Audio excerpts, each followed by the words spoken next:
Continue searching the fishing village. Oh, that's right, caps lock. Bam. Oh, I can't see what that says. Oh, what are these fish doing here? Alright. +1 perception. Hey. And that works. Nice, because before it was pants and shoes that I didn't really want to have on, and we replaced the pants, and now we replaced the shoes. Now, obviously, composure is nice, but I definitely would rather have more perception. Although my composure is now pretty low, but perception getting up higher is nice. We do have 3 skill points, which should be awesome. Keep looking. Before we talk to her, let's just finish this area. Good amount of money there. Oop. Planks Creek. Alright. Hi, officer. In a raincoat stands. Sword in a scabbard hangs from her hip. Ooh. Anything I can help you with?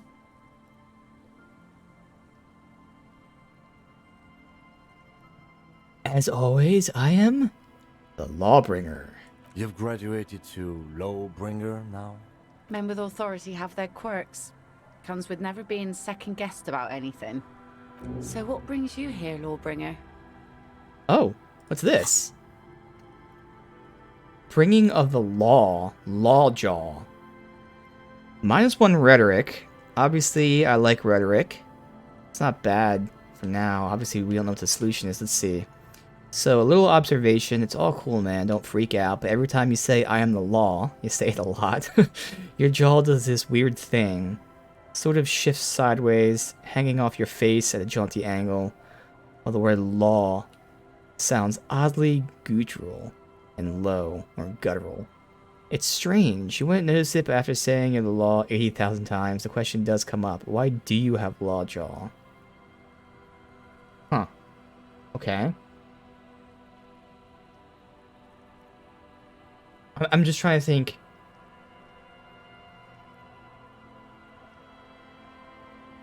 I'm guessing it might give me plus authority, possibly. I mean, most of these don't actually give you like a plus a stat, but I guess like learn cap for authority. It does sound like, I mean, this is explaining the -1 rhetoric, but I hope that doesn't mean the solution will be like -2 rhetoric.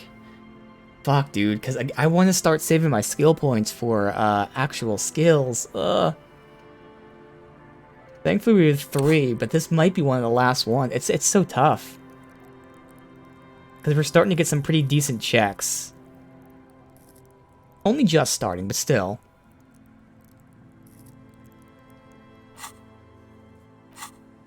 Again, if I had to guess, it'd be like plus authority, which isn't something I care too much about, but at the same time, it's something that would be nice. Although we're at 4. Again, I really hope it's not gonna be like a -2 rhetoric.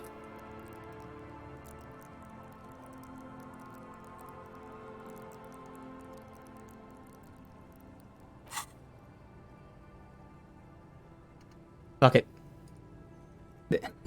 I really have to start going for skills, though. Alright, bringing of the law, Lawjaw. So, about 3 hours, which is 2:30-ish. A little less than 2:30. Alright, depends. Where are we exactly? A fishing village on the seashore. This place doesn't really have a name. It's sometimes called Elysium. The Why? sign on the street leading here is illegible. Has been since they built this place. I have questions. First is, what's your name? The name is Lillian. People call me Netpicker. I think I have time for questions. And that was actually the second one. Indeed, you're always confused as to your whereabouts. Ask her about the cool sword. Helps to break the ice. Nice sword. Did it come with a story? Unfortunately, the factory sold this one with a 3-year warranty instead of story. It's to intimidate folks mostly. It is imposing.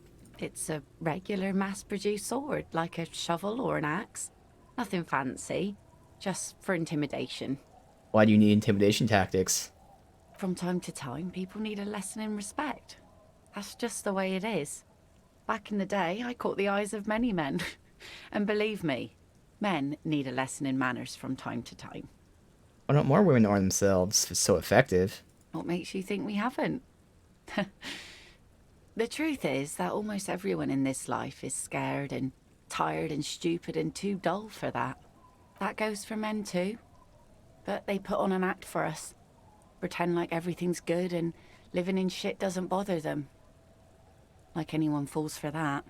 That does not go for real men. It does not go for you.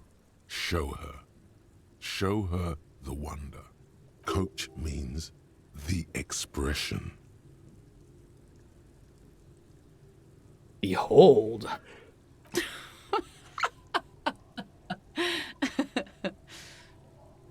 Not bad. You like it? Sure. It looks as if you could face down any horror in the world with that same unchanging grin. It's like a shield. The traces of her laughter are still there, in her eyes, fading fast. Can I borrow that sword? No, I'm afraid not. Tempting to confiscate the blade I used to keep these animals in check? You would put me in an early grave. Where are all the men now? Some went to patch their wounds, their lesson learned. Others were more thick-headed. And one of them, I ended up marrying. Ah, so where's your husband now? Gone. Damn. So we can't, like, all these are, like, not understanding what gone means. Gone where? To the waves. The sea took him. It was a long time ago. Oh. He didn't respect the sea. Went out there, drunk like a skunk, and sure enough, one day the boat was found floating empty. The bloated corpse turned up 2 weeks later.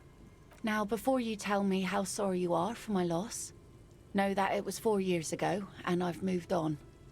There's only so much mourning you can do for a drunk with sinewy muscles.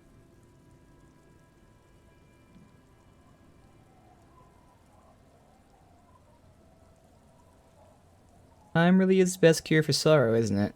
Us working folk don't have the luxury to be bedsick with melancholy. I buried him, mourned for an appropriate amount of time, and went on. Life didn't really change that much for me and the kids. 2 little kids. This is neither a touchy nor a very interesting topic for her. She looks like she's ready to go on a date with another, better drunk. Ask her. Both of you could need some action. Okay. Interesting. -1 because Kim's here, making it awkward. -6 because you don't know a good spot yet. Explore the coast. I wouldn't do that check anyway. I mean, I'd go on a date with her, but not like, with another drunk. Okay. What do you do around here? Like I said, fish mostly. Sail the waves, take care of the kids, pick nets. Right now I'm tarring a little skiff. What else? I sell the fish to people in the Delta to serve at their fancy restaurants. Authentic insular Indian cuisine. Enough to make a living? Sometimes I also walk to the beach to see what the sea has given up. The sea is full of surprises. This is what is called a conversation. You don't have to be guarded right now. Interesting. What have you found? Wood, pieces of glass. Every once in a while we see dead bodies. Human, animal, fish, other odd sea creatures. A mine washed ashore once. Bottles, drugs also. Lost cargo in general. Most of the time it's just wood and glass. All right. Major choice moment. You only get to ask one thing. It would be weird to say them all. Choose wisely. Okay. We can ask about bodies, the mine, drugs. Or why doesn't she leave?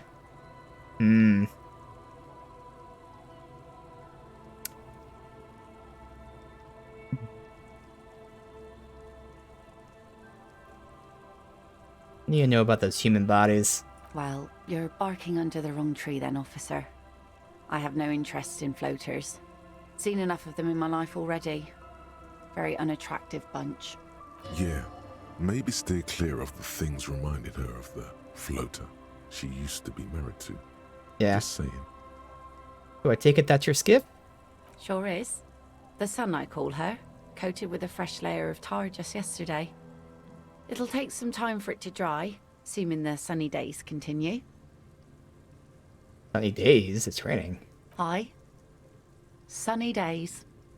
You got a problem with that? No, ma'am. We have no quarrel with sunny days. Good. It would have been bad news had it turned out it wasn't a sunny day. Bad news for the skiff, bad news for the nets, bad news for the kids. There's a moment's silence. She looks at the rain streaming down the yellow belly of the boat. When do you think the boat will be ready? In time, when the sea turns and the winds settle, she will be ready. My prediction, it will be at least 2 days. I'm looking for someone. Maybe you can help. Let's see. Who are you looking for? Looking for a missing cryptozoologist. I don't think I know what these are. Care to elaborate? People who look for animals that are hard to find. Aha! Like snowmen. Snowmen? Haven't heard of those. 2 odd guys have been wandering around here, nose in sand, talking nonsense about snowmen and the like. Like? Right. Not only snowmen, also green men, monkey men burning rhinos. You get the picture. Uh-huh. Oh, you're getting it. And it is gorgeous. Where'd they go? I don't really know. Further down the peninsula, Nice. I guess. I mean, that's where they were heading. Who else are you looking for besides snowmen? So I can't ask her about the kids with the gloves. Alright, so that's it for now. Well, how can I assist you then, officer? I'll be seeing you. Weird when it says like I have something new here when I never do. Alright, well we got a skill point, which is the one we use for the thoughts, so that's nice. We're back to having 3 when we need them.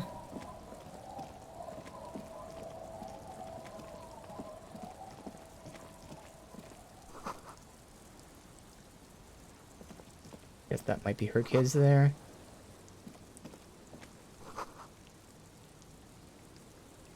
I just go in someone's house here.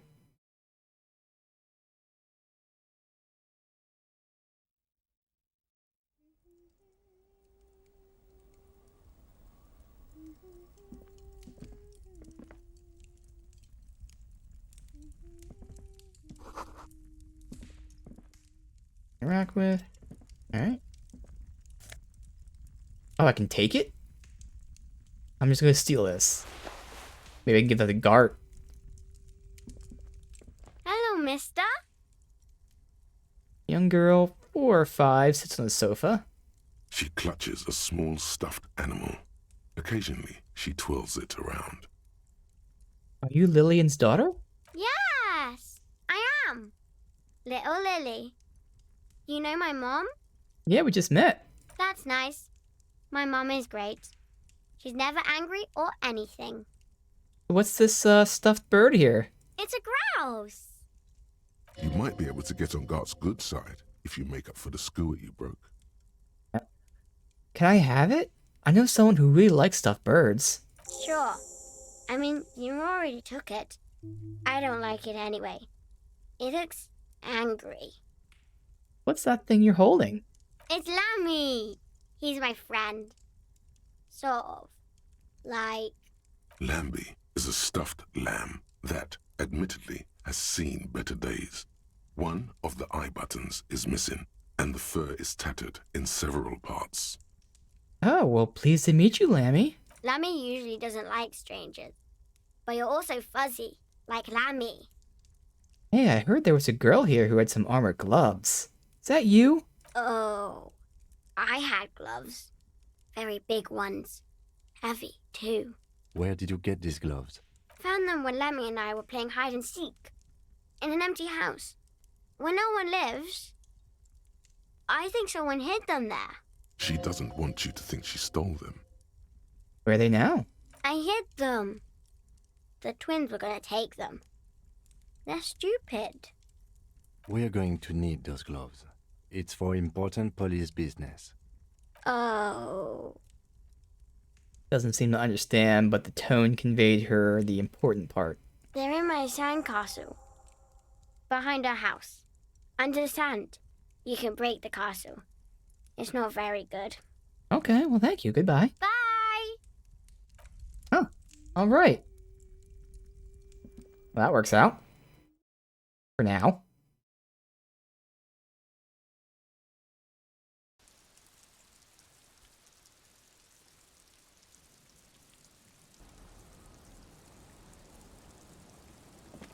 Okay, we got these two.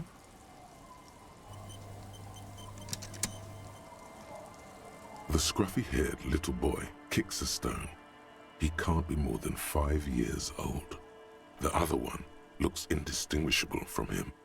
He watches his brother kick the stone with his tongue lolling out of his mouth. I thought she said she had 2 kids. Alright. Must be Lillian's twins. This one doesn't say anything, kicking the concrete with his worn-out sneaker. Lily's our mum. I already said that. The stone kicker laughs suddenly. His head is too large for his shoulders. The other one laughs as well. Wow, so intellectually stimulating. The stone kicking isn't even of very high caliber. Anyone can do that. So is Lily your sister? Yes. Okay. Yes. Alright, well, bye, kids. Nothing there I need to ask.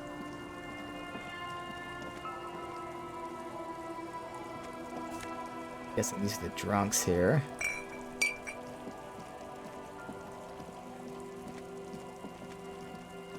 Ooh, the money. 69. Alright, so, save. Hey, Tequila! Good to see you. How's business? How's the whole reality situation treating you? Shake his hand. So what's happening? He definitely knows me. Tequila? Yeah, Tequila Sunset. How are the, high-concept, reality-based adventures proceeding? Good. These people know your true name. Looks like it has preceded you, Mr. Sunset. More on that later.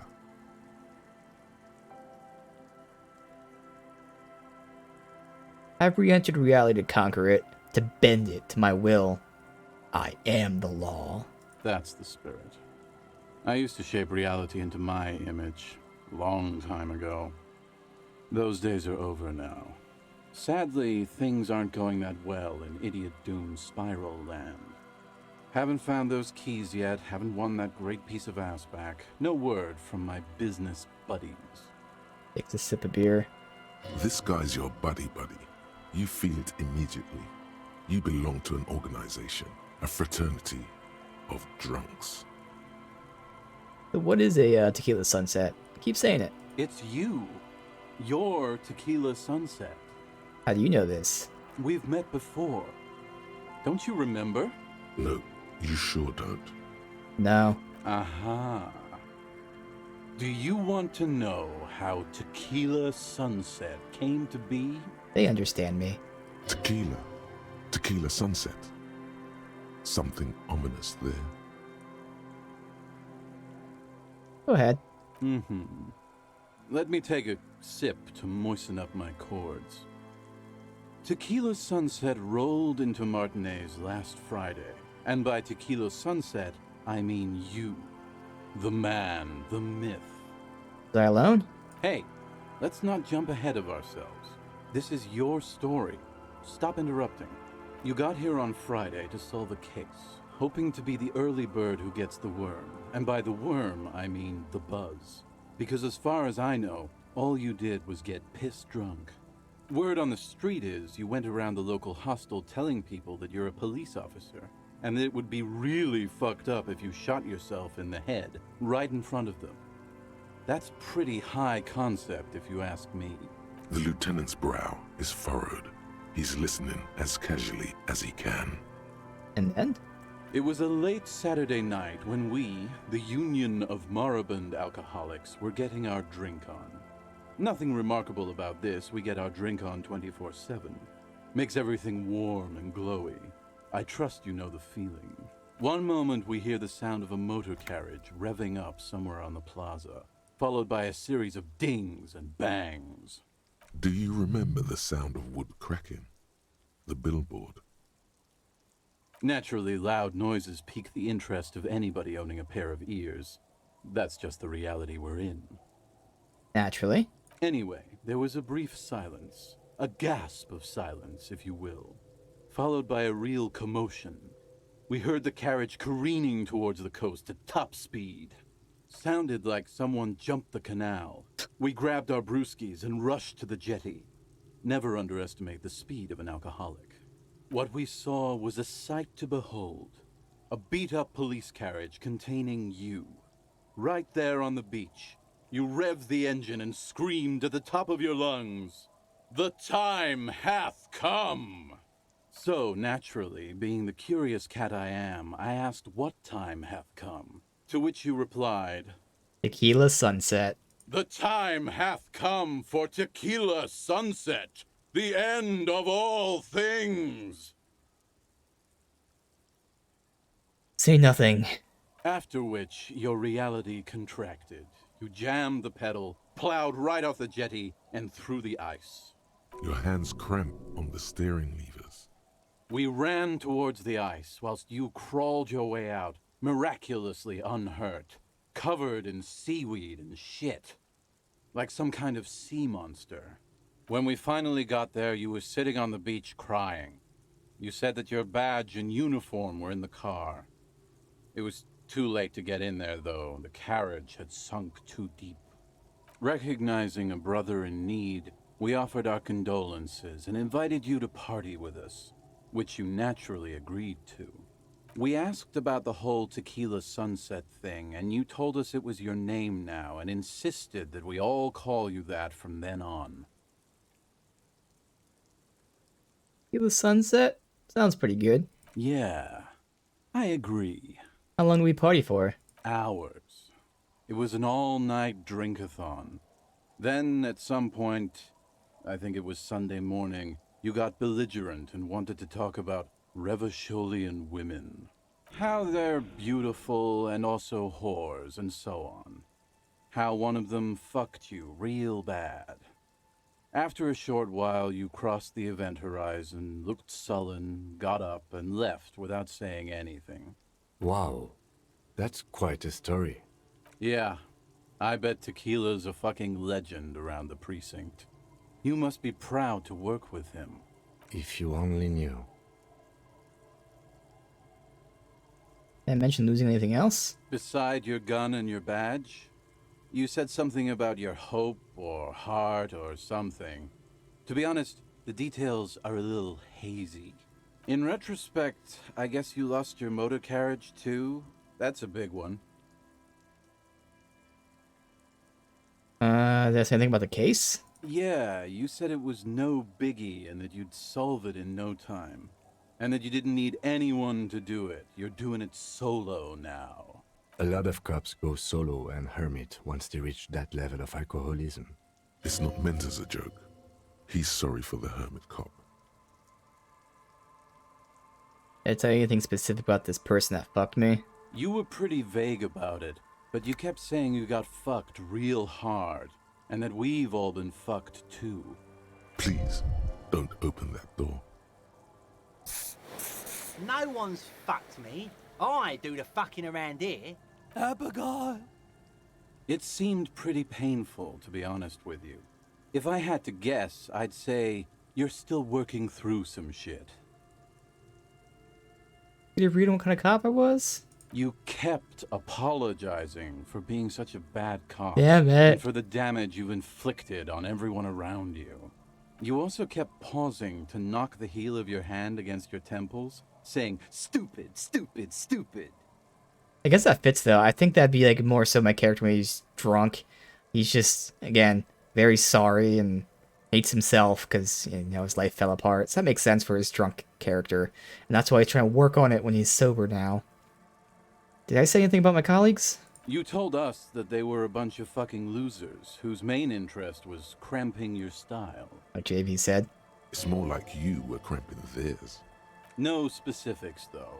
It was more about you that night. You were the star of the show. Alright, well, I don't need to hear anymore. It's a hard thing for a man to confront his past. That's why I avoid mine at all costs. What do you do around here? We are saving the world. Please! Please don't go! Don't go! Okay, we're drinking. We're drinking alcohol. That's what we're doing. I tried to save the world once, a long time ago, with enterprise, creativity, and willpower. But that didn't work out. So now, it's a pirate's life for me. Seem like you're characterized by your storytelling ability. Want to tell me another one sometime? Whoop-de-doo. So now I'm a fucking storyteller. Right. Why not? Better than a beach bum. Want to tell me how you became Idiot Doom Spiral? It depends, really. Are you willing to help me out? Oh? You might get scammed here. I have a feeling it's going to cost me a lot. No, the reality of the situation requires a rather modest contribution. A little motivational package. Alcohol? What do you need? Booze. Did you already forget our party? The thing I relayed to you earlier. So, have you got anything for good old Idiot Aha. Doom Spiral? I already have it.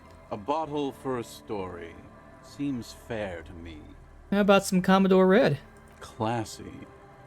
Hey, Spiral Boy, you gonna share that? Don't call Abigail! Shut up, guys. I'm telling a story here. Something happened to you. Something happened to me, too. My actual name is George, but around here, you already know. I was once a reasonably high net worth individual, a founder / junior partner at a high concept creative services agency. When my story begins, I had just landed a major contract with an insurance firm. I used the profits from my agency to finance what I called a cultural incubator. Abstract value generation, value per person, high concept stuff. I developed the paradigm, worked within the paradigm, but the burden of leadership weighed heavily on me. So I went jogging every so often to keep myself sane. Did the jogging help? It did. With my trusty Sansarique tracksuit, I felt like I could conquer the world. But now dreams are worn thin, much like my tracksuit. What happened? One day I left on my evening run. As you may know, it's impossible to clear your head when you're distracted by the sound of keys jangling in your pockets. His eyes are clouded, his dilated blood vessels encircling his irises like stinging brambles. His eyes are your eyes. So I removed the key ring and put the keys for the front gate and the apartment into different pockets to stop the jangling, you see? At least, that was the plan. I was halfway done with my usual lap when it started to rain. The reality situation became very wet, very quickly. I made my way back home and discovered that I didn't have the key to the front gate. I'd mixed it up with the key to the letterbox, which was useless. Naturally, the situation required me to climb over the gate, which I did.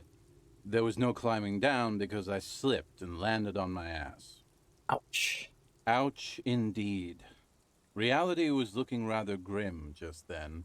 Me lying on my ass in a mud pit in the middle of a heavy shower. But when life knocked me down, I always got up. So I made my way across the yard. Standing in front of my apartment door, fumbling with my pockets, I realized that I'd also forgotten my apartment key. You gotta be shitting me. I wish I were, Tequila. I wish I were. Instead of my apartment key, I'd taken the key to the office. What happened next? I rang my neighbor's buzzers. It was late, and most of them didn't even answer. Those who did assumed I was trying to sell them something and hung up before I could even explain the situation. People are naturally wary of ad men, you see. One moment someone chats you up, 5 minutes later you've bought a box of edible lingerie and a strap-on. I don't begrudge them, especially since I was known to be one of the best. Heavy is the head that wears the crown. Just then, I experienced a moment of clarity. I still had the key to my office. I could wait out the storm there. But when I reached my office, I remembered that I'd asked one of my producers to change the locks that day. And since I hired only the best, he'd already done it, and I couldn't get in. Anyway, long story short, life spiraled out of control. I haven't gotten into my apartment for years, and my girlfriend left me because she didn't want to date a homeless man. So he locked himself The out of his company- apartment, Well, you see where I'm going. and he just can't get in. Okay. So, now you've heard my tragic tale. What do you think? Like nothing you've ever heard, huh? I feel like there's some steps missing. Tequila, I've thought about this series of events for a long time. If there was anything else to it, I would have thought of it by now. Why didn't you go to the authorities? Yeah. Well, at one point they came to me, but, you know, I didn't have any ID on me, so they tossed me in jail for 2 days. I can't say it increased my faith in the RCM. No offense, gentlemen. I literally can't believe it. Me neither, Tequila. When I lost my keys, I lost more than access to my apartment. I also lost my leverage over humanity. I wasn't a high-concept creative director anymore. I was just some homeless asshole with a premium Sansorique Lycra tracksuit. You can't imagine what that does to a man's confidence. Anyway, that was all the story one bottle gets you. Almost empty, this one. Why do you keep losing all your stuff? Good fucking question, Tequila. If I knew the answer, you think I'd be hanging out on a beach in this formerly premium but now extremely dirty two-piece Lycra tracksuit? I used to own my reality situation. My business buddies and I had our own creative services agency. I had a nice apartment, an even nicer piece of ass. But somehow it all got away from me. Now I can't hang on to anything. Just last week I stole this nice new jacket, but then I lost it too. The only things I haven't lost are these two drunks.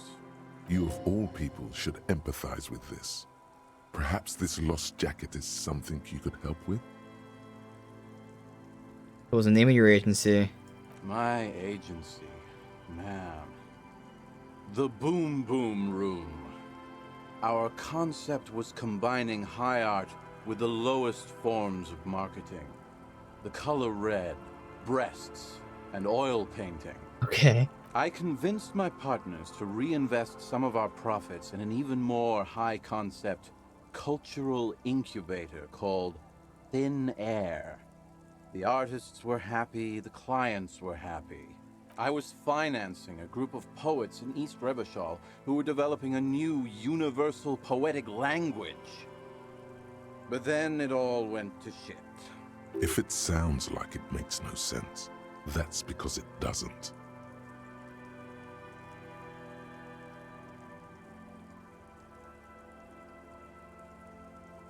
Okay, never mind, I asked. Asking is how you get ahead.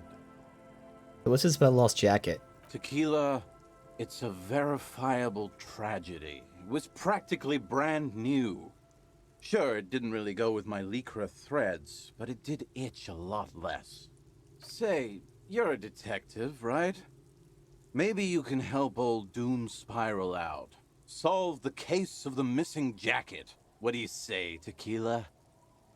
Sure. Where'd you lose it? If I knew where I lost it, don't you think I'd have it? I mean, maybe I was up by the boardwalk, or walking along the beach, or checking out the abandoned fish market. A lot of places. Somewhere north of here, that's for sure. You could ask around, see if anyone's seen it. Goes to the tracksuit. What? You've never seen 100% Lycra before? Go on, feel that primo material. Touch it. Pretty nice, huh? This might be one of the last of its kind. Should probably be in a museum, honestly. Good God. It's nearly impossible to describe how dirty this texture is. Oh, It's God. like rubbing two jellyfish skins together.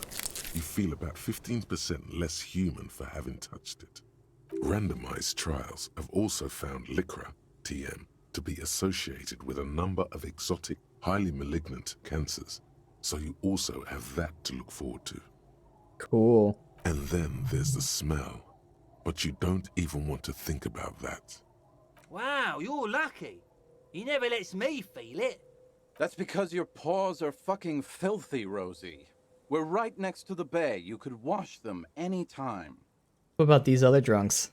My fellow members of the Union of Moribund Alcoholics? They're exactly what they look like. Hey, tequila! You want to buy some speed? Shut the fuck up, Rosemary. He's a cop, remember? I thought he was a cool cop. Don't call Abigail. And this is Abs. So yeah, that's basically us. We drink together. I'm all ears, tequila. Alright, be seeing ya. You too, tequila sunset. Talk to him. Don't call Abigail. The noxious odor emanating from the drunken man is strong and familiar. Don't you call her? Yeah! Don't call Abigail. Who's Abigail? Uh-huh. Abigail. Don't you fucking call Abigail. Abigail is his wife or girlfriend. Chances are she's gone. Calling her wouldn't make it any better or worse. Why shouldn't I call Abigail? He snorts and beckons you to lean in closer. Don't lean in. He waves his hand as if shooing you away, all the while murmuring something indecipherable. You'll like throw up on us or something. Tell me about your friends. Don't you fucking call her. Yeah, that's what I figured. Emmy! Nothing. Abigail. Let's walk away. Don't call Abigail.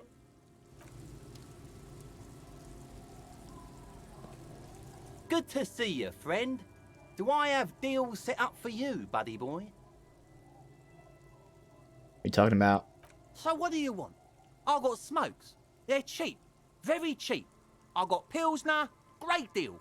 You won't get a better deal on that piss. Spirits I can let go for 300 real. I also have speed. And by speed, I mean amphetamine. Of course. Motorix, physique. Gives physique. Intellect. So yeah, again, drugs are nice and all, but I don't intend on using them. Spirits, alright. Amphetamine. Aye, by amphetamine I mean speed. What, by speed you meant amphetamine? Aye, that's what I said. Got it. Good, my man. Now what can I offer you? Quite the business you got. Oh, the system's been good to old Rosemary here, and I'm milking her like a bitch goat in the backyard. What do you mean? You see, friend, man makes his own luck, and I made mine real good. Got my hands on 3 bottles of liquor exquise, sold 2 to the fellows around here, and immediately invested the profit. Bought cigarettes, bought beer, even bought a bit of speed. And look at me now, I got everyone on my hook. The hook, where is it? I can't see it.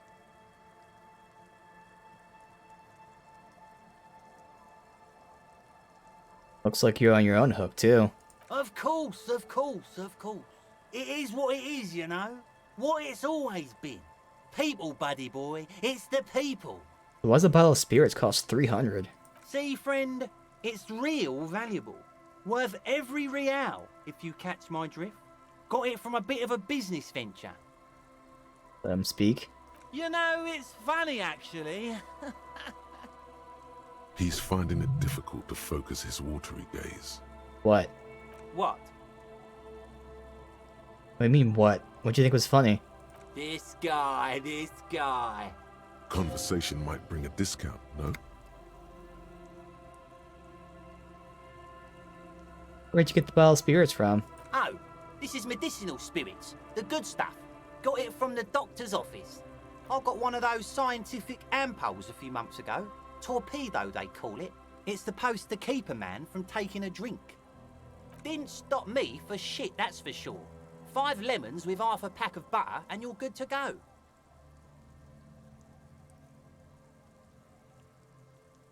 Good tip, I should remember it. It really isn't. In a week, the goddamn kidneys started giving me all kinds of help.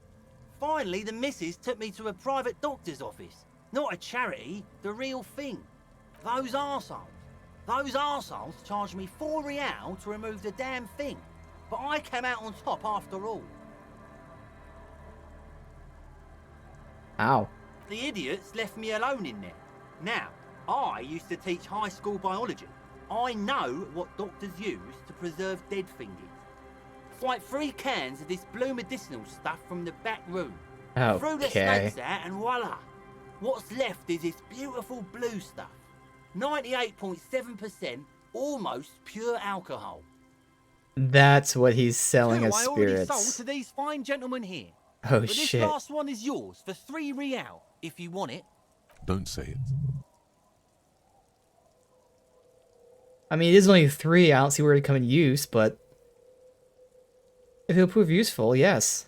3 real and it's yours, friend. The deal of a lifetime. Especially since this was only 300. Well done. You got it. That's a much more reasonable price right there. Makes sense now. So I don't know where we're gonna need to use this, but you know, if we have to preserve something or who knows, fuck it. Get it. Just make sure to enjoy that one, friend. We're not going to drink it. Come on, this. Oh, I can't look at it in the menu. In the civilized world, it's a custom to tip the shopkeep, friend. But come back anyway. Okay. Interesting. Huh. And a lot of stuff here. Armor gloves we can get behind there. Give that to Gart. Get the jacket somewhere. We bought the spirits. What is this? Horrific necktie is ready for the end game?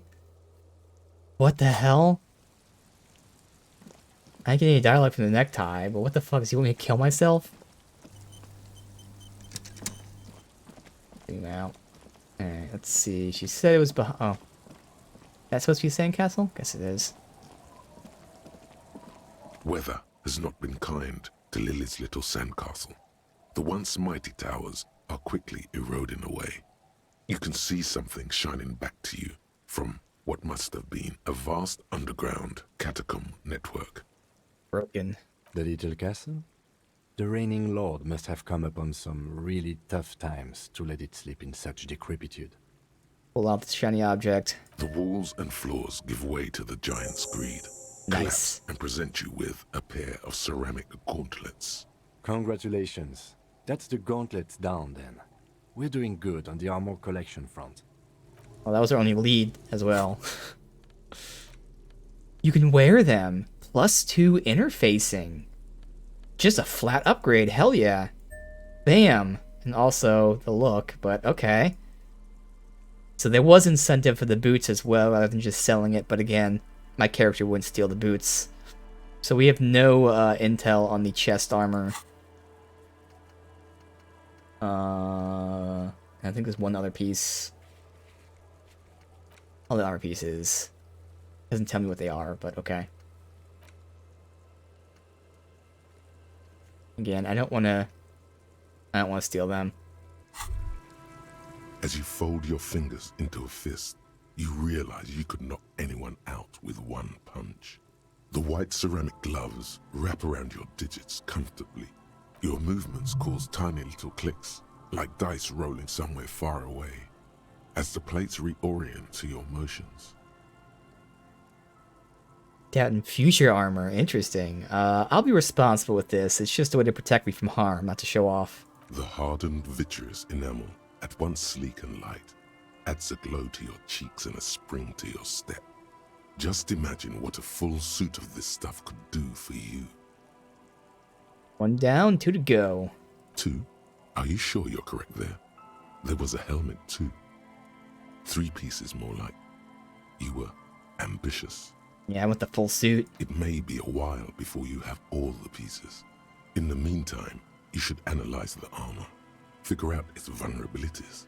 Vulnerabilities? Remember, this is a highly specialized kinetic redistributor What? meant to stop bullets. Wear it. Observe its properties. See if there's a weakness in the design.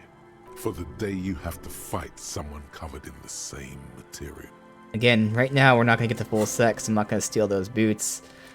Fairweather T500. Right now it's minus that. Really hurts to punch this armor. Sword wouldn't leave even a scratch. Bullet would bounce right off. Must be a flaw that allows you to stand your ground against dangerous enemy technology. You just have to figure out what it is.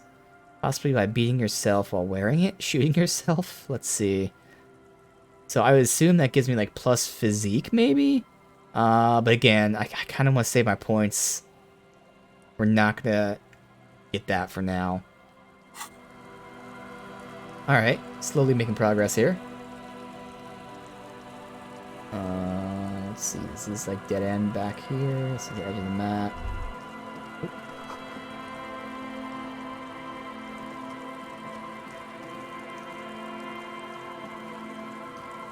Here, I wonder.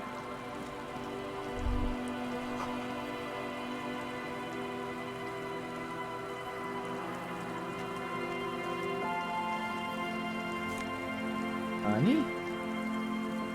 The hell, money.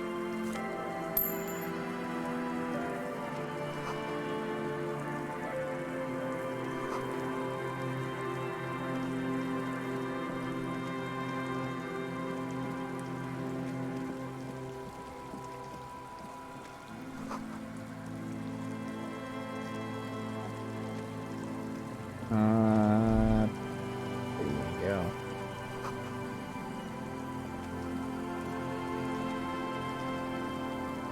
Back here. Yeah, looks like this is where we're supposed to be going for these buildings. Although I guess if I go here, I can keep sweeping north. But let me just check out this land first, the coast. There's the church. I don't know about this fast travel stuff. Quick travel. There's a drum pulse, yeah. Somewhere on the ice.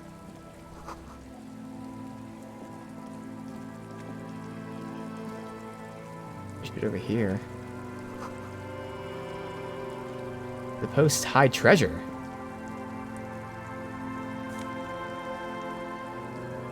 Alcohol. Money. Money. Lots of money. Nice. Got some morale healing. Yo, that was a lot of money. Alright, so now we'll start from the bottom. Sweep up, which will eventually get us over to that. Hell yeah. Alcohol's a tool. Okay. Do I have anything? No. It looked like I was holding something. That's just the background of Kim.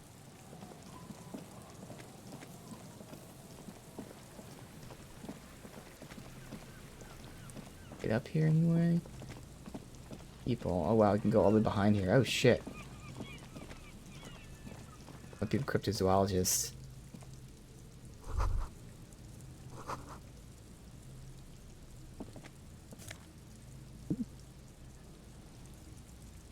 So I take that. See, I still am not wearing glasses.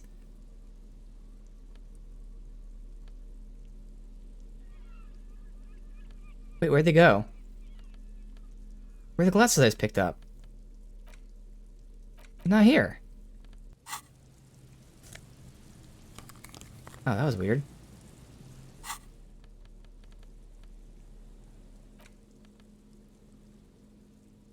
I mean, again, this isn't one that I care too much about. Before we had it at negatives, it was actually at 0 because of that.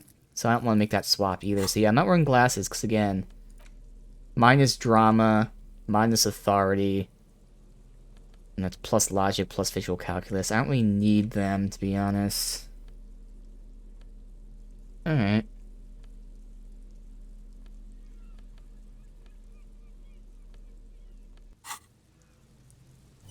Save, just try to get to the bottom of this so we can just go in one direction all the way up.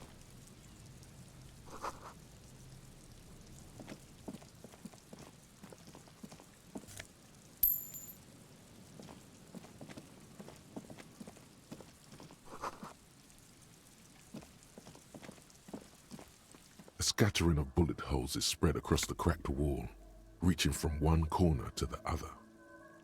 Bullet holes, no revolution. Look, Kim, even more bullet holes. Something's definitely gone down here. Correct. The density of the bullet holes is unusual, even in a general average bullet hole frequency in Martinez sense. Grim affairs. Meaning, this is a lot of bullet holes. Looks like fully automatic rifle fire.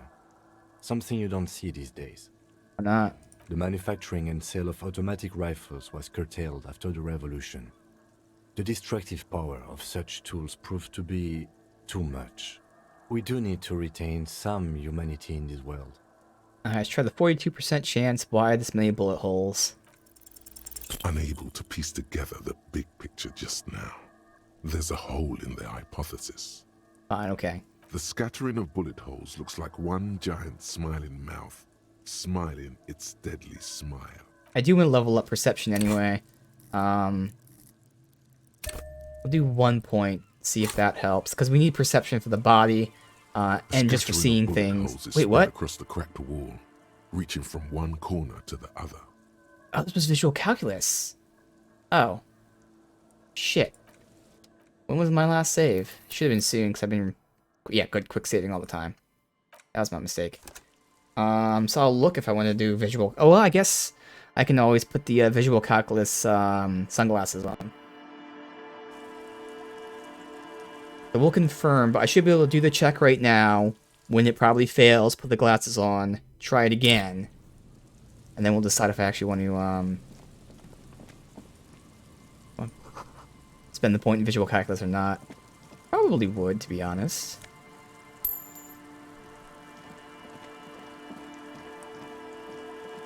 I do have a slightly hard time differentiating visual calculus versus conceptualization, but they are kind of stuff I'd like to be able to do. Again, my whole idea was that, like I said, there's like a big thing about like reading people, getting information from people, but I do want to use my environment by the perception to then go and like read them, and that kind of involves putting pieces together.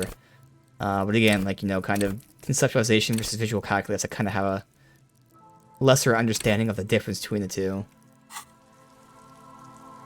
I mean, maybe visual calculus is the more, like, literal thing of piecing things together, whereas conceptualization is then seeing how it panned out. Like, a terrible example would be if I see a bullet in a gun, maybe visual calculus is saying that bullet goes to that gun, but then conceptualization is seeing how that gun was fired, and thus that bullet got over there. I don't know. That's what my guess is, but I'm not really sure. Alright, so we'll do this again now. Save. A scattering of bullet. Same dialogue. Meaning, the manufacturing and sale of automatic I don't know why I thought that rifles said was perception, but curtailed alright, so after why the so many bullet revolution. holes? The destructive Unable to piece together alright, the fine. scattering Now... How many visual calculuses do we have? Probably only the one. Oh no, I can put that on. Oh, hell yeah. And that. Plus 2. We do one at a time. Alright, so actually I remember glasses and jacket.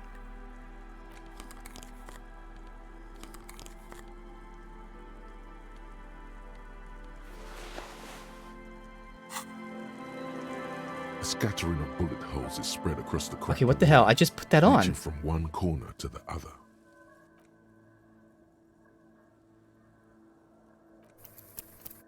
Okay, let me reload. So, I could have sworn that, like, when you put on clothes, it lets you redo the white checks. But I guess it really is only skill points?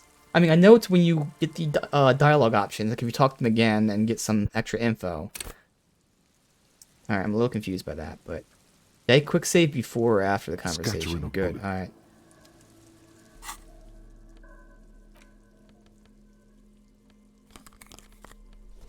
Both of them. Alright. Save again. A scattering of Meaning the manufacturing and sale of automatic let's see. rifles was curtailed after the So why revolution. this many bullet The holes? destructive power of a row of ghostly shades stand facing the wall. There are many of them, a dozen at least, their heads lowered and eyes blindfolded. It's quiet, no sound, no movement. 10 meters away, other shades are lined up in an orderly manner, automatic rifles primed. A gust of wind blows by. The coats of the firing squad flap slowly in the breeze. A single person stands on the side. Snowflakes fall on the wooden planks and the surrounding sand dunes, covering the land with the white of innocence. A long time has passed since the moment of this fusillading. Rain and brine have since washed all the blood away. Not a trace remains. What is this? The abundance of bullet holes leads to two options. Either an inordinate amount of executions were performed here, or they did not use a conscience round, where only one soldier has the loaded rifle. Looks like this was a mass execution with everyone fully armed. Yep. Look at the people against the wall. A host of men, probably in everyday clothes, ragged from the conflict and covered in dust. They were not sitting, a common practice for executions in some nations, as demonstrated by the height level of the bullet holes. They stand, facing the wall. It's impossible to discern any details about their personality or background. Ordinary people, familiar, each and every one of them. Who are they? Comrades, the forsaken, the wretched, who tried to rise against the horrors of the world. Look at the soldiers. 7 men in combat uniforms and dark coats, holding automatic rifles aimed at the people. Soldiers from some side, but from which one? Look at the person standing on the side.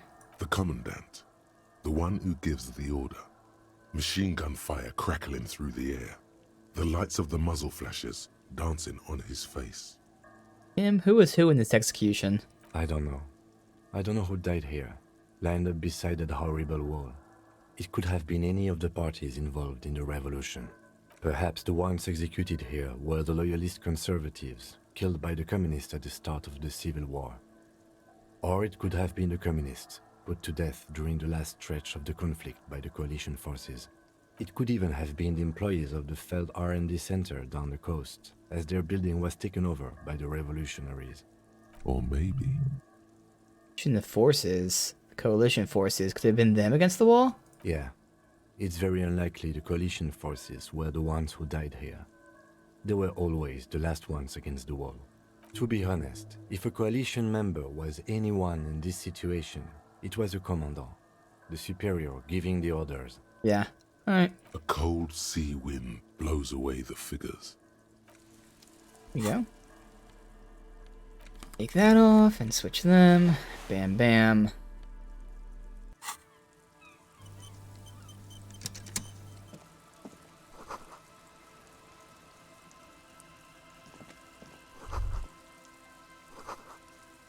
Paid money to park here.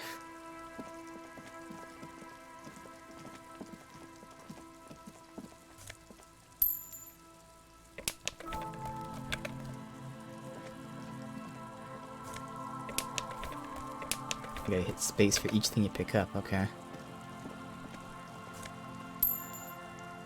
Getting that money, dude. Hell yeah. What is this? +2 logic, -1 perception. Fuck is a Pipo? A hat. Okay, Pippo, Pipo. Again, the minus perception, I don't really want to do. +2 logic is nice. I do like that. But I do want high perception.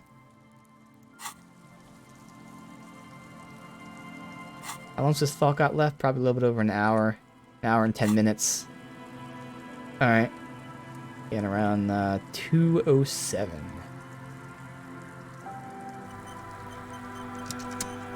Maybe go back all the way through here. Let me verify there's nothing like, you know, hidden around here. Nope. Okay. Fine.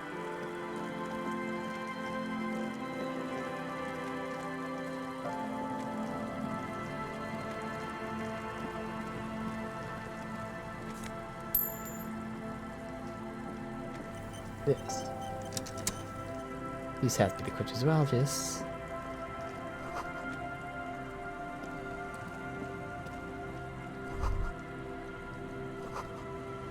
Ocean fluid, almost impossible to get a fire near the ocean here. Here we go. Nice and easy. No way out, little guys. Not out of this jam. There's a cylinder on the ground in which the man is arranging some netting. It looks like some kind of trap. He notices you. Who's there? Oh, the police. Hello, officers. Is that the police? Why are the police here? Don't worry, Gary. I'll handle it. You must be Moral, the cryptozoologist. To what do I owe the pleasure? Lena sent me. She's been really worried about you and is waiting for you to get back. Of course. Thank you for passing along the message. That damn water lock is broken, and we can't go all the way around the 881. I tell him the story. Yeah, lock's been fixed. It was fine when I crossed it. Oh, good. We should really be getting back. Gary could use a hot shower and a warm bed. Did he say we can go back now? Yes, Gary. We can go soon. If you see Lena, tell her I won't be long. Sir, your wife is waiting for you. I just have to do one more round. See if the phasmid has taken the bait. Then we go in. What about this phasmid? Well, first of all, it's damn difficult to find, which is why we've been knee-deep in the reeds laying traps for it. What's so difficult? Good question. Being a phasmid of the order Phantasmodea, a ghost insect, it disguises itself as plant matter. In this case, the reeds. Awful lot of reeds around, aren't there? And I suspect it may have also developed other specialised techniques to protect itself from predators, or scientists, in our present case. What sort of specialized techniques? It's my hypothesis that it has evolved certain electrochemical defences that allow it to interfere with animal perception, impeding pattern recognition, confusing the visual cortex.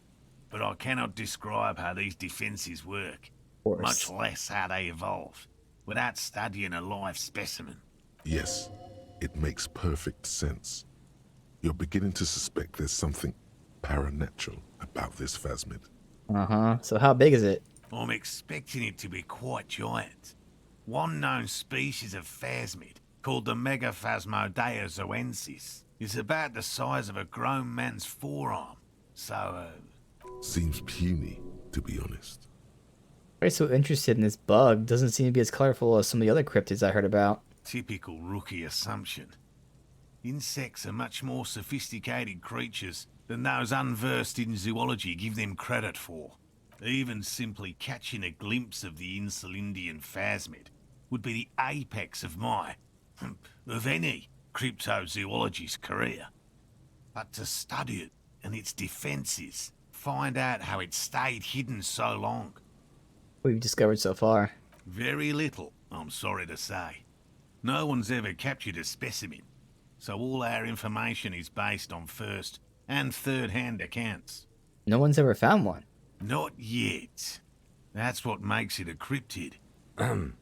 Just out of curiosity, if there's no proof of its existence, how do you know it's real? I know it's real. By which I mean, I've heard enough first-hand accounts to believe quite firmly that the Insulindian phasmid is more than mere superstition. Your wife said there's been a sighting of it here. Yes, the most recent sighting was by a couple of teenagers along the coast here. That's what brought us to Martinez specifically. It's the first credible sighting in several decades. Admittedly, it's an unusual location for this species, but with all the sewage runoff upstream, it probably doesn't matter much anymore. I mean, maybe the species had died out?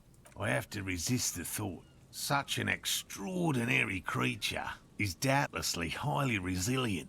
After all, it's generally thought to be capable of parthenogenesis. He means asexual reproduction. The females of the species don't need to mate to produce viable eggs. This makes it easier for a species with a small population to survive. Pretty clever. Yes, the Insulindian phasmid is a very clever insect. That's why it's so damn difficult to catch. But as a scientist, I'll try my best to remain dispassionate. Of course. Tell me more about these traps. Well, they may not look impressive, but Lena designed them quite cleverly, so I'm sure they'll do the trick. Oh, Lane designed them. Yes. More than some, he admires this about her. How they work? Simple. Attracted by the locusts, the phasmid crawls down the funnel and, having eaten its fill, can't get back out. At least, that's the intention. The net isn't a perfect solution, but we didn't want to use anything that might damage the specimen's delicate exoskeleton. What are you using as bait? Locusts. He just said that. Nearly all known phasmids are herbivores, of course. But we've hypothesized that the Insulindian phasmid might occasionally prey on other insects. Inside the traps, a number of locusts crawl and tumble over one another in a tiny, chittering swarm. A meat-eating stick insect? Does it pretend to be the reeds as part of its ambush behavior? This seems unlikely. For a stick insect, seems unlikely. Thank you for your opinion. We have also included plant material in the traps to satiate your skepticism. Not a big fan of skepticism, this one. Uh-huh. So what do you do if these traps don't work? They'll work, I assure you. The predatory hypothesis, using locusts as bait, accounts for the failure of previous efforts by other teams, which use plants. We have given this some thought. The traps do seem to be deftly and thoughtfully constructed. It's clear the cryptozoologist's wife knows what she's doing. Yes. What? She seems pretty eager for you to return. And I'm eager to return to her, I assure you. But I can't leave before we finish with these traps. My wife understands that just as well as anyone. Come on, Morale. We've been soaking out here for days. It's time to go back. And leave the traps? Absolutely not. I won't let Lena down. Come on, she wants us back. I'm soaked up to my nuts over here. We'll both catch reed crabs if we don't dry out soon. Come on, you're doing this for yourself, not her. I'm doing this for science, and so is she. I didn't know she cared so much about this. Of course it's important to her. She's seen it. A verified sighting, on record. One of only 4 this century, and it's hers. Really? She didn't tell us that. She's seen it? Yeah, that's what I just said. She didn't tell me that. Yes, that's how we first came to know one another, in fact. But that's her story to tell, not mine. Needless to say, you must ask her about the mysterious phasmid. Yeah. Suffice to say, it's long been our dream to find proof of the Insulindian phasmid together. I can't abandon course now. I mean, maybe you can go back to the whirling, warm up, and come back to check traps later? No, no, no. The traps need to be monitored on a regular schedule. What would we do if the phasmid were to starve while we were sipping tea at the hostel? He's dead set on this. How I would it could go starve? for some trap setting. Not gonna starve in like 2 hours. What if we check the traps for you? I didn't expect you to take such an interest in our work here, officer. Well, cryptozoology and detective work are very similar. Yes, indeed. Both require a great deal of research, attention to detail, and, above all, persistence. Where are these traps? There are 4 in total. One is to the south, on this little peninsula. by the boathouses there. It's very near. Another we set in Land's End, to the northeast. It's behind a small sand dune there, on your way to the old radio tower, after the church. The third is set near the canal, where you crossed, by a concrete slab. A big thicket of reeds going up the slope, and among them, you should check at least one of those before returning to this one, since I just said it. This one's more of a technicality, but still, better safe and stupid than sorry. That seems like a lot. Do we really have time for this extracurricular venture? It acknowledges its own justification. Is it? If you think it's important, you have been right before. What do I do if there's a phasmid in the trap? Bring it to me at once. Just make sure the trap is closed tight. He's not comfortable with the possibility that you'll claim the find, but he's lying about this even to himself. What if I encounter the phasmid in the wild? That's highly unlikely, officer. But in the event you do, I'll spray you with a pheromone mixture I developed. It's made of musk and research chemicals. The pheromone should attract the insect to you, or at least prevent it from bolting at the sight of you. It's quite potent. Will last you about a week. Oh god, this is gonna fucking make me smell bad. I don't want this. Thank you very much. Your choice. As I said, the chances of you encountering the phasmid are next to zero. But you feel you should have it on you. Something bad might happen. Don't mess around. Take the pheromone. It'll make you sexier. No. Let's get to it. Right. Which means you two can pack up and go back to the whirling. Whatever he thinks about this detour, it's clear that these men are exhausted and in need of assistance. Finally, someone's talking sense. Thank you for your help. Gary and I will start breaking down camp. If you have any more questions, now's the time to ask. We'll be gone once you get to it. If it's more cryptid-related business you want to discuss, you'll have time for that later too. But what if the information is vital?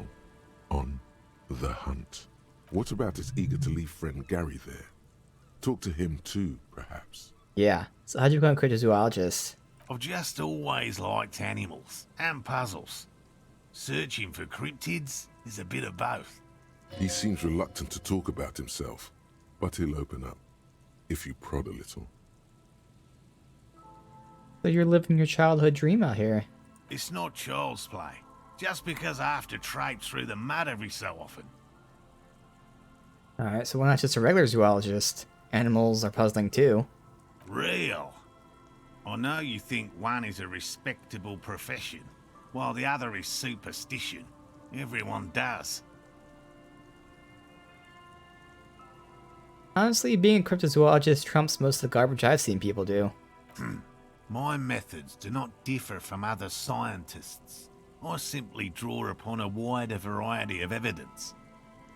And I have more hope that something truly surprising might happen. Has anything truly surprising ever happened? No, as I said, I have yet to catch a cryptid, although I have come close. Close enough to keep trying. Interesting. Something for later, this close call.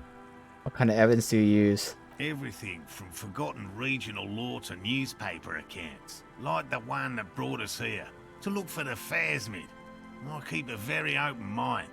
He's interested in things that people believe that scientists don't. I think other scientists don't listen to ordinary people enough. Most establishment scientists only care about reputation and remuneration, not real research, and certainly not the truth. They're a cowardly lot, and both the field and basement archives can be dangerous places. You never discovered a cryptid. No. Very few cryptids are ever discovered, and not for a lack of trying. To stay hidden is a cryptid's primary quality. It's even in the name, cryptid. So how many have been found? Of the list of cryptids kept by the Cryptozoological Society of Chemnee, which is 4,082 items long. About 2,000 have been confirmed as hoaxes. 2 are categorized as confirmed discoveries. The rest are in differing stages of discovery, refutation, and data collection. Only 2 have proven to be real. Yes, the Chateau Quan forest pygmy, who turned out to be an extinct species of primate, and a cave salamander from Hugo Grad, who is, honestly, quite unremarkable. It's in a zoo somewhere. We cryptozoologists are brutally honest with ourselves, more so even than the public. With cryptids, most cryptids are hoaxes or they are never found. That does not mean we should stop searching. Hey, well, maybe your Phasmid will be the 3rd. Indeed. If our expedition is successful, every paper in the world will report on it. From Revachol to Dushantu. It will be a zoological miracle. He has clearly done his math on this. There is no surprising him or swaying his opinion. Thanks for explaining. Yes? Talk about specific cryptids. Alright. What cryptids precisely? I usually discuss these things with specialists, so I don't know what. We would have to discuss. He wants to say, but decides against it. Since you've offered to help, you need to ask him about specific cryptids. Cryptids you've heard about from Lena or his friend Gary. He won't just talk. Which cryptid you almost catch? A willow person. It's a long story. One non-specialist would find rather dull. Willow people? Not at all. What are willow people? They're not people, really. Some argue they aren't really animals, as they seem to have evolved directly from trees. Oh. They're very, very thin, almost flat in fact, and can camouflage themselves easily, wrapping themselves around trees and blending in with the tree bark. In that way, they're not too dissimilar from the Phasmid we're looking for here. So I may have seen one without even knowing it. You probably have. How'd you almost catch it? Gary and I painted an entire grove's worth of trees in slow-drying paint. It was a bright lavender colour. I was hoping one of the willow people would get paint on it and not be able to camouflage itself. After waiting in hiding for hours, I saw a figure slip from one of the trees, a lavender shadow, dashing through the grove. And? I chased it with a net. Not very elegant. You can't be elegant in the field. And, well, it was faster than me. A lavender shadow. I know you think we were snacking on funny mushrooms. It's easier to mock someone than to admit that the world might be more interesting than you've imagined. Furthermore, I'm not saying it was a confirmed sighting. I'm painfully aware of what goes into verifying such things. There is a serious possibility that I saw a squirrel or a trick of the light. I am my own harshest critic. Alright, and what about Lena's sighting of the Phasmid? Confirmed. It's 100% verified and meets all the standards of an authentic cryptid sighting. Alright, well I know the biggest crypt is the Giant of Coconur. That's impressive, I guess. But have you seen it with your own eyes? No. Of course you haven't. Have you seen it? I haven't had a chance to travel to Coconur. No. And I likely never will. The Samaskill desert region has been embroiled in a small civil war for the last 8 years. I fear this mindless barbarism may have wiped out the elusive creature entirely. Sightings of towering luminosities have grown rare recently, while they once used to be constant. Yes. Sightings of mirages are constant. A mirage is a constant phenomenon that people have no time to report when a war is going on.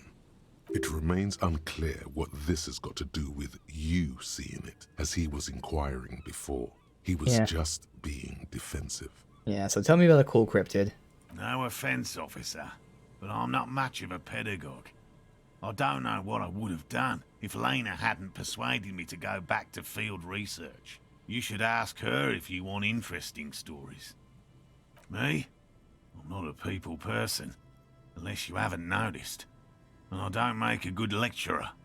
My strength lies in field work and persistence. Huh? By all means. You go. Now we talk to him. Hello, I'm Gary.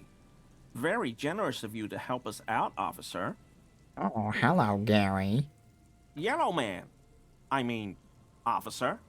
Squidward. The lieutenant raises his eyebrows slightly and takes out his notebook. Yellow man. Interesting. This is something to ask him about, after a little probing first. I'm just waiting for my friend Morel to finish up with his insect traps so we can return to civilization. Lover of the great outdoors.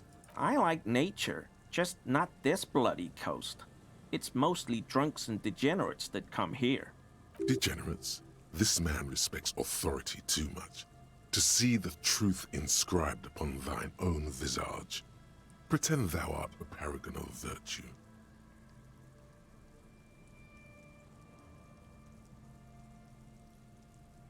Mm-hmm.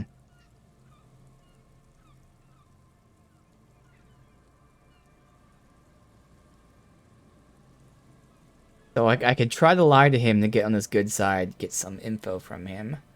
But will he see through my lies? I mean, I am very clearly... I've had people tell me how I look like shit. Multiple times. This drama's trying to convince me that he never noticed because he respects authority too much.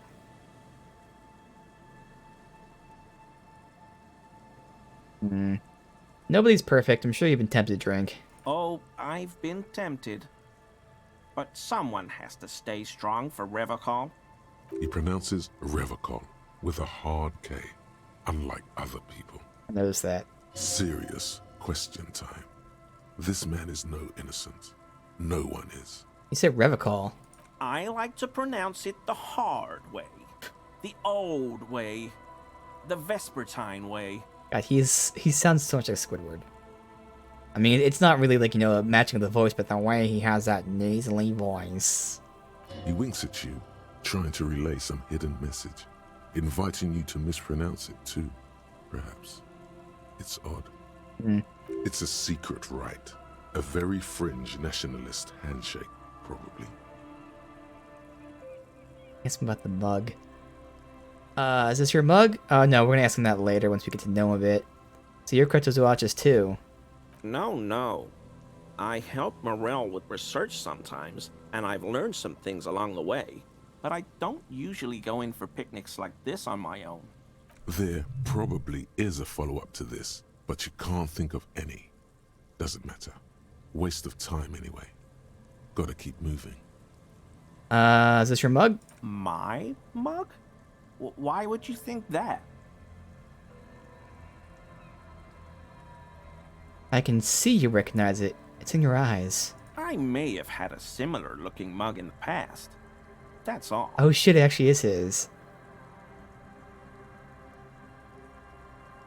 Still seems suspicious. Did I mention the mug was found at the scene of a lynching? Okay, I admit it. I threw the mug away in the trash container behind the hostel. I know I shouldn't have, and I am very sorry. How though? Because he didn't have the key. You're not going to find me, are you? Nah, Gary. I just want information. Whew. Thank you. You won't regret this. I'm sure it's just the fact I I won't use left another it. man's property to dump my garbage ever Yeah, I'm sure it's again. just left unlocked, but you know. Good. Because we have one of the things that has us find out, you know, who has keys to it, and it's probably gonna end up just that was unlocked. I don't know what got into me, really. Work has been stressful lately. Damn Koiko's price dumping us out of competition. What did you do, Gary? Nothing. Just answering some questions. Helping out the law. But how to get into the trash container? I know a guy who works with the trash collection services. CS Municipal. He gave me a master key for the trash containers of Martinez. What? Why would you need to get into everyone's trash? So I can use the Whirling's trash compactor to store my own stuff. That's weird. Garbage disposal is expensive as hell. The damn Hemians run it like a mob. I'm sorry, okay? I thought I could cut costs. I shouldn't have. I shouldn't have disgraced myself. Disgraced? No need for the histrionic, sir. It was, after all, just a trash container. He studies his reaction. Gary doesn't answer. Gary, did you put the clothes of a murder victim, the man who was hanged there, in the trash container? Officer, please. Let me explain. It's not like that. You? I was only cleaning up.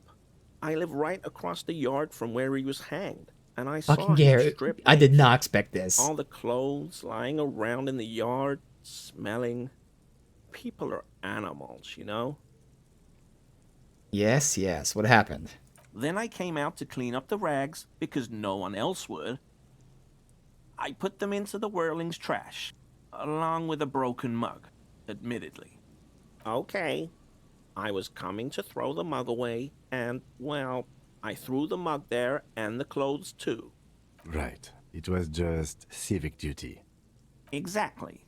That's exactly what it was. Civic duty. As he shifts uncomfortably, a series of clicks, like the clinking of glass beads against one another as they roll across a hardwood floor. You've heard this sound before, but That where? strange sound. What sound? That clinking I heard when you moved. Really? Huh? I mean, again, it's just something I heard. That's something that's not something he made, so he's just moving around without making sound showing me. There's lots of weird stuff out here in the reeds, though. Insects, trash. Could be the wind shifting some garbage nearby. You wouldn't know anything about the victim's missing armor, would you? Armor? No. I mean, yes. Of course. I know he was wearing armor, but I don't know anything about it. An infant could see he's not telling the truth, but he's too scared to admit more wrongdoing. Ah, fuck. Alright. I hope I could help your investigation, in my small way. Alright, we're gonna need composure to question him.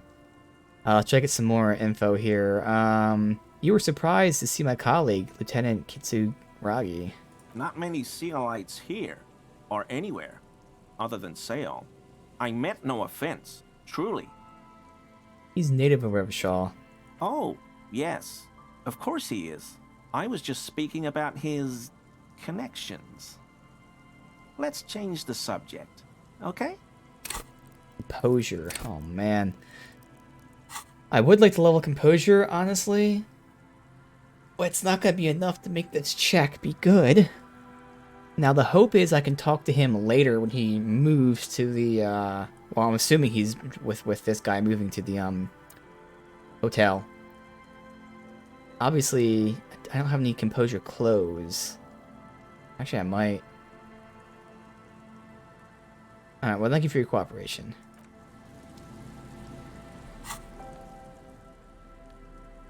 Actually, I'm pretty sure I do. I just got it. It's only gonna give me one. At least we'll see how much one gives me. It's probably not a lot. Composure, +1. Yep. Okay. Well. Save. Again, I do have 4 skill points, so I could level it up a bit, but I think it's just Always too pleasure high of a to see an check. officer of the law. I mean, officers. Yeah, because even with 2 points, it'd be like whatever it is, like 50%, give or take. I don't think I'd want to take that, honestly. I could probably use these 4 points to get like 2 other skills, if not 3 skills leveled up for checks. Now, this is important. Don't get me wrong, it's actually extremely important. But again, hopefully I can get this check done elsewhere as well.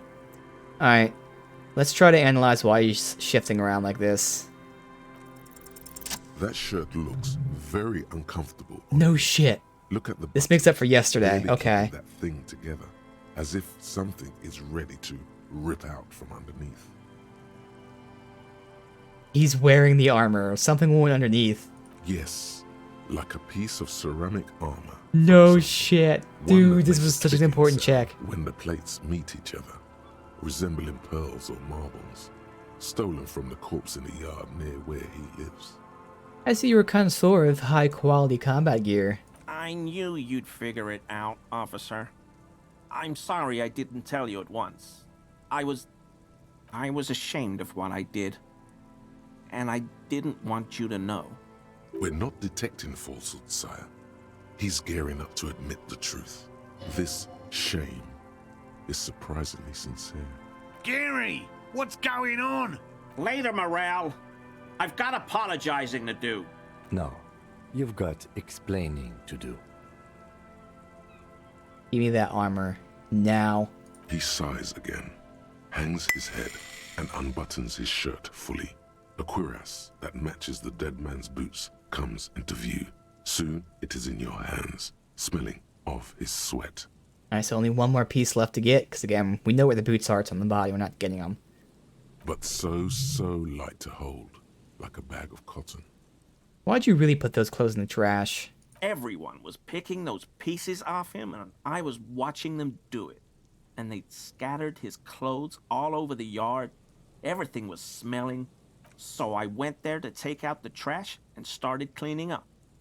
All those rags on the ground, him swinging up there, and I had a lapse of honor, sir.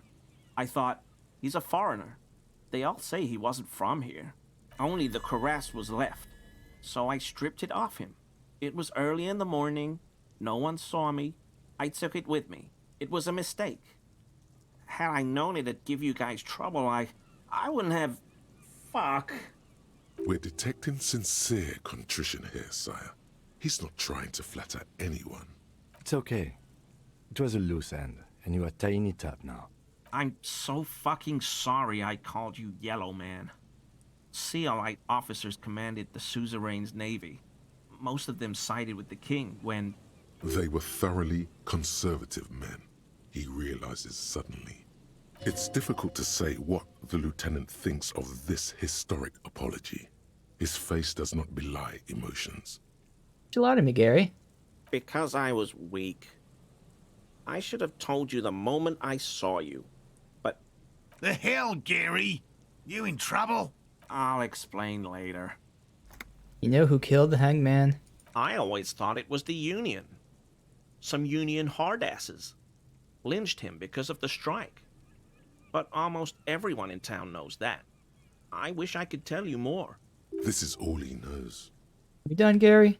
Yes, absolutely. I will never do anything like this again. Nice, dude. Okay, so we got a thought. We got the armor. Of the We got law, like 2 side quests Lord done.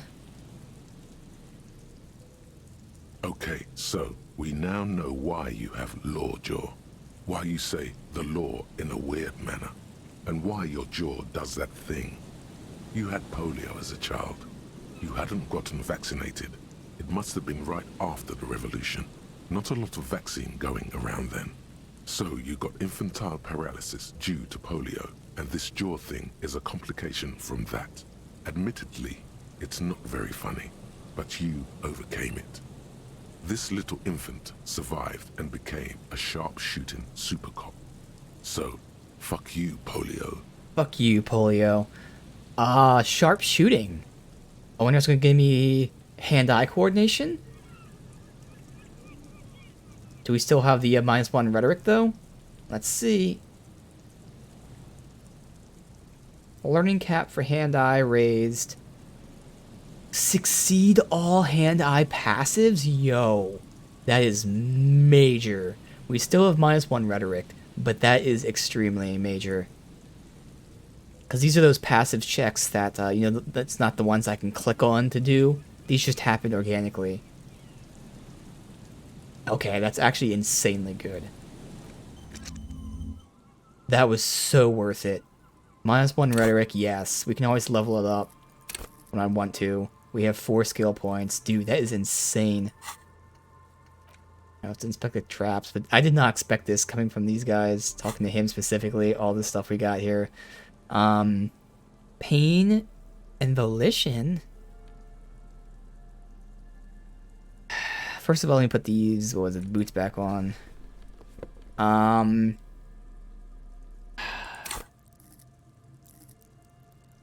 Pain threshold.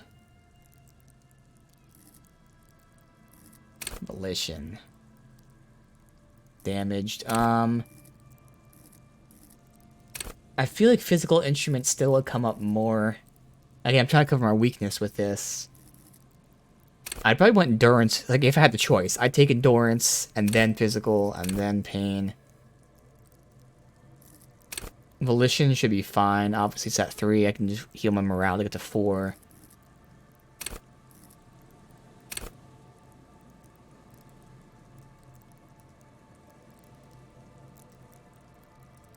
Yeah, I think we'll keep what we have.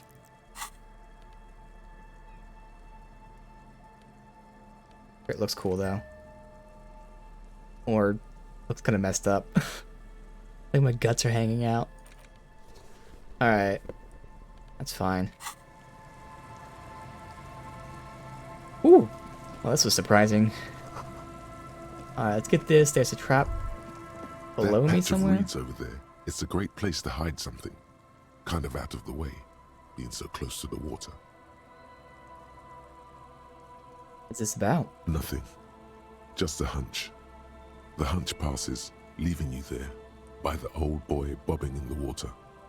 Time to go.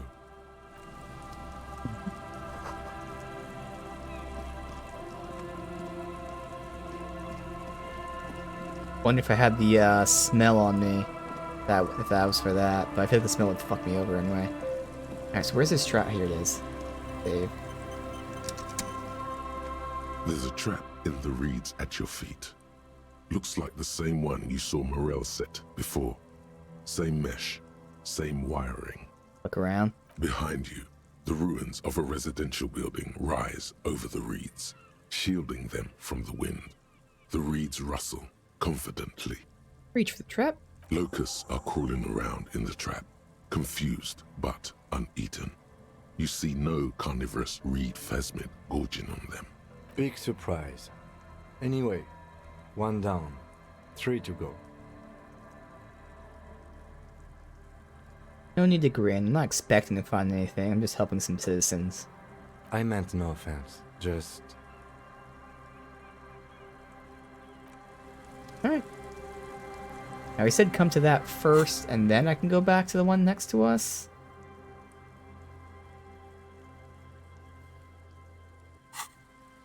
I'll potentially wait for that one last.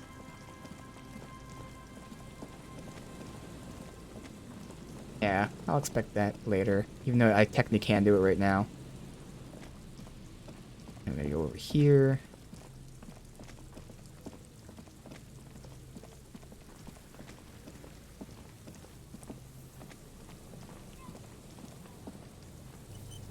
Field electrical.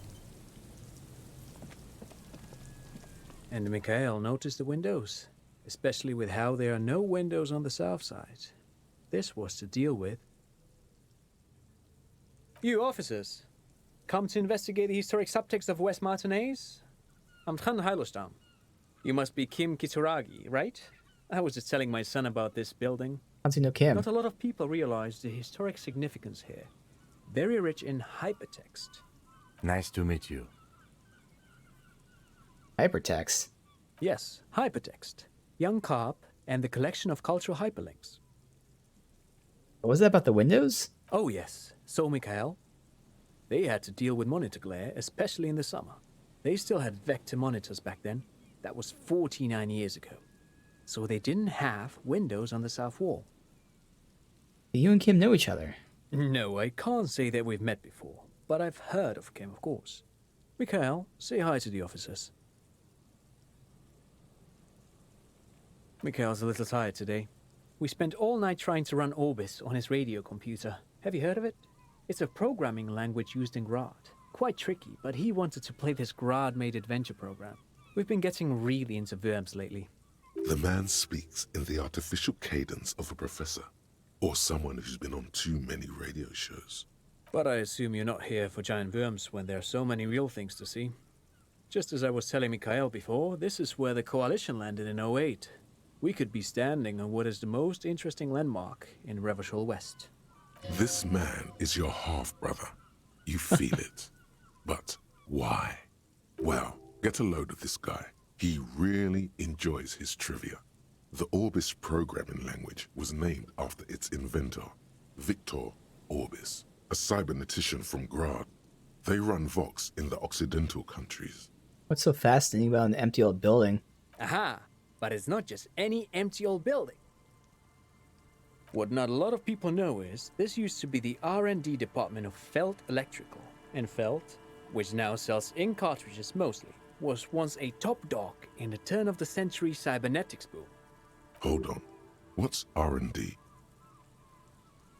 The building? It looks old and weathered, with seagulls picking apart its stone and metal carcass.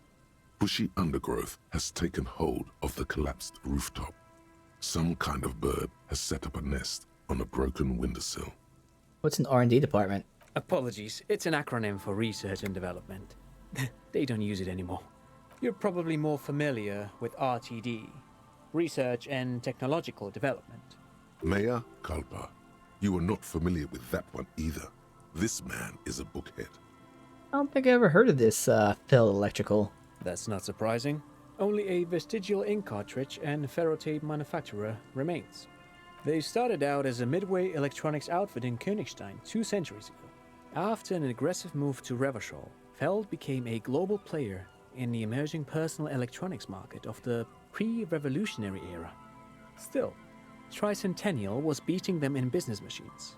But Feld had an ace up their sleeve, or should I say they were developing an ace up their sleeve? I'm mixing my metaphors here. What's that ace? It was here in Martinez, possibly in this very building, that they developed prototypes for a tape computer. Tape computer?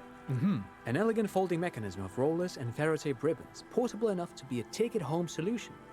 Revolutionizing business machines, possibly even bring them to the average consumer, which is a feat of engineering even today's giants, Rehm, ICN and ZAM, haven't achieved yet. What happened? Indeed. What? The revolution! Unfortunately, their moonshot project never made it to the market. Feld's move to Revachol backfired.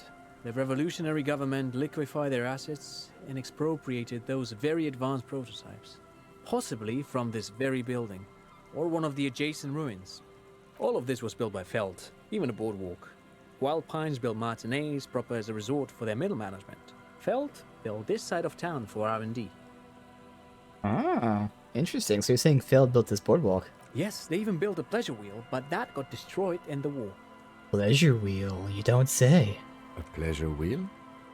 Perhaps reminded of a childhood memory. It's clear he would prefer there were a big wheel lighting up the coast.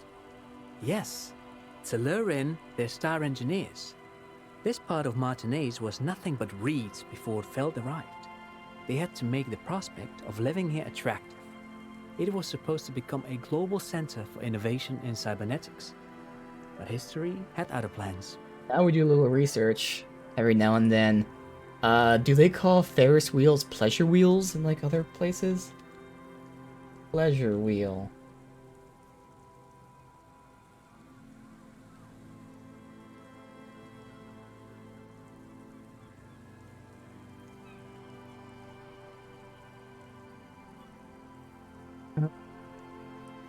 Big wheel, giant wheel, observation wheel, but where's pleasure wheel? Oh, early history. Pleasure wheels may have originated in Bulgaria. Okay, so when they originally came out, when they were originally made back in the 17th century, they were called pleasure wheels. Interesting. There we go. So what happened to the engineers? The company people? Oh, I'm afraid it didn't end well for the boys. But this story is a bit too dark for little Mikhail here. Now, if you were to ask about tape computers... Okay, how the tape computers work? Actually, no one knows. No one even knows what a computer made entirely of tape would look like. But word has it, they were very elegant, exquisite, alien-looking turn-of-the-century hardware. Buckle up. 10 years ago, I did a little freelancing, I guess you could say. I was a special consultant for an exhibition at the Humpty Dumpty Dum Center in Vredefort, Oranje. Humpty Dumpty Dum? It raised the same questions, and we had lengthy discussions with Paul Ockerman, who was head curator at the time. This was before the twins Keith and Guy Juice joined the team, trying to Wait, did he just say Wumpty Dumpty Dom Center? He did it. He said Wumpty Dumpty Dom Center, like it's the most natural thing in the world. Yep. What the hell is a Wumpty Dumpty Dom Center? And who the hell are Keith and Guy Juiced? Yeah, I need some information, buddy. What are you talking about? The Wumpty Dumpty Dom Center for Contemporary Arts. The exhibition itself drew on Lagerman's notion of memory, and so there were some parallels. That's why the head curator, Paul Ockerman, chose to... You're making this up. Kim, is he making this up? In fact, I'm not. The Wumpty Dumpty Dom Center The hell is a got place thought? you can visit if you're ever in Vredefort and are ever in the market for an exhibition space / contemporary art research center. But perhaps I should return to the tape computers. As I was saying, the device itself was very elegant, fragile even. One could write directly on the tape using a special chemical solution. The machine would then analyze the handwriting, perform operations, and project output onto a white screen. It was a beautiful, delicate thing. Made of black film and folding tape structures. Cool. Very, very cool. Though I understand the socio-economic causes of the revolution, it pains me to imagine the revolutionaries setting fire to this precious device. But so they did. The felt playback experiment vanished into the fires of '07. Failed playback experiment. Yes, the official name of the prototype. Some sources report it as the felt playback experience, but those are incorrect. Why'd they destroy it? Who knows? Maybe it was an accident, or maybe they didn't want the technology to end up in the wrong hands. Either way, they're all gone now. All 3 versions of the prototype. Nothing but debris and ashes remain inside that building. Oh, he's gonna... He just told us the answer, but fine. What did revolutionaries do with the computers? They used them for military communications. Oh, I thought they said they destroyed them. Also to write and send out press releases. The most notorious example being Le Decret de Mars. What was that? What's the Mars Decree? I mean the radio transmission sent out to news agencies and world governments by the newly created Commune of Revachol on the 7th of March in the year '02. A short-lived legislative foundation for a short-lived utopia. It's a beautiful piece of text, actually. A singer-songwriter I know, Charette, called it a love poem to Revachol on her political concept album, Bon Baiser dans ce Lind. You should read it. Every local library in Revachol stocks a copy of the decree. I tried to get Mikhail to memorize it. Tried to. Someone was much too interested in worms to be paying any attention. The kid takes a peek at the green and silver worm on the cover of the book, already forgetting about this part of the discussion. But of course, what else? Alright, well, thanks for the information. No, thanks to you for having me and little Mikhail here to pick your brain. A very interesting conversation indeed. I got a thought. Wow, it does not even take long to get. -1 suggestion for now. Wednesday evening, something heinously exciting is underway. People have gathered beneath the roof of an oddly shaped trophy building, sipping wine, exchanging opinions. The Wunda twins, Guy and Keith Juiced, are stars. Bomber jackets and sneakers, head curators. The Wumpty Dom the dummiest event of the year, and all the cool kids have RSVP'd. Where are you? I think what kind of... Like, what's that art? See, I don't think I'm going to take it, but I always like to kind of guess, which obviously is a pure guess. What's that art one?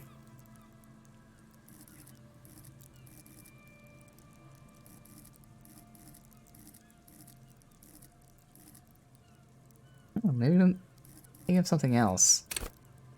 I mean, what the fuck would... Art Expedition... I thought there was like an art-related one. Maybe I'm thinking of like a check that was art-related that had to do with this. I don't know.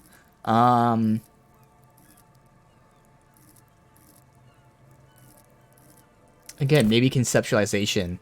Oh, that is the art one. There you go. So maybe this gives you like conceptualization.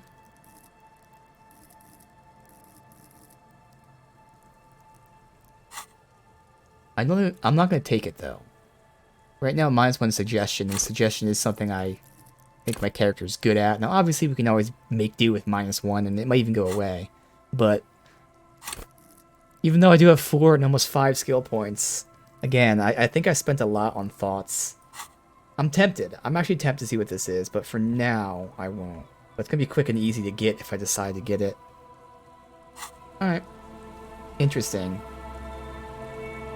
Because again, this would be like conceptualization. And again, it's not even like it's +1 conceptualization. Just almost all of these just raise the max. There are a few like this, unlocks the white checks. This amazing one, succeed all passives. And these two amazing ones for experience and money. But most of the other ones, that one gives you health. Like drug related or some random shit. Such as raising caps for the most part. That's probably going to raise the cap for conceptualization. But if the penalty is still -1 suggestion, then I don't care about that. I don't need the cap raise for this stuff, to be honest. So yeah, no.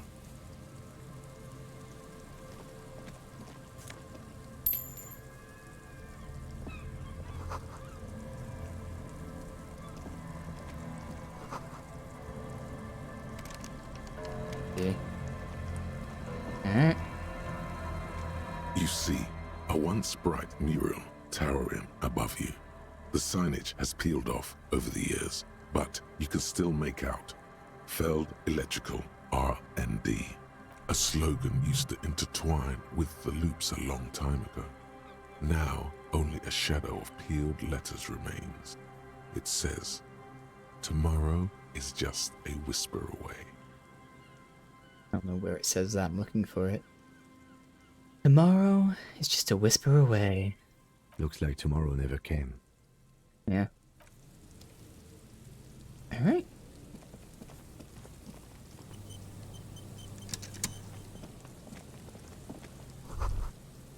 The remaining windows rattle from a strong gust of wind. They're covered in a thick layer of grime. They must have been like this for 40 years. Try to see inside. Dripping water falls from a high place. All you can see is the shadow of a collapsing staircase. There's rust and corrosion on the bars. They're foaming with it. And a small layer of white salt from the sea. Lieutenant, can you make out what's inside? No. I won't even try. You know, I had a partner once. They called him Eyes, because he had to show me things. It's that bad. You still shoot, though? Well enough, actually. It's odd how that works. I'm no sharpshooter, but I pass my shooting courses 7 out of 10. His hands lead the way when it comes to that. And his shoulders. It's reflex. So actually, now I think about it, was that thing was the passive. That was an example of the passive hand-eye coordination, which I am now guaranteed to succeed. I should have looked at that to see what like it says. How do we get back here? I'll let him follow. Oh. Don't know how. Okay.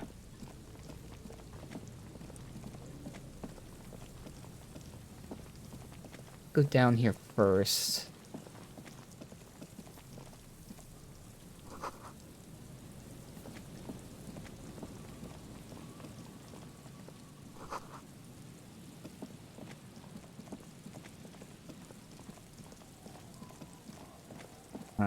Where did we leave off when we were exploring? Now. Oh, we're right here. Okay. I know how far we were. Left off like up here.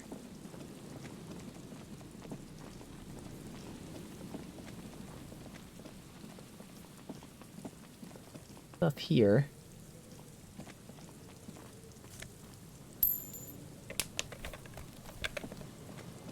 Jacket? Someone has left an unidentifiable article of clothing on this railing.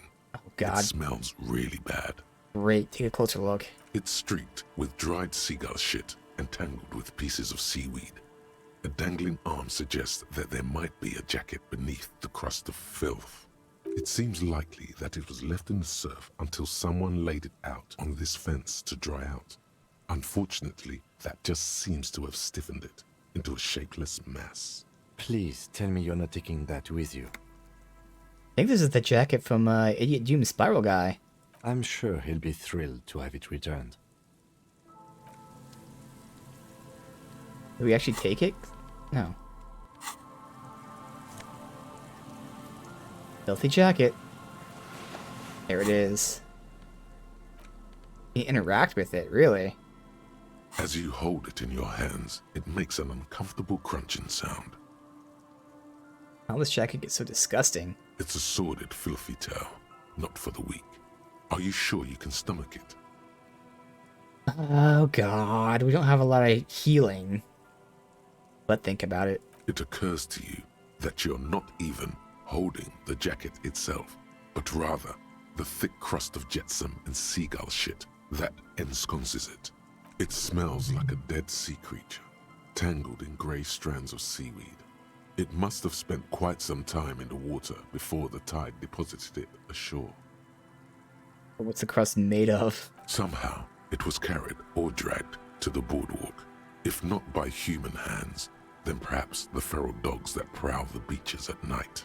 The faint impressions of many footprints are also present, though it's impossible to tell what kind or how many. Suffice to say, the jacket spent some time on the ground before someone draped it over the railing. What happened when someone put it on the railing? The crust is hard. This jacket spent at least a day baking in the sun. Who knows what happened to it then? Alright, gonna pretend to think about any of this. It's too late. You've already thought about it, and now your hands are covered in muck. Ew. Flick my hands. Now you're just flicking that shit everywhere. This is a disaster. You'll never get the smell out. Better than whipping up my pants. Alright. Well, at least it was morale, which I was hoping, because we had plenty of healing for morale.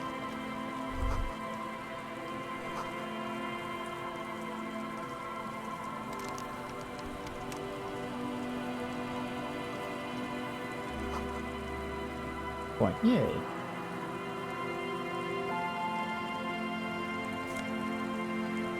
+2 encyclopedia, -1 perception. No. Man, we haven't got any good glasses yet, in terms of how I want to use them. All removing skills that I like, or giving me skills I don't care about. Well, and giving me skills I don't care about.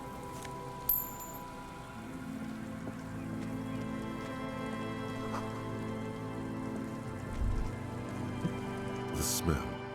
It's awful and familiar. Hold on, that is awful. Ugh. It doesn't help. You can That- still smell it. Is that rotting fish? Don't be naive.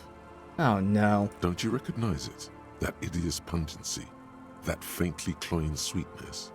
Only death smells like that. Body?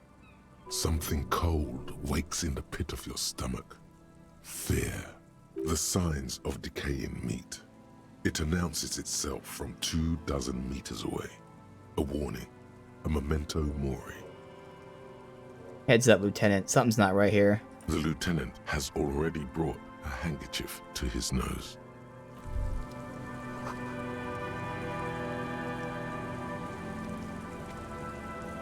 There's some tear, an empty cigarette package, and a crumpled kebab wrapper in the trash bin.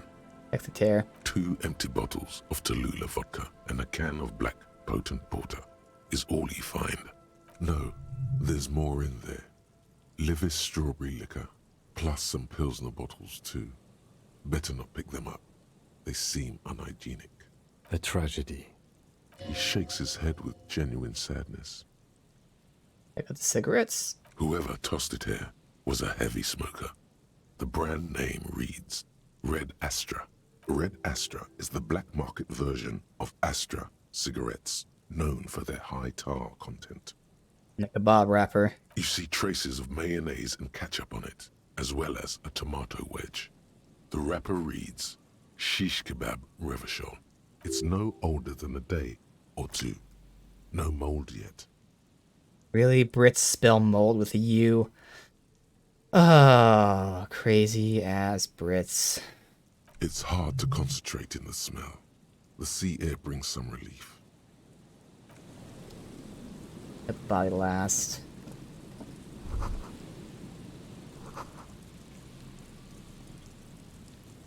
Alright. This is that. So we now have so many skill points, 5. So I could I could potentially try to see what the fuck this is. Oh, I never looked at this. Or did I? Oh yeah, we did look at that. Okay. I'm reading it. That's right. So I could. But again, -1 suggestion I wouldn't want. And if my guess is that it just raises the cap of conceptualization, I don't need that at all. But good, we have plenty of skill points now. All thanks to our thought. Gives us all those skill points. 10 XP is so much per orb. Because every 10 orbs you look at is a skill point. It's nuts. And I love it. A man lies on the boardwalk, his limbs bent and neck turned at an unnatural angle.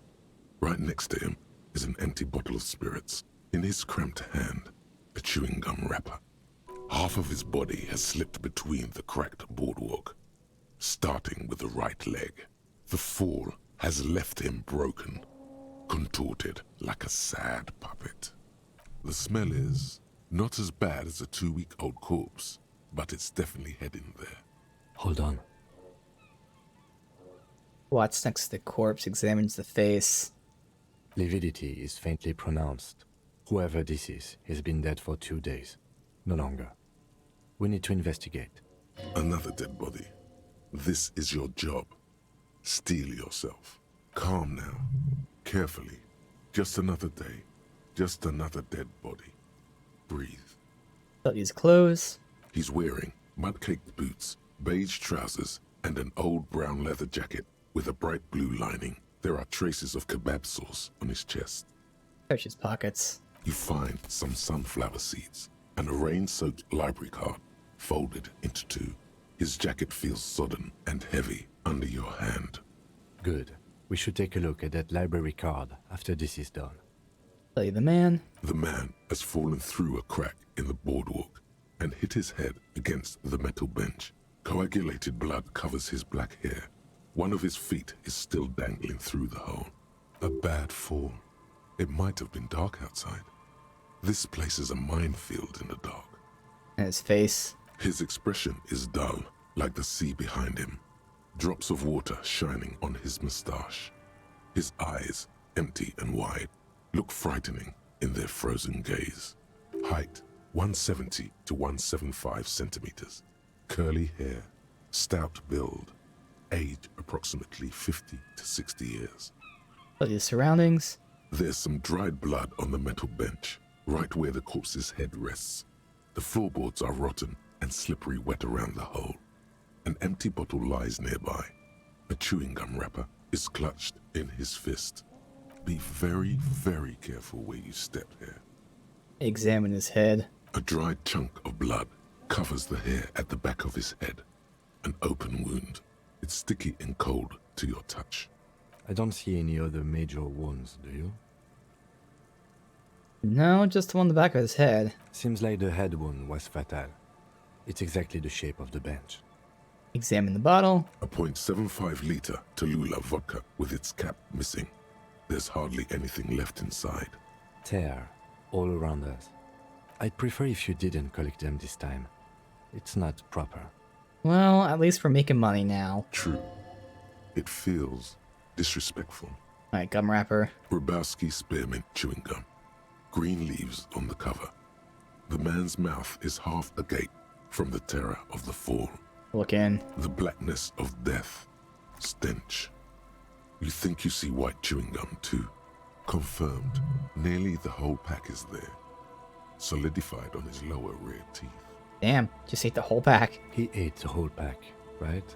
It's to cover the smell of alcohol before going home. Yep, that's what I was The thinking. worst thing is, I've seen it before. Almost the same scenario. Even the chewing gum. It's always the same. Now, I know the floorboards are weak and stuff, so I don't think I want to step on them. I'm not sure if step on means like tap it, or like actually fully step on it. I feel like if I step on it, it might like start to give way and I'm gonna slip and bang into it or some shit, so now we're good. The entire boardwalk creaks in the wind as you take a step back. Yeah, so it's clear he was just a drunk who, you know, stepped in the hole in his head. So who is this man? Looks like one of the locals. He'd have to know this spot to come here. You don't just walk over here. But that's just a lazy assumption. What do you think? This is an omen, a sign from above. Don't start drinking again. It's like me. I could have ended up just like him, dead on some empty boardwalk with a bottle next to my corpse. Well, at least you're not married. Points to my... Okay, points to his... I was gonna say, at least you are married. You're not married, so he's married. Or, what if you are? But let's try to not run ahead. For now, all we know is that he's an unidentified middle-aged man found dead on the Martinez boardwalk. What do you think happened? Death by misadventure. He slipped and fell through the boardwalk. A truly unfortunate accident. If it wouldn't have been for that bench, he'd be alive. Think he was drunk? Oh, yes. What about alcohol poisoning and liver failure? Some symptoms of acute alcohol poisoning could have definitely played a role here. Severe confusion, respiratory depression, unpredictable behavior. But I think that death arrived through head trauma, not liver failure. And the kebab? What about it? The deceased ate some kebab. Yeah. It's probably from a nearby place, maybe in the Pox. Sometimes a kebab is just a kebab. No one should be held responsible for this broken boardwalk. It's dangerous. They'll seal this place off after the news reaches the coalition officials. I doubt that they have enough resources to actually repair the boardwalk. Not that sealing it off would keep anyone away. All it does is keep the city council's hands clean. Right. It does seem to be a pretty straightforward misadventure, although there's still a question of identifying the body. What should we do with him? From where I stand, I can see two options. We either take the case and follow the leads to identify the body on our own, or we report back to the station and leave this for our colleagues to handle. And we found them. We should finish it. It should be pretty open shut, really. Alright, we should first examine the library card you found. Then we can call the station from my kinema. Let them know we are taking the case. Alright. Save the game. Let's just do a manual save as well, because, again, we do have quick saves and some auto saves, but it's always nice to do this. And I'm gonna go grab right over here just a snack here, some mints. Pretty quick.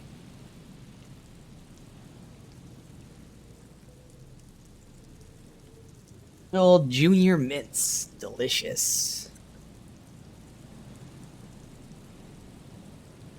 Back on that here. Weird. I got this, like, sort of headache. It's been like this entire stream here, like 2 hours of it. It is a headache, but it's like so light, it's barely there. And now I'm kind of getting hungry.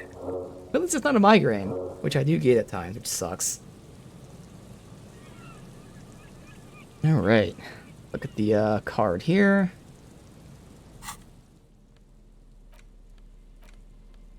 The library card is folded into two and still slightly wet to the touch. The front side reads, Central Jamrock Public Library Card, issued to Billy Mejean, expires July 53. Billy is a unisex name. Could be the deceased, or his family member. Whoever owns this card is an avid reader. You find a list of books written in blue pencil. Radio thriller. Stand a little less between me and the sun.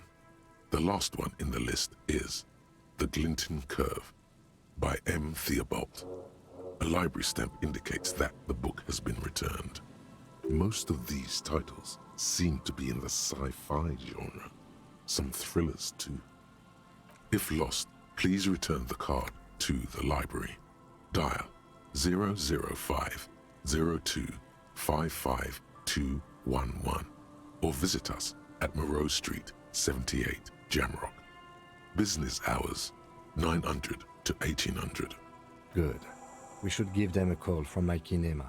See if we can learn anything about Billy Mejean. Good idea. There was plenty of information here to go by. Alright. And just bang things out. Proximity, really. I'm not doing any of that stuff. Alright, can we get like... Moonshine, probably. Can we get back here? How the fuck do we get to those stairs behind this building, then? Oh, what else to go from here? Yeah, everything is back that way. Huh. How the fuck do you get back here? Obviously we have this like fence here, but what about that? Oh, I missed whatever this is though. Run to that. Fuck it, I guess I will look at this trap. I mean, he did say we can do just one trap before we look at this one. We did. Oh.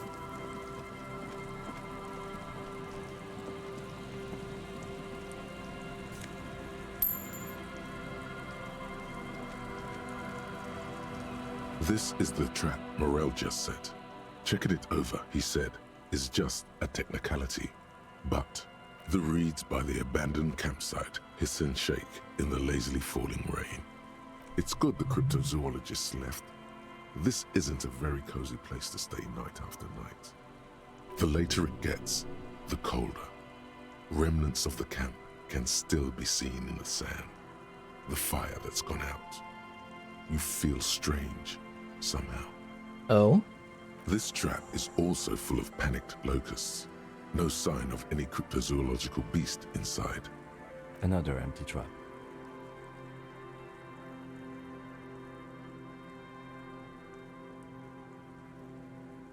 Hey, nothing, just put the trap down. Neither does the lieutenant. He just raises his collar.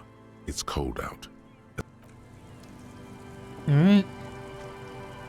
To see Dead by the Boardwalk. Yes. Call them. Call the station. Alright, next up I think was the church was right next to here because we unlocked the fast travel.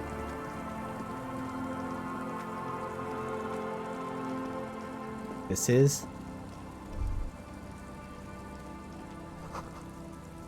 very large building. Yeah, because I was... Drawbridge, going to be low from the other side. Where? Oh, you mean... Oh, this thing. Okay. Can't go there from here. I have to go...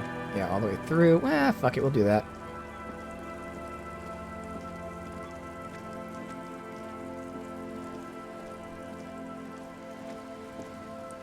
Suddenly walking. That was weird.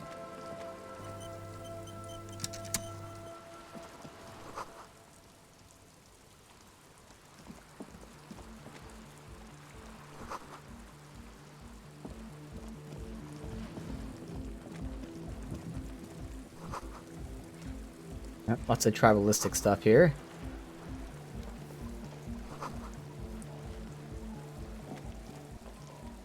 A pane of eternite has been planted into the snow. 2 poles are holding it up. Barely holding it up. It could fall over any minute. A stronger gust of wind might be enough. What's this? It looks like a makeshift bridge. Could be convenient. The pane falls into the icy snow with a soft thunk. Why was it up? We should ask that girl on the ice what's going on here.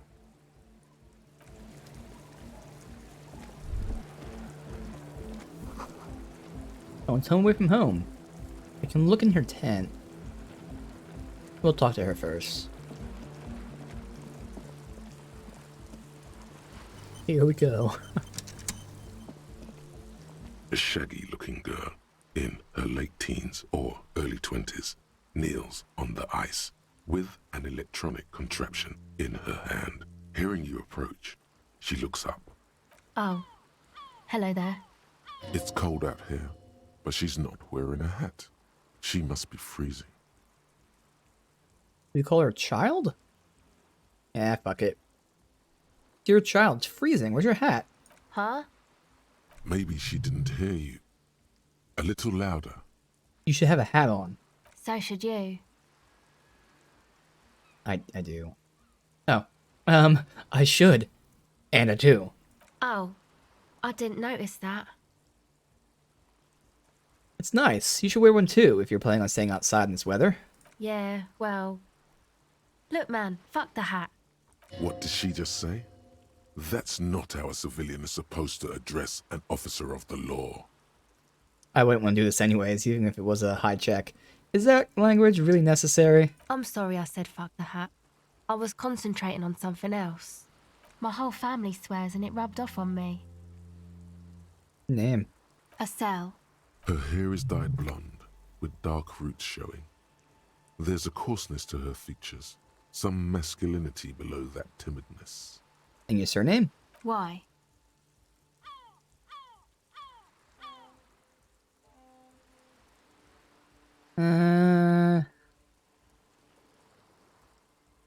Why indeed? Forget it. Okay. What's that device you have there? This is a portable recording device.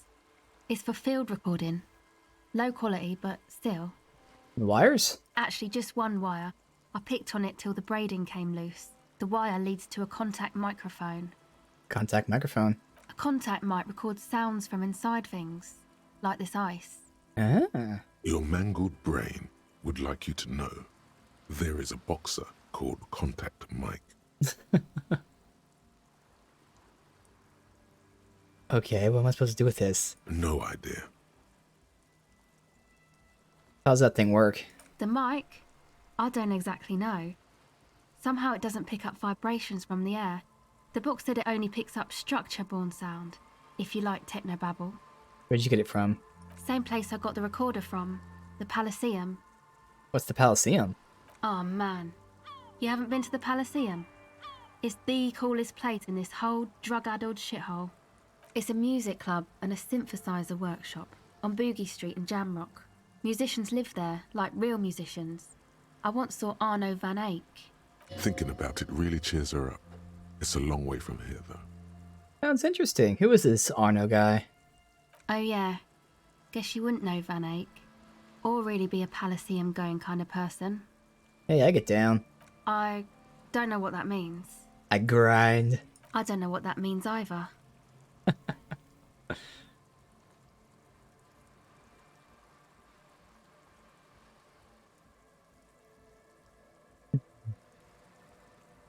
Nor do I, but I have concrete evidence that I rock, in the form of a wrecked tape player and completely trashed hostel room. That's cool. I guess time has deserted me. Sucks, man. Fuck. Was there something else? Third time I've About done the this to contact myself. mic, perhaps? Some non-mic questions. Okay. What are you doing out here? Recording, I guess. What are you recording? I think I'm recording cracks in the ice. But there's no way to tell. Not without headphones. I think I just recorded your footsteps too. Not sure how that will sound. What happened to the headphones? My boyfriend sold them. What for? I don't know, man. Things. Just stuff you need for life. A lie. They were probably pawned off for something suspicious. Yep. So what are these recordings for? The cracks, the footsteps? The musicians in the Palaceum used them for making music. They looped the stuff, cutting the tapes together. They make music out of cracks in the ice and keys jangling. Crazy sounds like that. It's hard to explain. Anyway, I thought I'd make some too. It's supposed to be, like, a music place anyway. I don't really know what I'm doing. They use synthesizers too. I don't have a synthesizer. She looks at the recording device, the thing she thought would fill her hours with joy and escape. It's turning out to be an empty fantasy. She feels childish, very useless all of a sudden. Take this, you're cold. Give through his jacket. No, man, fuck that, I'm cool. I'm sorry I said that. I'm sorry about the fuck. It's okay.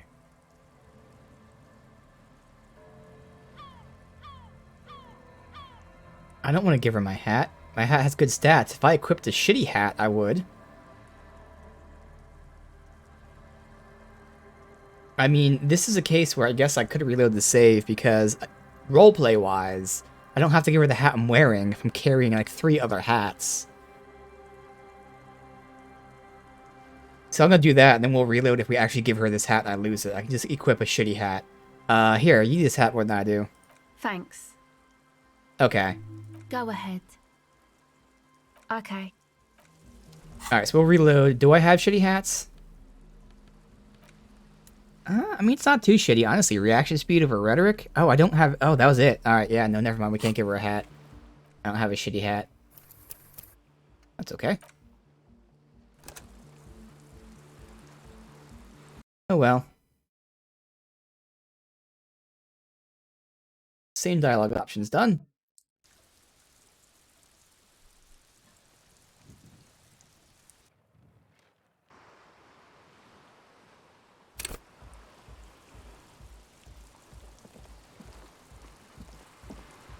A shaggy looking.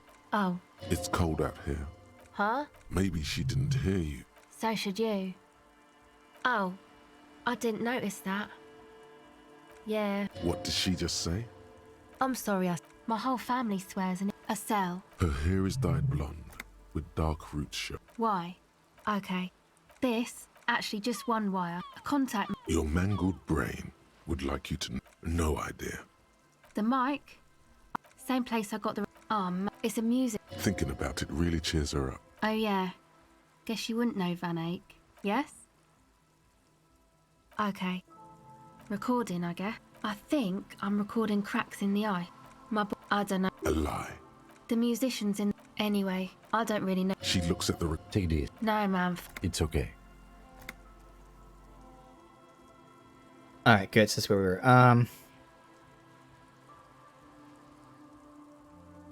Well, I'm going to mention the hat, because if I'm not giving her a hat, I'm not going to mention it. You said it's supposed to be a music place. What is? That? The boys think it church. could be a place, like the Palaceum or something. Stupid. It's really not going to be a Palaceum, that's for sure. And who are these boys? The boys. Yeah. Andre and the guys, they're inside, in the tent. And why is that? Why are you freezing out here while the boys are inside? They got too much stuff crammed in there. No room. Stuff like what? Music stuff mostly. Like this tape recorder, but bigger. And there's piles of it. You mean like those headphones your boyfriend sold? Yep. They were pretty. I'm sorry we sold those. Why not just leave it outside so you don't have to freeze? That stuff is more expensive than I am. More expensive than any of us, really. Doesn't matter. I can take the cold. Okay. Go ahead. God, it's an empathy check, which is nice. I would level empathy. We do have plenty of skill points, but I probably will give this a few tries. Maybe at most 2 levels, but it's still going to be such a low percent check. Tell me more about this music place you've been planning in the church. It's supposed to become like a club for anodic dance music, like that new style of synthesizer stuff they play at the Palaceum. Except that, yeah. Looks like the old church. So what's this anodic dance music? You know, anodic, cathodic, music that's made with electronic instruments. Secret task? What the hell? Electronic instruments like what? Synthesizers and tape consoles. Microcomputers too. Anything that uses electricity, but isn't guitars. Also found sounds, stuff like that. You see clear, beautiful, violent flashes of light. Light cutting through a smoke-filled darkness. That is what the future will look like. If it ever comes. They want to turn the church into a club. I know. It's not my idea. Andre and the boys found the place. It was supposed to be deserted, but now they can't even take it. Hey, don't get me wrong, but you're cops, right? Yeah, why do you ask? Okay, well, maybe you could talk to Andre and the guys, because there are some strange things going on in that church. If you're police, you should look into it, right? I'll talk to him. They're inside that thing there. Would be cool if you did. Was there something else? Go ahead. Alright, so this is an empathy check. First of all, we'll check Okay. out empathy gear that we have on. Or we can put on.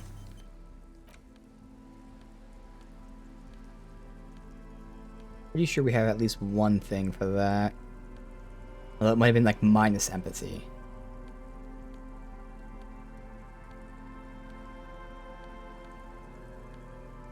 It was minus empathy, damn. Okay. So... Let me see. Hello again.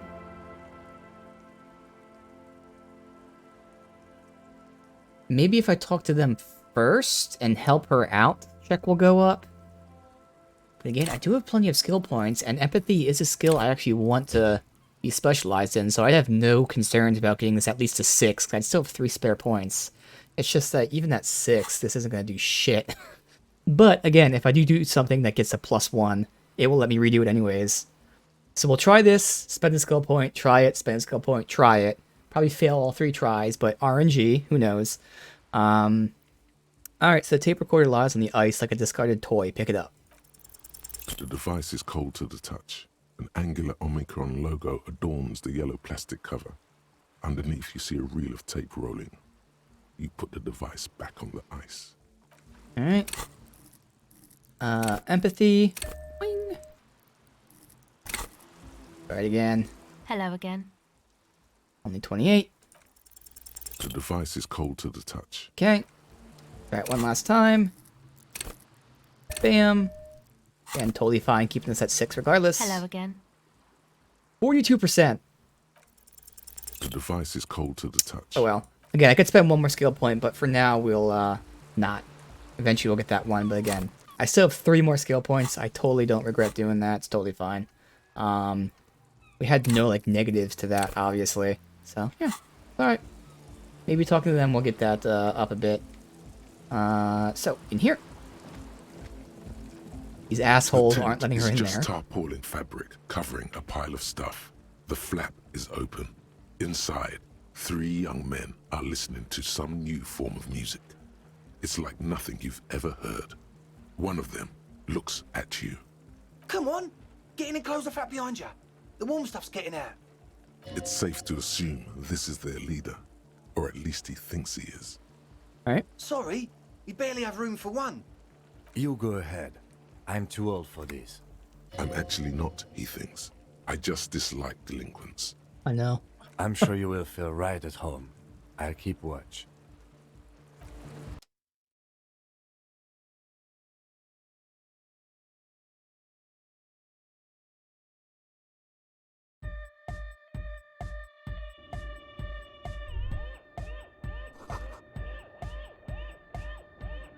Wet and laundry detergent. Great.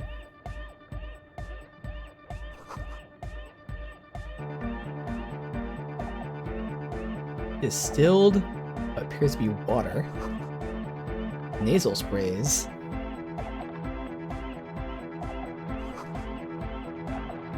Music speakers. Alright. A young man with peroxide blonde hair holds up a Harman Welshi tape player, nodding along to the music. He looks at you with a knowing smile and says, I want to buy that tape player, the boombox. I wonder if that will also give me like a +1 with these people. as though you're supposed to be sharing some tremendous evangelical secret. Hardcore! Say nothing. Hardcore! Say nothing. Hardcore to the mega! Alright. Here comes the night! Could there have been a right way out of this garden of forking paths, you think? Solve the egghead puzzle. What the fuck? Has to be some way to talk to this person. Haven't found it yet. It's definitely not about signs. What if you just try again, find your way out of this maze of things to say? You're gonna rhyme? The young man with the tape. This is hardcore. Is it? It's hardcore! You're just gonna keep saying hardcore, aren't you? Skibba-dee, skibba-danger. I am the rearranger. Your cop training did not prepare you for this. What to do? Back to the heavyweight jam.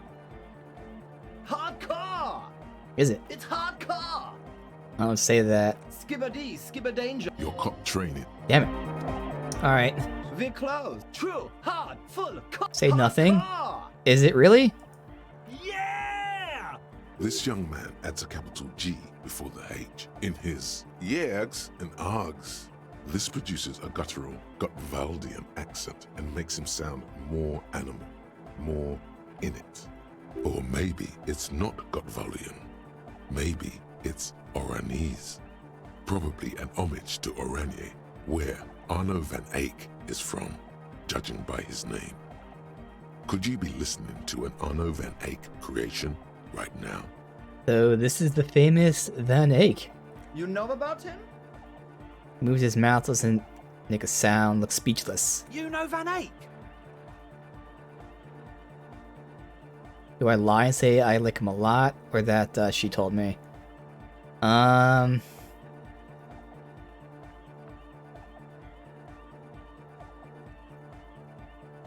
Fuck, I'll tell it. I mean, I feel like I wouldn't be able to, again, role-playing as this character who's like in his 50s and has no idea what the fuck even this instrument is, let alone the music. I would know that I can't shit-talk my way into, like, you know, them believing me. So your friend Estelle mentioned him. Good, good. The Advent? Oh, I guess we do have to Be continue close. this. True. Hardcore. Yeah! Never mind This then. young, or maybe it's not. You know about? You know Van Eyck? Yeah, Major Egghead. Wow. The skinny wraith looks at you with some disbelief. So ignore everything I just said then. So am I. So am I. Oh, is that why they call you Egghead? Because Egghead to the Mega, the K became the G, the boy became the man. The Advent? Ah, what the fuck? We're close. That's still not it. Alright. Hardcore. Well, let's finish that This line young, of questioning or and say, maybe it's not. yeah. The Y to the E to the A to the A to the A to the A to the A to the G to the H to the exclamation mark. Yeah! He missed one A. Don't cop. You missed an A there. I yelled mine with 6 A's, so you have to yell it with 6 too. I'm the hard rhymer, the track attacker, the mic enforcer, the sixth checker. I am the law. No, I am the law. We're close. This fucking hardcore. kid. This young, or maybe The what? Yeah! he missed one A. Okay, you missed an A there. It's okay. I'm a lenient cop. It's nice to be important. God damn it, kid. We're close. True. Alright, wasn't there... This young man, or maybe it's. You know So about I can you, say, Van Eyck? no, it's just a turn of phrase. Oh, well, it really is him. It's an honest-to-God Van Eyck beat. Well, actually, a reworking of a Peppy, Popic and Arsos track. But let's not get too deep into that whole mess. The Advent? God damn it, kid. Alright, so it's not this one. Hardcore. It's not this one. Hardcore to the mega. Say nothing. Internally coherent. Say nothing. All car. All right. Yeah. Keep He saying nothing. furrows his brow as his very large head traces the sublime, invisible movement of the music in the very real air of the stuffy tent. Hardcore. Ah. So hardcore. Is it though? Egghead. Oh, what the fuck? It is. But is it? I mean, really? Feels like you should reply with the very pinnacle of idiocy here, so that things get totally transcendent. But you haven't gotten there yet, so you don't know what to say. I don't know what to say exactly. Under the radar. God damn it. We're close. This conversation's gonna take forever. Hardcore. Hardcore to the internally. All car. He furrows. Is it though? I was just thinking that a moment ago. One mind, one spirit. Fucking We're close. damn it. True. Hardcore. Hardcore to the internal. All car. He furrows. Is it though? But it Feels like you should reply with the very pinnacle. I am the mic and for. God damn it. Alright, so it's not sticking with that stuff. Hardcore. Internally coherent. I was wondering if you knew who killed the mercenary. Good morning, yeah. 1, 2, 3. Yeko Kata. The place to be. Anything that says nothing to do with the case. It's the message. We're close. True. Hardcore. Hardcore to the internally coherent. Good morning, yeah. 1, What 2, is 3. Yekokata? Yekokata is a hardcore place. Yekokata is an abbreviation from the Gradian term, Zone of Ecological Catastrophe, an agricultural megaproject in the extreme southeast of the Gradian Isola. It involved cutting-edge approaches to irrigation and a completely new type of fertilizer. An intricate system of irrigation networks pockmarking the earth, intermittent seas of phosphorus mud, ripped tarpaulin fluttering in the wind. A pair of molten rubber boots also comes to mind. Great. All in all, a truly hardcore place. Still not done. We're close. True. It's hardcore. Oops. I didn't mean to say that. Fuck. Skibidi. Your cop We close. True. Hard. Hardcore. Hardcore. Internally coherent. Was there more dialogue here? I don't think so. All car. All right. Yeah. What exactly are you doing? Gotta get the people going. Why? I'm the party boy. It's my job. It's a party boy. Hardcore party 25/7 beyond the winter's orbit style. There is a place far away in Cutler, Oh. beyond a certain latitude, known as Winter's Orbit, where there are 25 hours in a day. It is a tremendously cold place, abandoned to drunks and failed rock stars, full of Eternite, depression, and half-finished ski-flying hills. The Suru live there. I'm never gonna. This might even be like a troll quest that you can't complete. Internally coherent. All car. Gotta get the people. Yeah. Request. I'm not gonna read the dialogue options anymore. I'm just gonna. I think we're done though. He furrows his brow. Okay, here I'm a little bit worried. Maybe it isn't. The question is, what is the question? Oh god. Okay.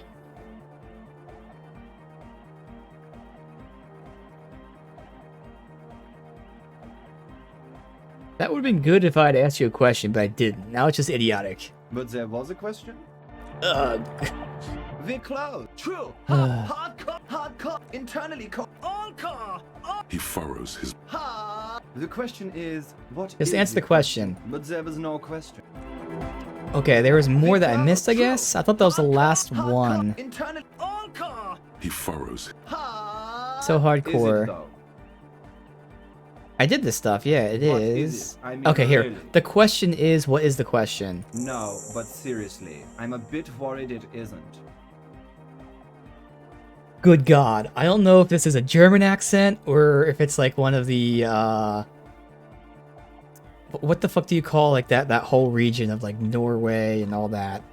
But fuck them. It's either Mac or Sanny, I can say that. Fuck Mac and fuck Sanny. God damn it. Alright. Don't be alarmed. Everything is okay. He isn't actually worried. Everything is still super hardcore. What he probably means is, it could be even more so. Alright.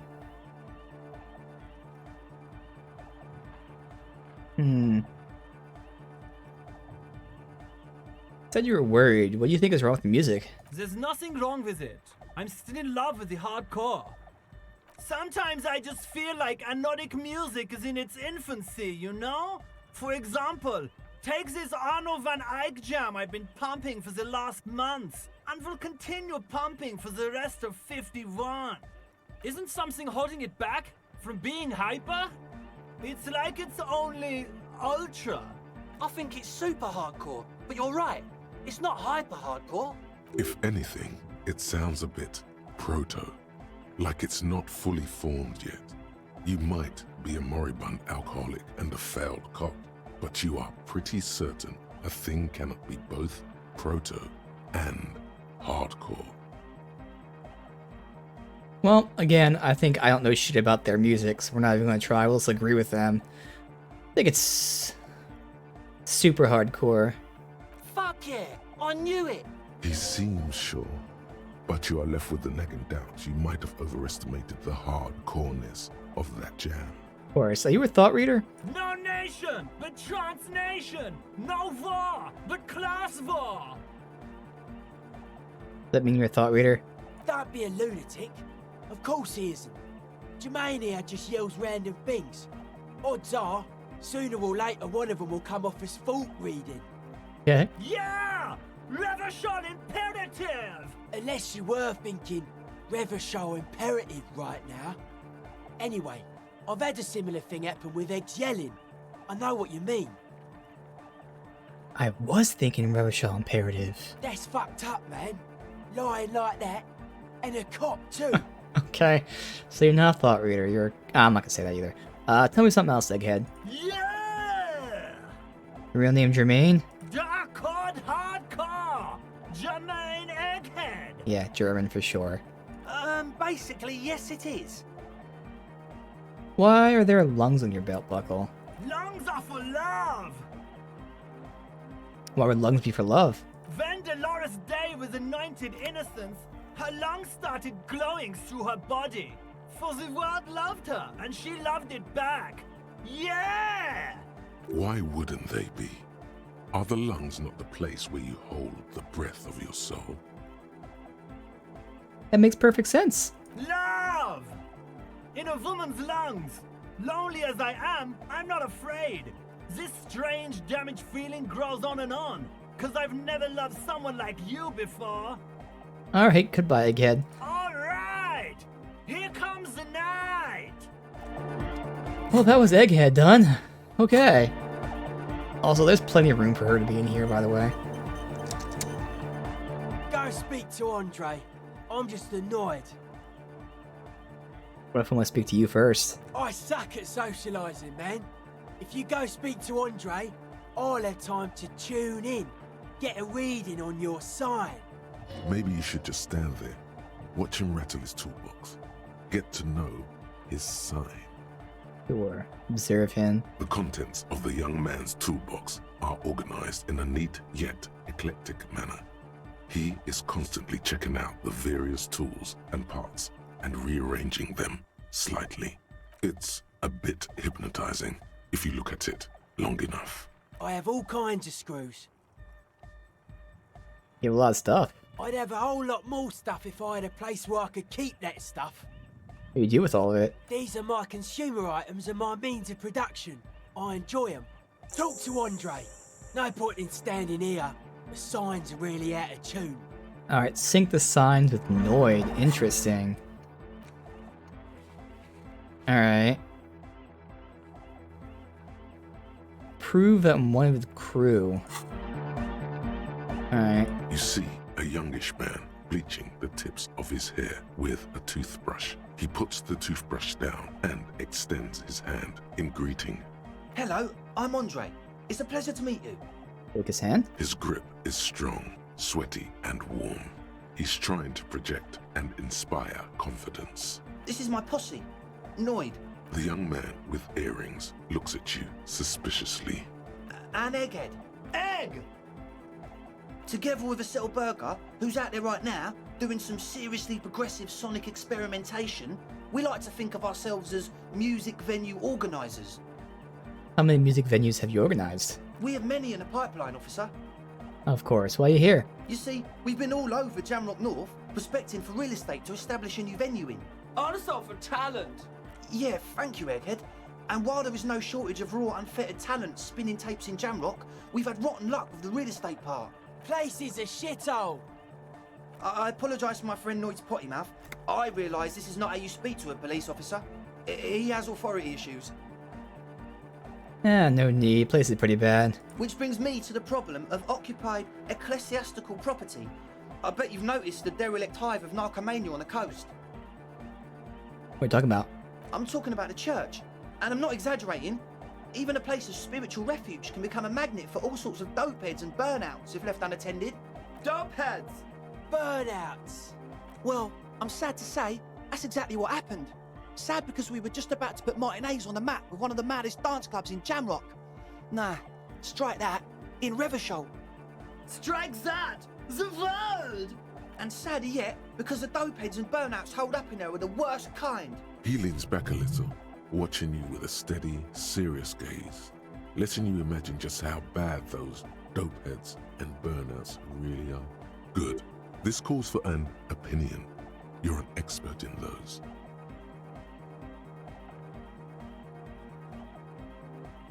I won't stand for narcomaniacs of any kind. No narcomaniacs on my watch. Yes. And the worst part is, they're also spooky. What do you mean by spooky? I was hoping you would be the judge of that, officer. All I can say is, their spookiness is the kind that keeps us from restoring this church into a community centre and a place of spiritual refuge. Also, they don't eat or clean the building. Shit's gonna collapse. People just want to spin tapes without them spooking it up. Place has bad signs. No one can dance like that. Thank you, Egghead. So you're gonna look into it, right? It should be a police matter. Getting them out. Whatever spooky stuff they're doing, I'm sure it's not what the Ecclesiastes meant their property for. I'll look into it. Tell me more. All right, right, man. So it is interesting because she wants us to get them not to go to the church. But then they gave us a quest to clear out the church, so we might have to make a choice between helping her or helping them. We'll see. Andre's obviously very happy you took him seriously. The whole tent is. The boys exchanged giddy looks. What's the status of the church? Haven't gotten inside yet. I asked Noid to install a measure against more drifters wandering in. A padlock. It's a temporary fix. Just something to contain the situation. I had to do it in an hurry. Not my best work, but it should hold for a while. Where's the key? Of course. Noid, give the officer the key. All right. Good. So be the cool cop and catch the key as it flies towards you. You sense the trajectory of the little piece of metal and plastic. Cool cop. The object makes a small ringing sound as it approaches. Just the tiniest chime to your left. Catch it. Ka-ching! The key hits your palm. The speed freaks nod to you approvingly. Thanks, man. The speed freak nods to you. A respectful nod. You proved something here. Damn right. So how long have those people been locked in there? Not long. Like a week, maybe? How can you be sure they haven't starved to death? I'm super sure they're alive. I mean, come on. I'm at least 90%, maybe 85% sure they're still alive. Somewhere in the ruinous past that led you here, there was something called exams. You may have learned the term involuntary manslaughter there. No, we're not gonna bring that up.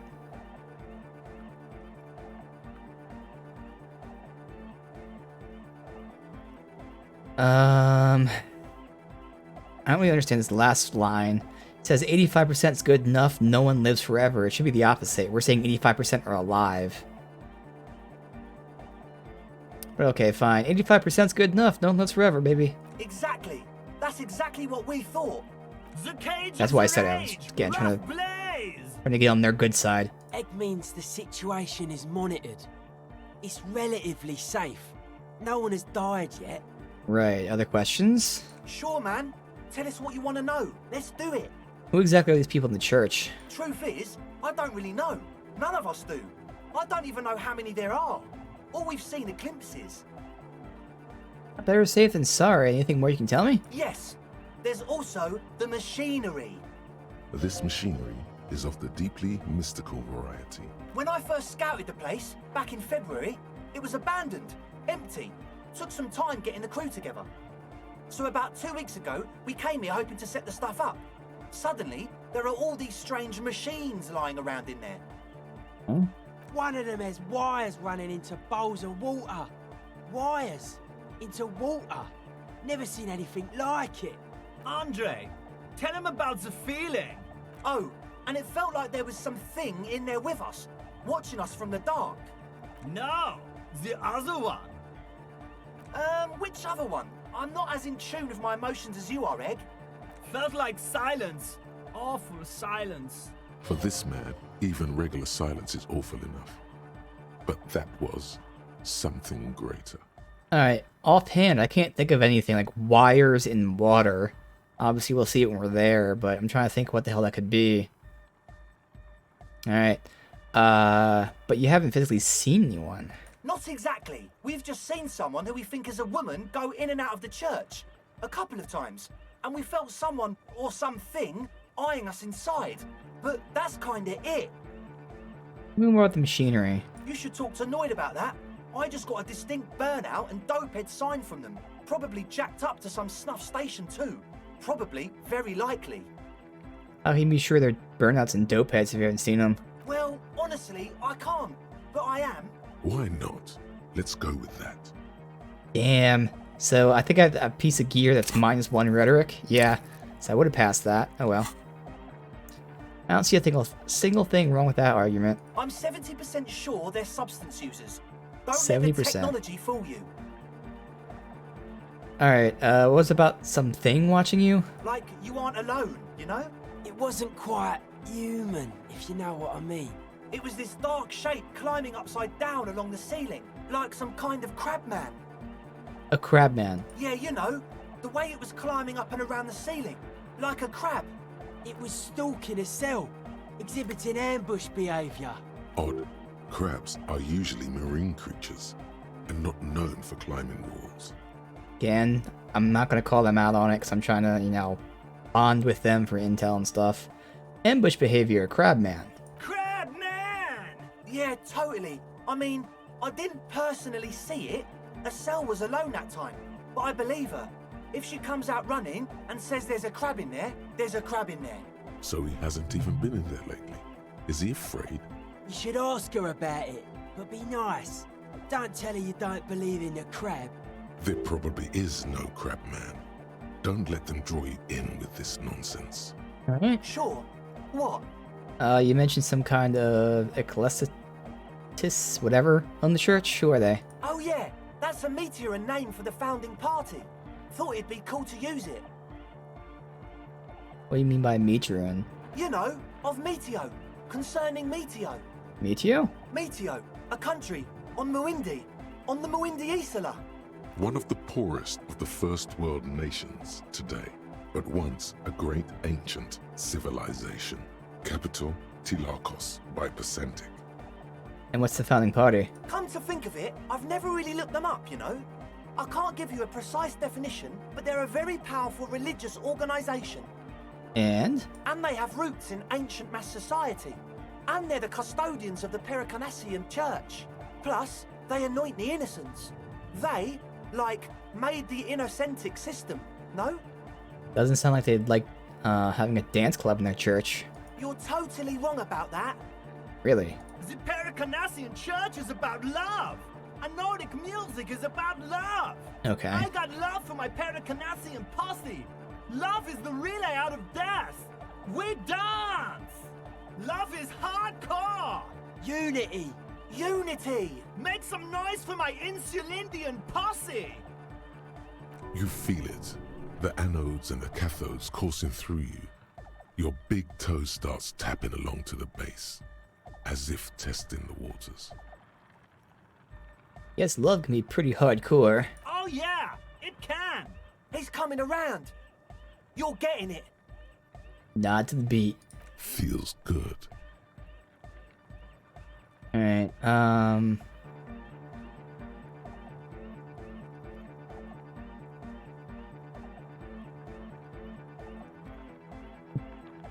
this might be one of the ways to dissuade them from going to the church, but I think for now I want to check it out.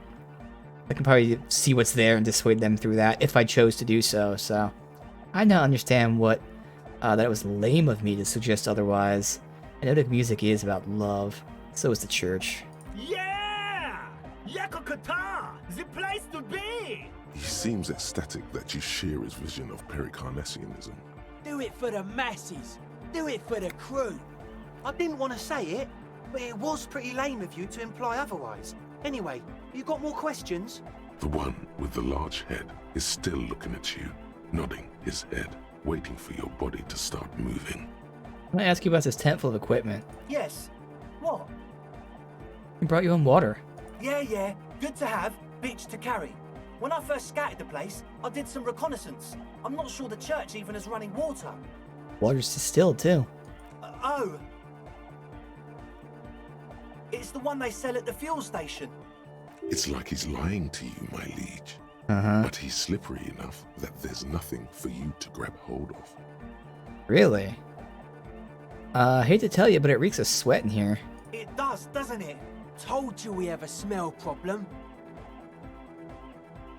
I also smell ether. Why? Ether? I don't smell ether. Do you, Noid? No.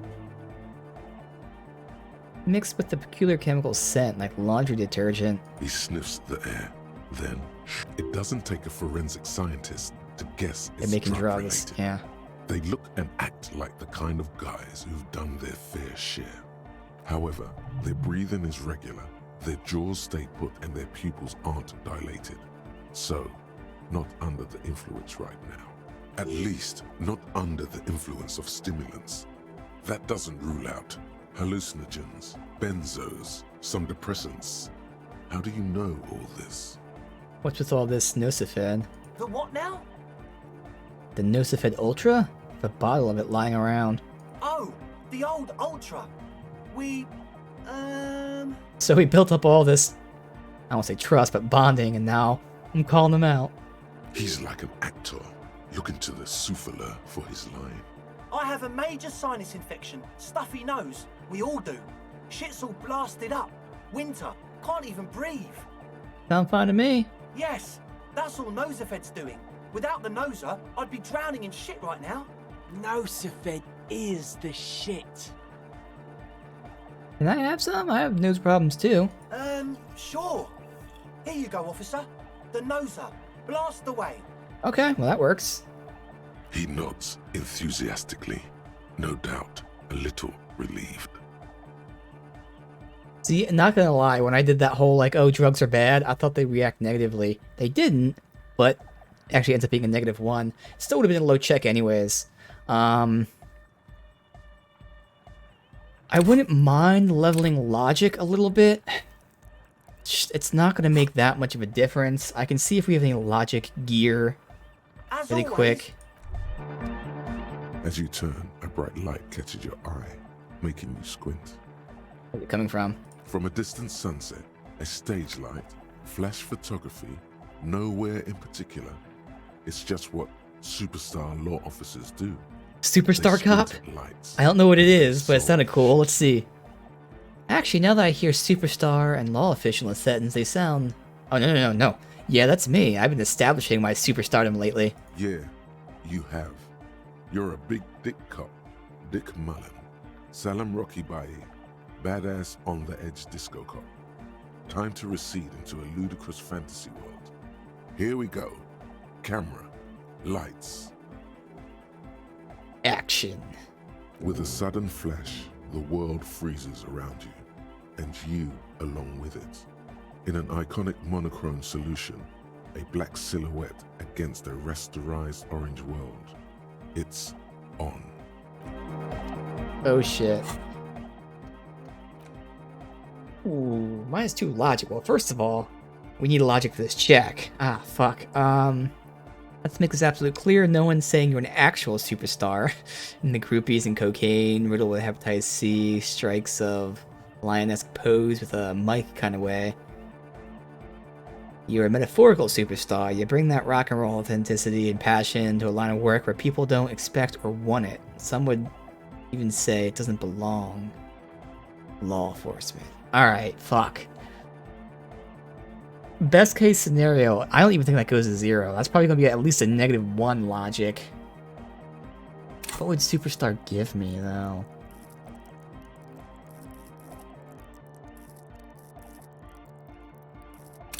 I could see it giving me this a little bit, but the way I'm saying that, like, this is the sneaky thing, and the only reason I'd say that is maybe because I'm, like, so cool that, like, people wouldn't mind, but I don't think so.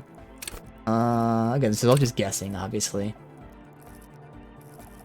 I could see electrochemistry, although it did say not in the cocaine sense, but at the same time, maybe, like, electrochemistry, which, again, I don't care about.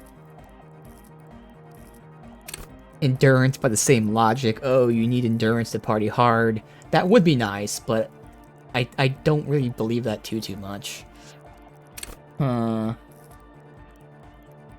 It's a fun skill. Yeah, it's not one I'm really specking in too much myself. Personally speaking, again, this is just not all the skills I'm taking, but the ones that I feel like my character mains. I was thinking like drama, empathy, suggestion, and perception. And then obviously we take all these other ones too. But this wasn't one that I consider maining. I'll still level up when we need to. And I have had a few checks with it as well.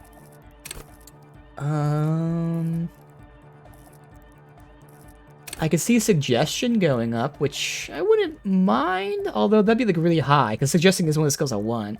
I can see that being like, oh, I'm such a cool guy. You do what I say. That probably makes more... I mean, I'd say it's that or electrochemistry make the most sense. Maybe even drama, but not really, no. So if I had to guess, I would say it's probably at least a -1 logic. And maybe it raises the cap of either suggestion and or electrochemistry. I'd be down for suggestion. Don't care about electrochemistry. At the cost of logic.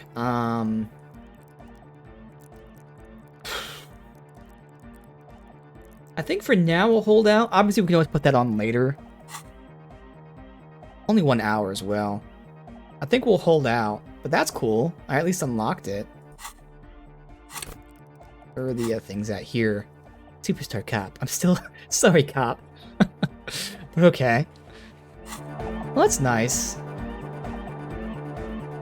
Again, who knows how right I am? I could be completely wrong there, but I'd say it's probably either suggestion or, or whatever the other one was, the drug stuff.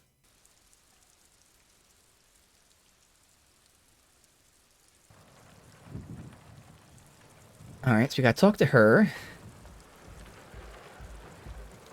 Again.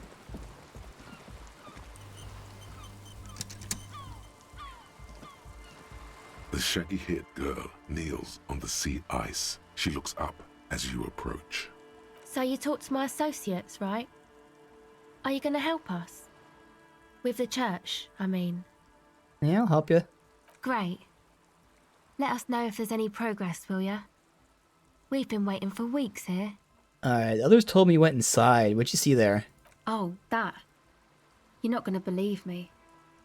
There's no point in me telling you. She's less prone to blurt it out, Crabman, than the others. Yeah. We'll see. Go ahead and tell me. Okay. I went in and I saw a woman next to one of those machines there. Noid calls it a mainframe.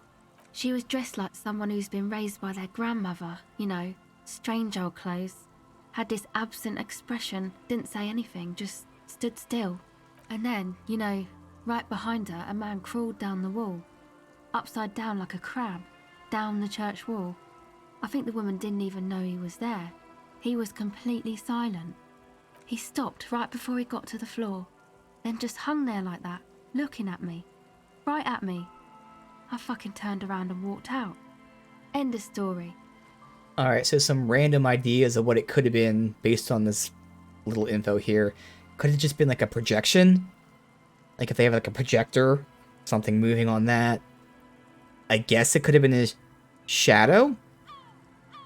It could have been like a bug climbing on the light source. Now, I don't know why she's saying Crabman. She might explain more what it looked like. But like, again, like just say a spider was climbing on it and, you know, the shadow was the spider climbing down the wall or something. I don't know, we'll see. Like a crab, you say? Good, so what's this Crabman look like? It was too dark. I couldn't tell exactly. Come on, she obviously could. She already went into detail. Come on, quit stalling. What do you look like? He looked like a banger, okay?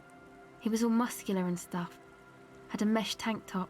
Okay. I know it sounds ridiculous, but that only made it scarier in a way. So that crosses out that.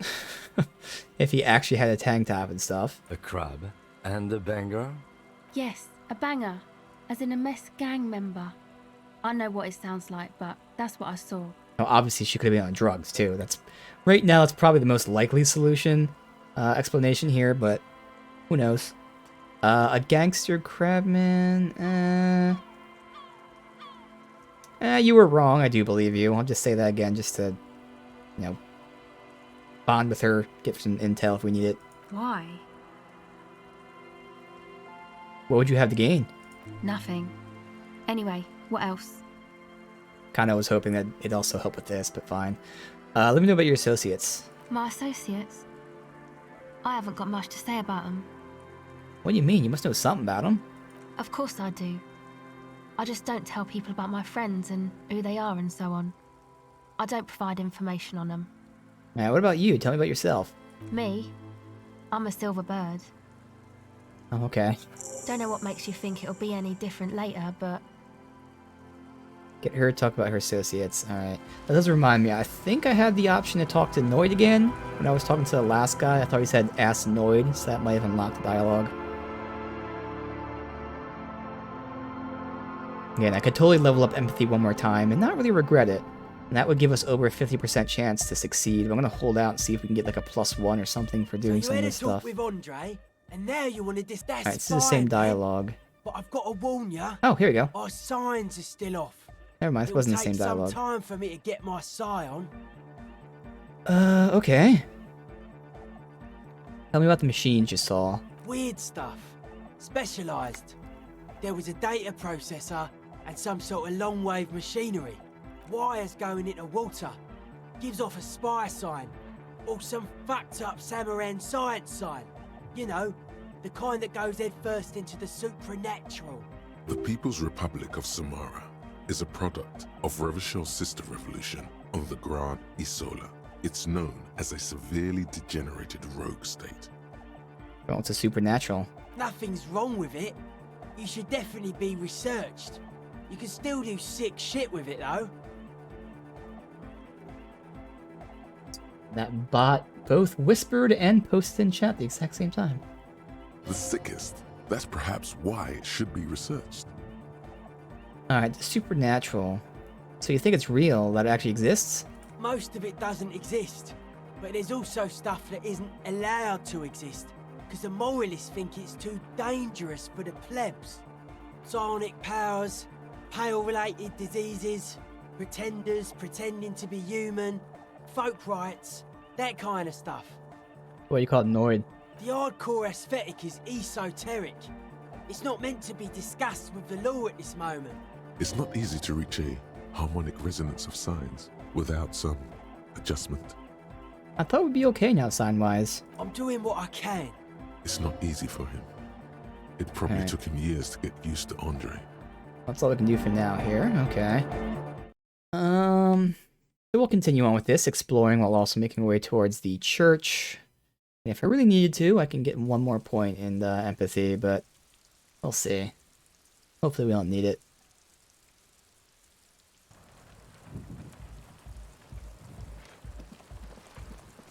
I feel like giving her a hat would have helped that, but we also don't have a hat to spare.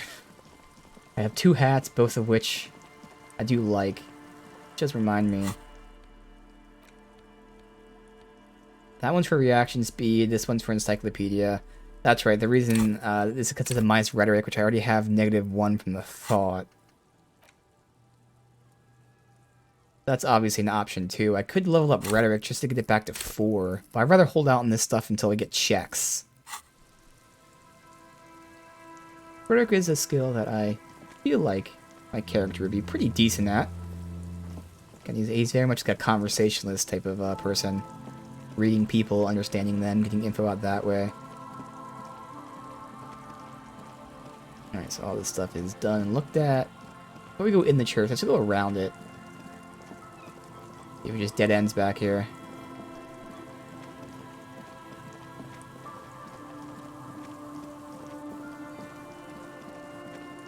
The hell? There's a bunker?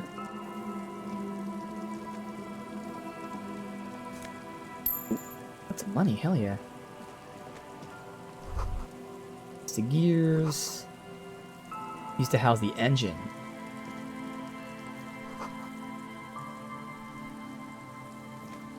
An old door, worn by elements, guards the depot. The wind has blown a sand dune in front of it. The door hasn't been opened in a long while. You see a handle. This thing anyway. It's military. A service depot of some sort. Use the service what? The washerwoman mentioned a depot up the coast. She said it was for moving ammo and cargo across the bay. Yep. This might be it. Alright. Fuel, oil. Hoping this dead ends.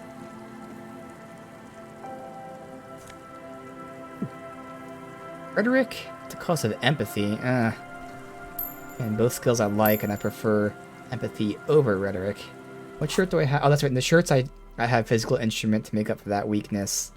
I had another shirt that we could potentially swap to as well. Ooh, I don't like that there's no icon for that. Be a bug. But I wouldn't be putting that on really anyways. Yeah, it's pain threshold. Again, at the cost of empathy. Alright. There's the trap. So the other trap is the way we came back, so we can get that on the way out. This trap's not too hard to spot, once you know what to look for. Keeping it hidden has not been a priority for the cryptozoologist. Brown. The reeds sway in the coastal breeze. They seem to be waiting for something. The wind picks up here, near the Cape's end, surrounding the narrow strip of land from 3 cardinal directions. It's cold, for this time of year. Reach. Nothing but locusts in this trap as well. Definitely no cryptozoological monstrosity. Empty as all of them. One more of these and we are done. Getting tired? No, I'm fine. I didn't mean to complain, it's just...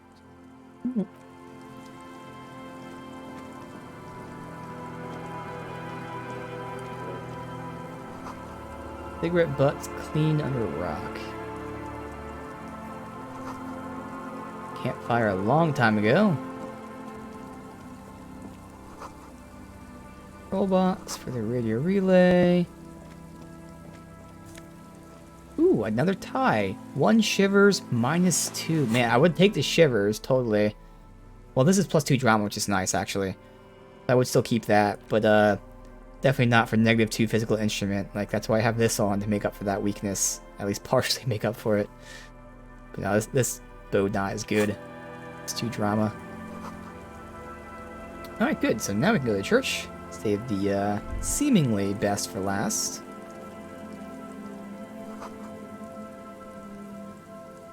Seems important somehow. Okay. That's the, I think I said that was the alcohol or bottle or something we found under that.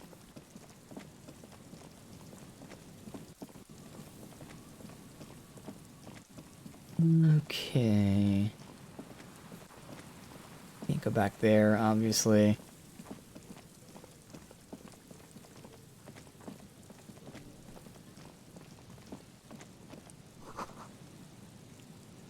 Got this? No, we didn't, because we have to get up here too.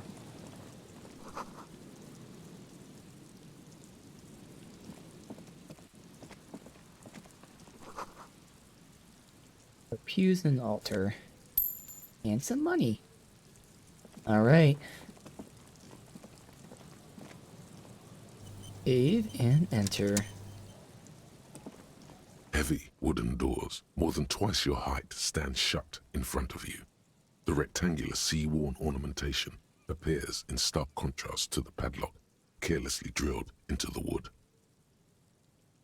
Inspect the carpentry. The carving on the door is block-like and angular, like the church itself. 2 large beams shoot downwards, sinking into the wood before they reach the threshold. My hand over a beam. The surface is smooth from the wind, but moist to the touch. Look at the padlock. This cheap-looking padlock is sturdily built. It shackles together a hasp and a staple screwed into the wooden door. The lock is adorned with a yellow sticker. It'll be easier to break the staple than the lock. Also, that sticker is interesting, somehow. Look at it. You see a yellow circle with 2 X's and a big curve below them that looks like a mouth. You're pretty sure you haven't seen it before, but what the symbol depicts is clear enough. A smiling dead guy. Yep. The curve makes it smile, and the X's make it dead. There is something blindingly modern about this symbol. Its modernness puts to shame everything you've seen before. It makes it so modern. It's the contrast between the cheery, chemical yellow and the rigor mortis. As if the cheery guy didn't know he was dead, or the dead guy didn't care that he was. Either way, you get the sense the forces of future are at work here. Have you seen this symbol before? He takes off his glasses and uses a blue handkerchief to thoroughly wipe them clean before inspecting the sticker. Then he looks up, pauses, and replies. No. What's it look like to you? Looks like a dead man smiling. Suggests junior delinquency. Okay, what's junior delinquency? For Revachol ZOC, the moral intern defined junior delinquents as minors between the ages of 10 and 16 who have committed an act in violation of the law. These acts aren't called crimes as they would be for adults. Crimes committed by minors are called delinquent acts. This was part of your officer's exams. What's suggestive of juvenile delinquency here? I haven't seen that sticker before, and I'm not a youth. I agree it's very modern, but does the cheery guy not know he's dead, or does the dead guy not care? What's the source of the irony here? That level of conceptual thinking is not part of my skill set. Fuck it, let's try to take the sticker off without ripping it. There's nothing like the sound of a sticker unpeeling. Now it's stuck to your thumb.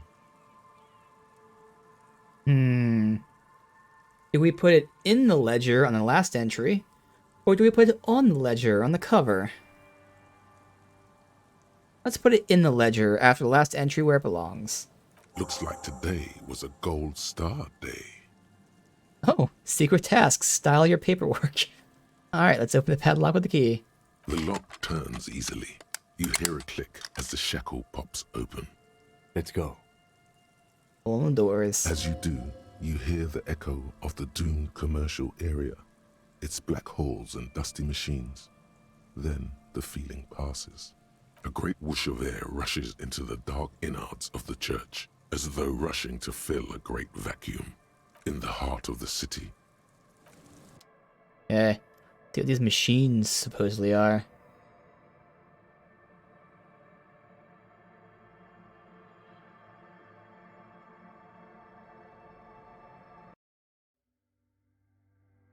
Okay. This looks awesome already. Strange stillness. You should walk here, not run. You insist.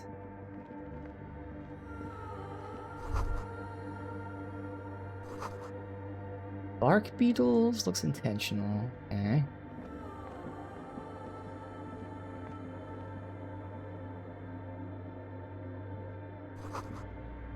Grotesque wooden figurine looks half finished. They're carving pillars here.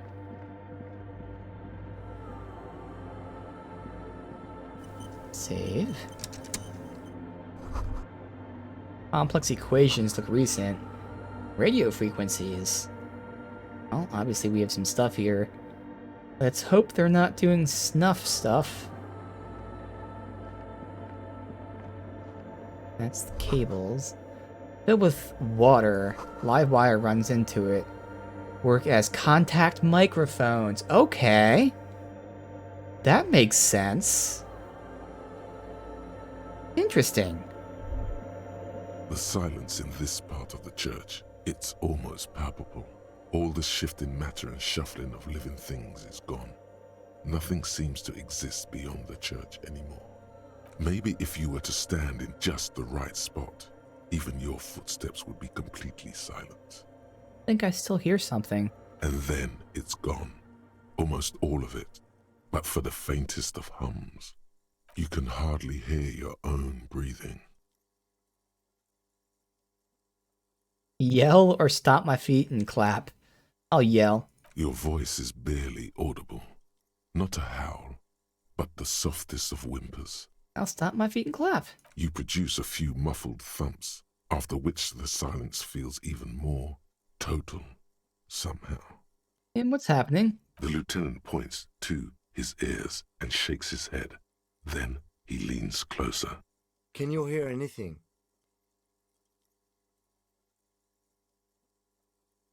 Almost nothing. It's beginning to worry me. The church just has strange acoustics, some engineering trick.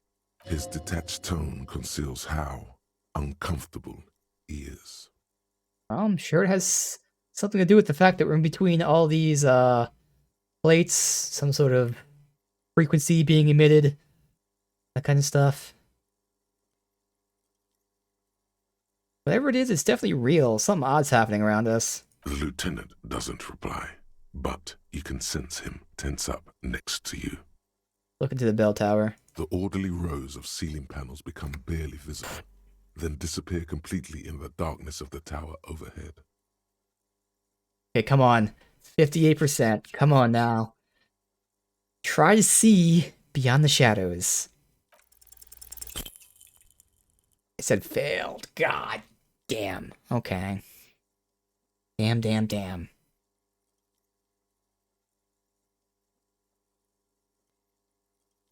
Just darkness without end. It makes your head spin. What's the darkness like? Filled with vague shapes of woodwork. The sense of a great height. Try to make out something. Anything. There's nothing. You're dizzy and disoriented as you see dark and more dark rising. Officer, what are you looking at? I thought I'd be taking some damage or something. Alright, blink.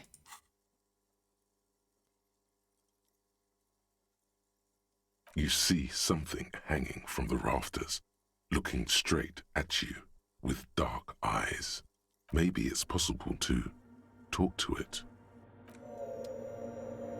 Okay.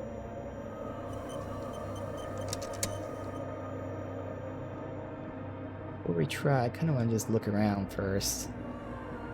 Maybe we can use some of this info in talking to it.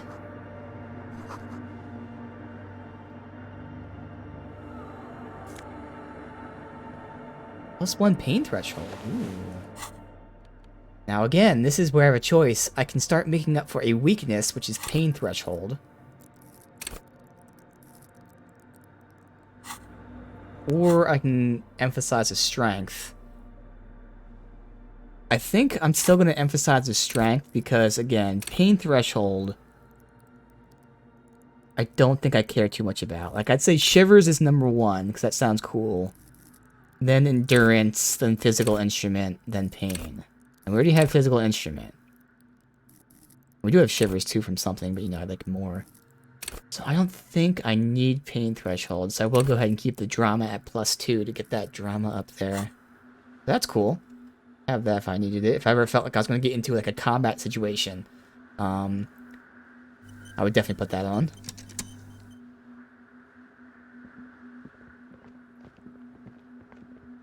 Obviously here could be one, but I'm definitely not sure about it, so I won't switch. Although at the same time, I highly doubt we're going to have a conversation where drama will come in handy, but still. Shoes. Okay, I'm walking because it said I probably should walk. Now, do we do all this and then talk to it? Probably will. +1 empathy. Ooh. What shoes do we have? +1 perception. Ooh, both are good. I'd rather have perception for now. But empathy was the check with the chick, so I can put those boots on, but I think the boots aren't going to let me redo the check. Aw, man. Damn. At least we have them. But maybe I can tell her I saw this thing, which might give me a +1 to then redo the check. I don't know.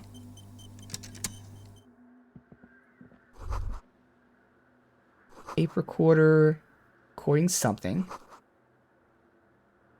Electrical current from outside into this, yeah.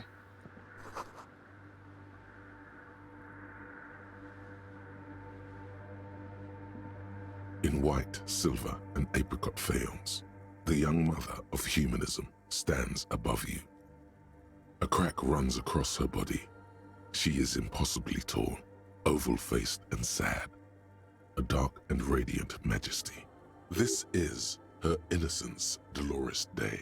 Cradled in her arms are a pair of glowing lungs, clearly visible from underneath her flowing dress.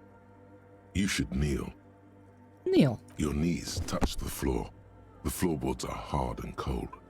There you kneel among the snowdrifts, diffuse light falling on your hands from beyond the glass.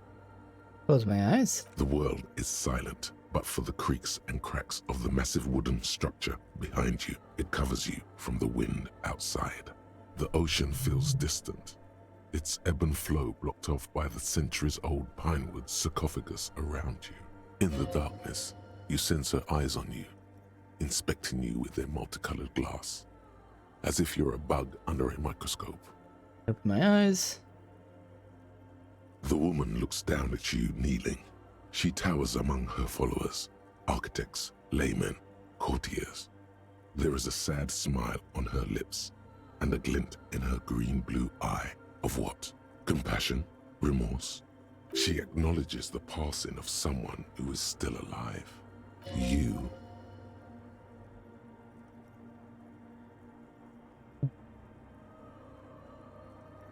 Compassion. As that soft word passes through your mind, the lieutenant draws an X-shaped cross from shoulder to shoulder. Do the same as I get up. Your fingertips touch your chest 4 times. Then you rise from your knees into the apricot-colored light of the window. Above you, the woman still smiles her distant smile, sundered by the crack in the glass. Oh, how do I know this is the mother of humanism? Despite the damage you've done to yourself, The title appears lodged in your hippocampus. This is Her Innocence Dolores Day, the innocence of humanism, internationalism, and the welfare state. Perhaps the most famous human being ever to have lived. No amount of Commodore Red can wipe her sad smile from your brain thing. It has survived the deluge and haunts you still, and will haunt you forever, as it haunts all men. What exactly is an innocence? I heard of the system. The highest category of historic individual, an embodiment of the world spirit. A ruler. More, an innocence is elected to office by the founding party, a precedent that has taken place a mere 6 times in the entirety of history. The legal system of the Real Belt is built to accommodate innocentic rule should it coincide with our time. An innocence is infallible. The decisions made by one are not decisions. They are inevitabilities. What would have happened anyway? Only accelerated, packed into decades instead of centuries. An innocence is a continuous, compressed event, a sacred human being. It is an honor and a glory to live when one is in office. Is one in office now? No, we are alone. Well, when did she rule? 300 years ago, in the wake of the discovery of this Isola, the Insulindian, by explorers from the continent of Muindi. She is, among other things, the innocence of inter-isolary travel and the connected world. What else do I know about her? Many things. You know she was a woman of the court, the wife of an influential Marchese, and eventually the principal advisor to Irene la Navigateur, Queen of Suresnes, modern-day Sir La Clay. Also that she was gorgeous beyond beauty, draped in ancient sadness. Are you sure you want to remember this bit of historic trivia? Standing under a long, slender form like this, dwarfed? Where is this coming from? The past. It's a silo of sadness, fermenting. You should keep away. No, you must know. Yeah, I must. Was she smart? Terribly. Women of the court were expected to play both contract bridge and chess sufficiently well to prove an interesting challenge to a man. A simple grasp in matters of philosophy, theology, and science was encouraged. She was, by all means, a kept woman. She made the most of her position in the antediluvian court, a court visited by the most prominent thinkers and artists of the day. In secret, she was becoming the era's preeminent philosopher of the state. A scalpel, a piercing gaze. She was an almost preternaturally magnetic and intelligent individual. To her contemporaries, she appeared out of time, a messenger from the future of the species. We all fell in love with her, head over heels. Even before she was declared an innocence, her influence was tremendous. How come? It was on her advice that Irene la Navigateur sponsored a number of voyages into the Pale. A costly, often tragic endeavor, ultimately vindicated by the discovery of the new world, the piece of reality you're standing on. She was crowned 2 years after the first expedition returned, setting in motion what is widely considered the greatest era in history. The DeLorean era. Wow. Wow indeed. When her innocence was declared, and the queen she had advised for years fell on her knees before her, she was so overcome with emotion that her lungs started glowing in her chest. Bystanders reported golden filaments lighting the already sunlit chamber around her, clearly visible beneath her dress. That is why the lungs are the symbol of love for the cultures of the Real Belt. Alright, I want more. As did we all. The lands of the Mesk and the Occident, and even faraway Supramuindi, altogether 21 of the 40 mundial nations of the time, immediately accepted Innocentic rule, even before her crowning. Crowning? In a city called Advesperaskit, in Vesper Messina, her homeland, the name of the city means evening comes, but it happened on a winter's morning, with the canals frozen and slush falling out of the sky. She was dressed in a white and pearl dress on an emptied-out plaza with the crowd far away. Already, her terriers, the secret servicemen of the Innocents, were worried about an assassination attempt. Must have been beautiful. Oh yes, she looked like humanity's young mother, a perfect mother, insultingly beautiful. It was as if her face and shoulders and hands were covered in a soft down of underfeathers. You know this well, very well. Midwinter snow was beating the cobblestones around her. A small attaché of officials stood by as her terriers placed a white gold wreath on her head. The crowning was mostly witnessed by secret servicemen. Then what? One of the men in this secret service killed her 22 years later. Oh. A young man who had come to suspect that Dolores Day was not entirely human, but something else. What? Something that had walked in our midst, watching us stumble for hundreds, if not thousands of years, until it decided to interfere in the course of our history. We were supposed to come up with this ourselves. The man was reported to have screamed at the Innocents. Dolores Day was shot in the chest with a fowling piece 8 times. The man, thought to be insane, said he once touched her and her body had been unnaturally warm, like a furnace, and that sometimes, while on duty, he observed her forgetting to breathe for over 10 minutes. This inhuman quality was witnessed by many others as well, glowing lungs and all. It is commonly attributed to mass hysteria and religious psychology. Yeah, alright, so was there something terrifying about her? Terrifying is a term too emotionally charged for your semantic memory, or what remains of it. But terrifying, it's a simple word. She was bad for humanity, and you shouldn't have started thinking about her. No, was there something bad about her? I want to know. You already do. Although she is often considered to be the greatest human being to ever live, there was something ominous about Dolores Day, constantly surrounded by her terriers. She was the most socially secluded and least self-aware of all the Innocences. Some modern thinkers would consider her a war criminal for the campaigns she waged against the Mesk state. And then there were the resettlement programs. What happened? The Mesk state tried to detach itself from Innocentic rule. Parts of the world were experiencing whiplash from accelerating into secularism. Her mandatory education programs and mass resettlement of upstream Marguerite were problematic as well. Yeah, sounds like it. Was suppressed by a military force she called the Army of Humanity. She adored chess, yes, but also military war games. Dolores Day often holds a tiny tin soldier between her index finger and thumb in icons such as this. She was also blonde, the blondest woman you have ever seen, with green eyes the color of the Pacific, mare interregnum. Little is known of her Marchese husband. It's as if he vanished from history after completing his role, which was to introduce Dolores Day to court. In conclusion, yes, there is something lonely, paranoid, and even terrifying that people seldom mention, but feel when they think of her. This subtle terror is part of her iconography. Lieutenant Yefrater, you've stood there for over 5 minutes. Yeah. What are you thinking of, if Been I a may while. ask?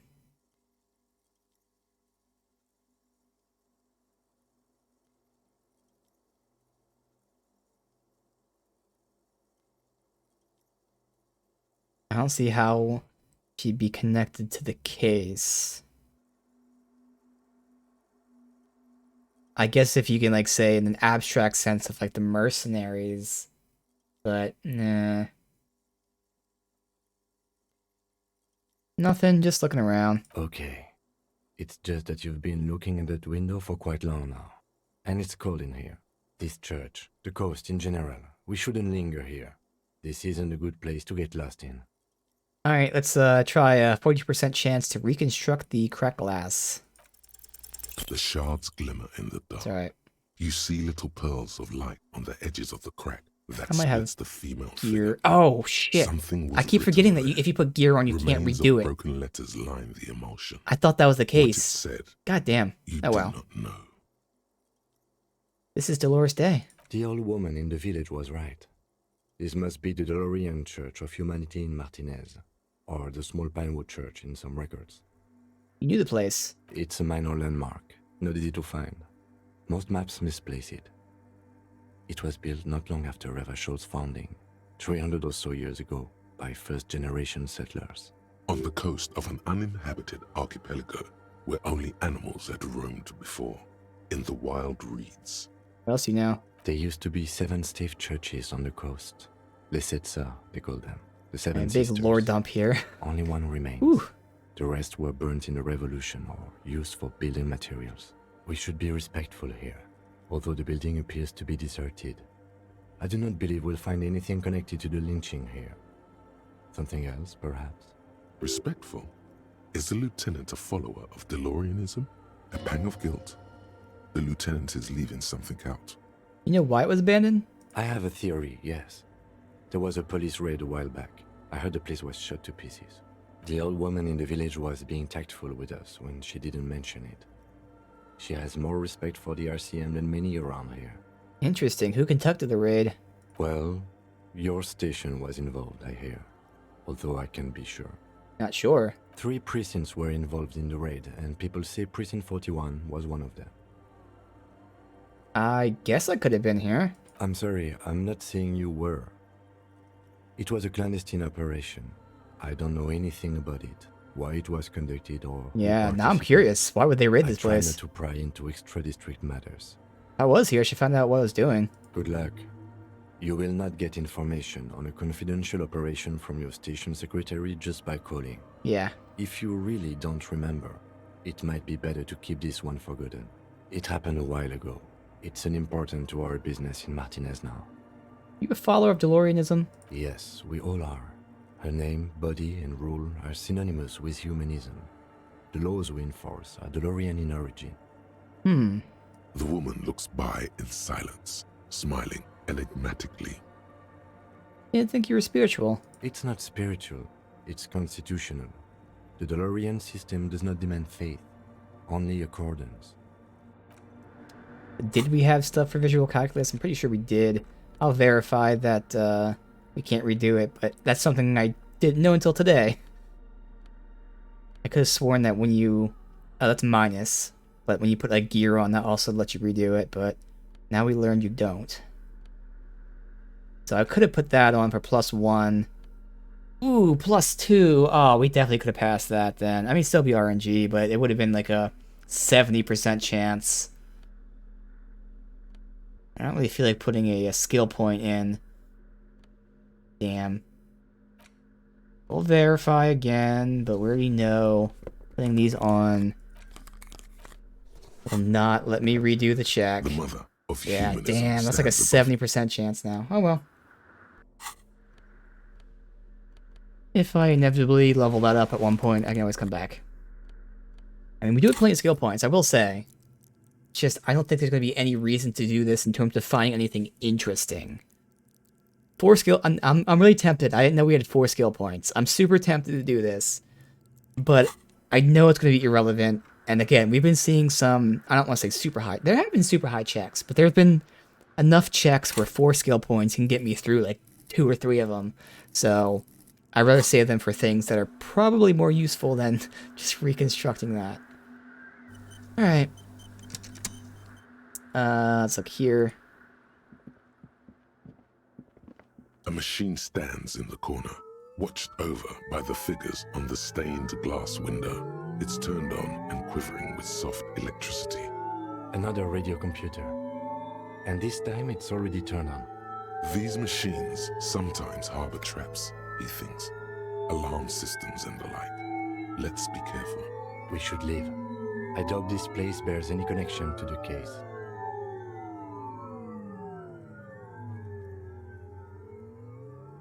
Do we talk to the thing first, or do this first? Talk to the thing first. Because I feel like it might be pissed off Me fucking with his shit.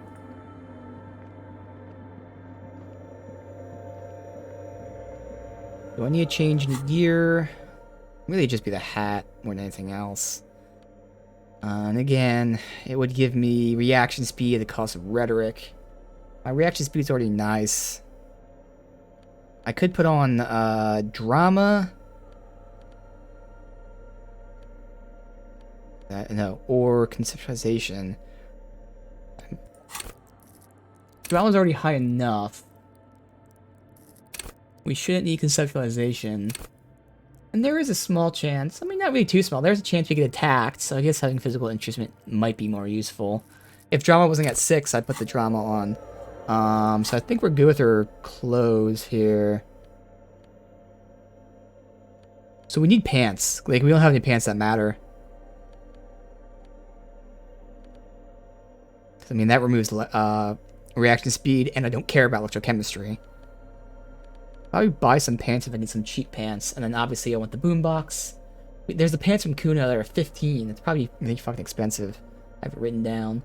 I wrote down a raincoat as well, but who cares about that? Alright, well, let's talk. Is that a man? Looks more like part of the carpentry of the building came alive and is now studying you intently. The crab man. Say nothing, be quiet for now. The man leaned forward a little, fixing you with a steady, unreadable gaze, then speaks. Habitual alcohol use has made you into a scared little pussy, Holmes. But don't worry, everything's gonna be alright. You come to the right place. That accent is Villalobos, a peninsula in Mesk and a district in general. There's a sizable contingent of Villalobos-speaking Mesks in Revachol. Right place for what? Here you can receive the mother's love. And when you're ready, she will take your hand and lift you out of the despair at the bottom of that bottle. This man is obviously a habitual narcotics user. Do we really need to question him? I'm put off by this religious stuff, he thinks. And maybe the ceiling climbing, too. Yeah, Yonsei. It's all very hard to square with the lieutenant's own view of reality. Hey, and what was that about the bottle again? You haven't even drank that much lately. Lay off it already. Shish. I guess I have a bit of a problem. It's been out of hand lately, but... Está crudo, way. I see deep inside you. Your body and your spirit are suffering greatly from overindulgence. And you don't even know it. How do you know what I'm feeling? I was like you once. Just dragging my feet to the next bottle. Shit was dark, Holmes. You know, actually, since we're here, you may want to pay attention to what the ceiling climber is saying. Yeah. For some reason I feel like you have a point there. Don't trust me. Trust the mother. Another thought. I'm only the messenger, Holmes. Wasteland of Reality. -2 physical instrument. Again, I'm not actually too concerned about physical instrument. It's lower on the list of the physical stuff. Let's see. Been brought to my attention you're an alcoholic and it's a sickness. It's killing you. Crawling on your knees through life. Your booze through filled belly. Dragging on the ground. Brain now fuzzy. Now in overdrive. Your hair sticking together. Perhaps they're right. Anything's better than this. Even dry bone reality. Okay. Again, time to guess what this could possibly do for us.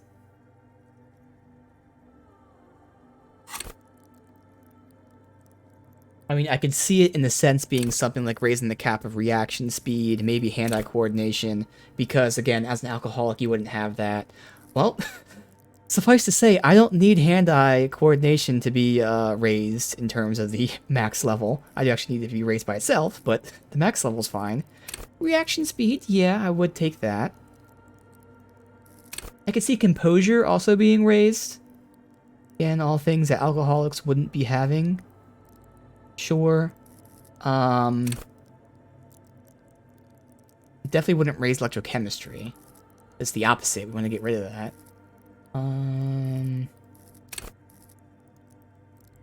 maybe volition goes up. I can see you having better morale. Don't need that, though. I think that's it. So, of my guesses, you know, maybe volition, hand-eye, reaction speed, composure, they might be raised. And of them, I only care about reaction speed. I mean, composure is nice, but even if I had the points, I probably wouldn't take it past 6. So I don't really see... As much as I would like to get reaction speed raised up, I don't think that'd be worth it, even if I'm right. And again, who knows if I'm right? I'm probably not. Because -2 right now is actually putting me at 0. The only reason I have it at 4 is because of the gear. So even if it becomes -1, that would still make physical instruments super low. And yes, I would like to raise reaction speed. But it's not worth the gamble because, again, who knows if I'm right. And even if I am right, it's not much of an increase. So, 20 hours. God damn. Okay. So, no. This is the Church of the Mother of Silence. You are welcome here. This Mother of Silence sounds like a serious player. You might want to be careful until you find out what you're dealing with. You know where the other spooker is? These machines? Other spooker? Oh, esa viejita es muy estudiosa. Don't know, Holmes. Yes, I am very studious. Very astute. So there's another person living in the church. I don't know what this word is. It's a viejita? Assuming it's actually Spanish, although it could be just a mix. They do mix real, obviously, other languages with other stuff. No. I just call her viejita because of her clothes. She's actually quite young. Or maybe not. Oh, okay. Age is just one of the many masks we wear. It's the chick that looks like she was dressed by an old woman. So I'm guessing viejita's like old person or whatever in Spanish. Now I'm curious. You know, decent amount of Spanish, not a lot, not fluent, but curious. Viejita, what would that like translate to? Old woman. Okay. Makes sense. I knew it wasn't like grandmom, although there can be like many other ways of saying grandmom. Obviously, just like in English and other languages. Just old woman. Alright. You don't know where she is. That's what I said, Holmes. How can you not know that when you both live here? Don't really follow her comings and goings. Just see her typing on her computer now and then. We got different interests. So she's the one with the computer stuff. Alright. Nothing else to tell me then? How she looks, what she does, who she is? I'm afraid not, Essay. You just have to wait until she comes back, or search through her radio computer. Do I call him the Crab Man? He seems to be like a cool-tempered person. He used to be the Crab Man. Never known myself to be a crab. But if that's the name you got for me, I won't stop you from using it. To be fair, it's really more like you're a spider. I always thought of myself more like a flame, flickering along the rafters and beams. It may be that I gotta work on my technique. What were you before you became a Crab Man? I was in a gangway, but my memories of that time are fading. Most of them are already gone.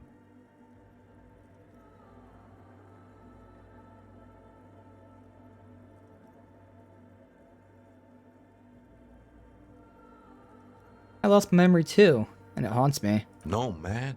You gotta let that shit go. Then the mother's light touch will fill you with rapture. Do you remember your name, sir? The lieutenant is not particularly interested in this information. He's just trying to assert some control over the conversation. Tiago's my name, but those syllables don't mean much to me these days. A name isn't just your identity, but also, so to speak, your place amongst your fellows, your place in the world. I ain't got no use for such a place anymore. Name's Harry. Extend my hand for a greeting. That's just the thing, Holmes. None of that matters. I figured, but you know. So what are you doing here? This is a special place.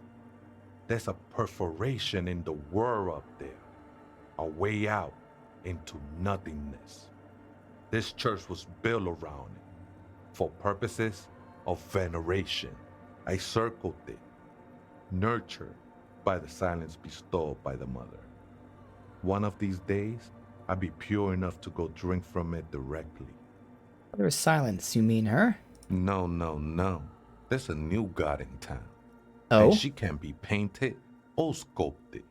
Oh. Because she has no limb or even a face. She is the end. So he's not talking about this. Alright, Dolores. She is a cavity in the dark beyond sense. She saved me. But I couldn't describe her to you. No one can, Holmes. And no one ever will. What's going to happen once you drink from this perforation? I will be incinerated, but not destroyed. Finally, I won with the state of the world before reality began. Hey, Proxy. You sure you didn't just switch? Oh, no, I'm not going to ask that. Still don't understand what you're doing in the church. I'm a seraph, Holmes. I sing the mother's glory. Decide between 3 games? Okay. If I played them, I can give you an opinion.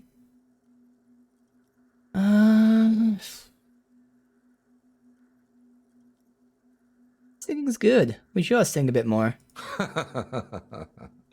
I don't mean literal singing, Holmes. This is the mother of silence we're talking about. It's the singing of a burning heart. You may be thinking, but fire crackles. No, Holmes. That's the material that's burning. The flames themselves are without sound. Okay, that's a good list right there. I will say, for me, by far, Kingdom Come Deliverance is way below.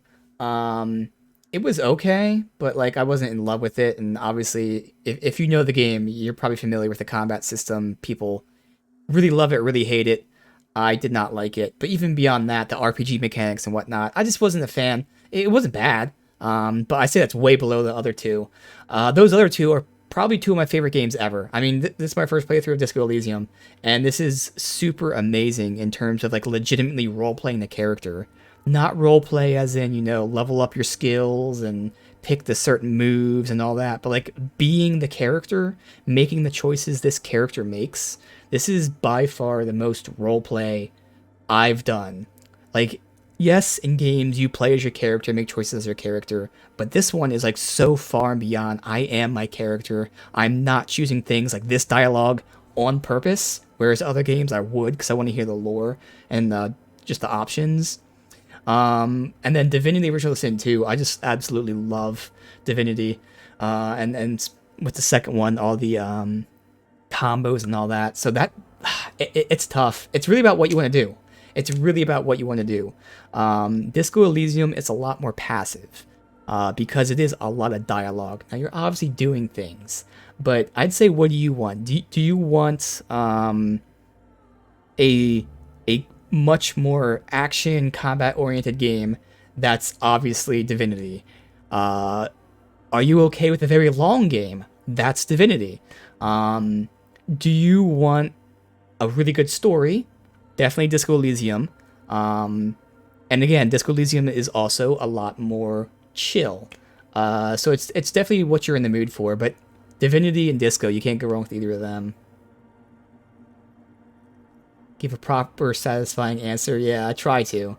For a bit of combat, but not that much like Divinity. Yeah, I mean, like I said, you can't go wrong with either of those two. So it's just a matter of, again, what you're kind of in the mood for. Disco Elysium is obviously a lot shorter than Divinity, assuming you're doing the side quests and whatnot. Divinity is obviously way more combat oriented because there's very little to no combat in this, depending on how you play Disco Elysium. But you can't go wrong with either, honestly. So that's what I would say. Like, it's just a matter of what you want to do between Divinity and Disco, because they're both really, really fun times.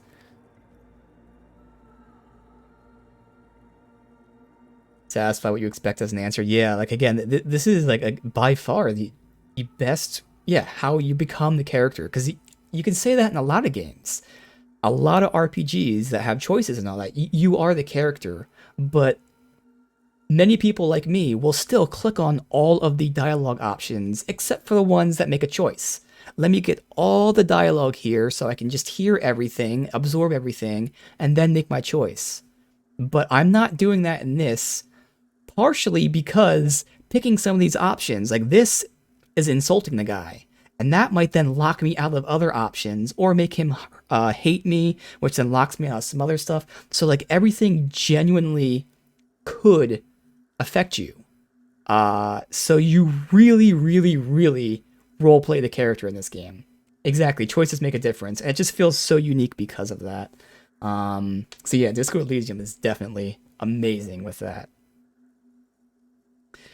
So how'd you even find this place, this church? Hard to say. I think I did some construction work here, back when I still had material worries.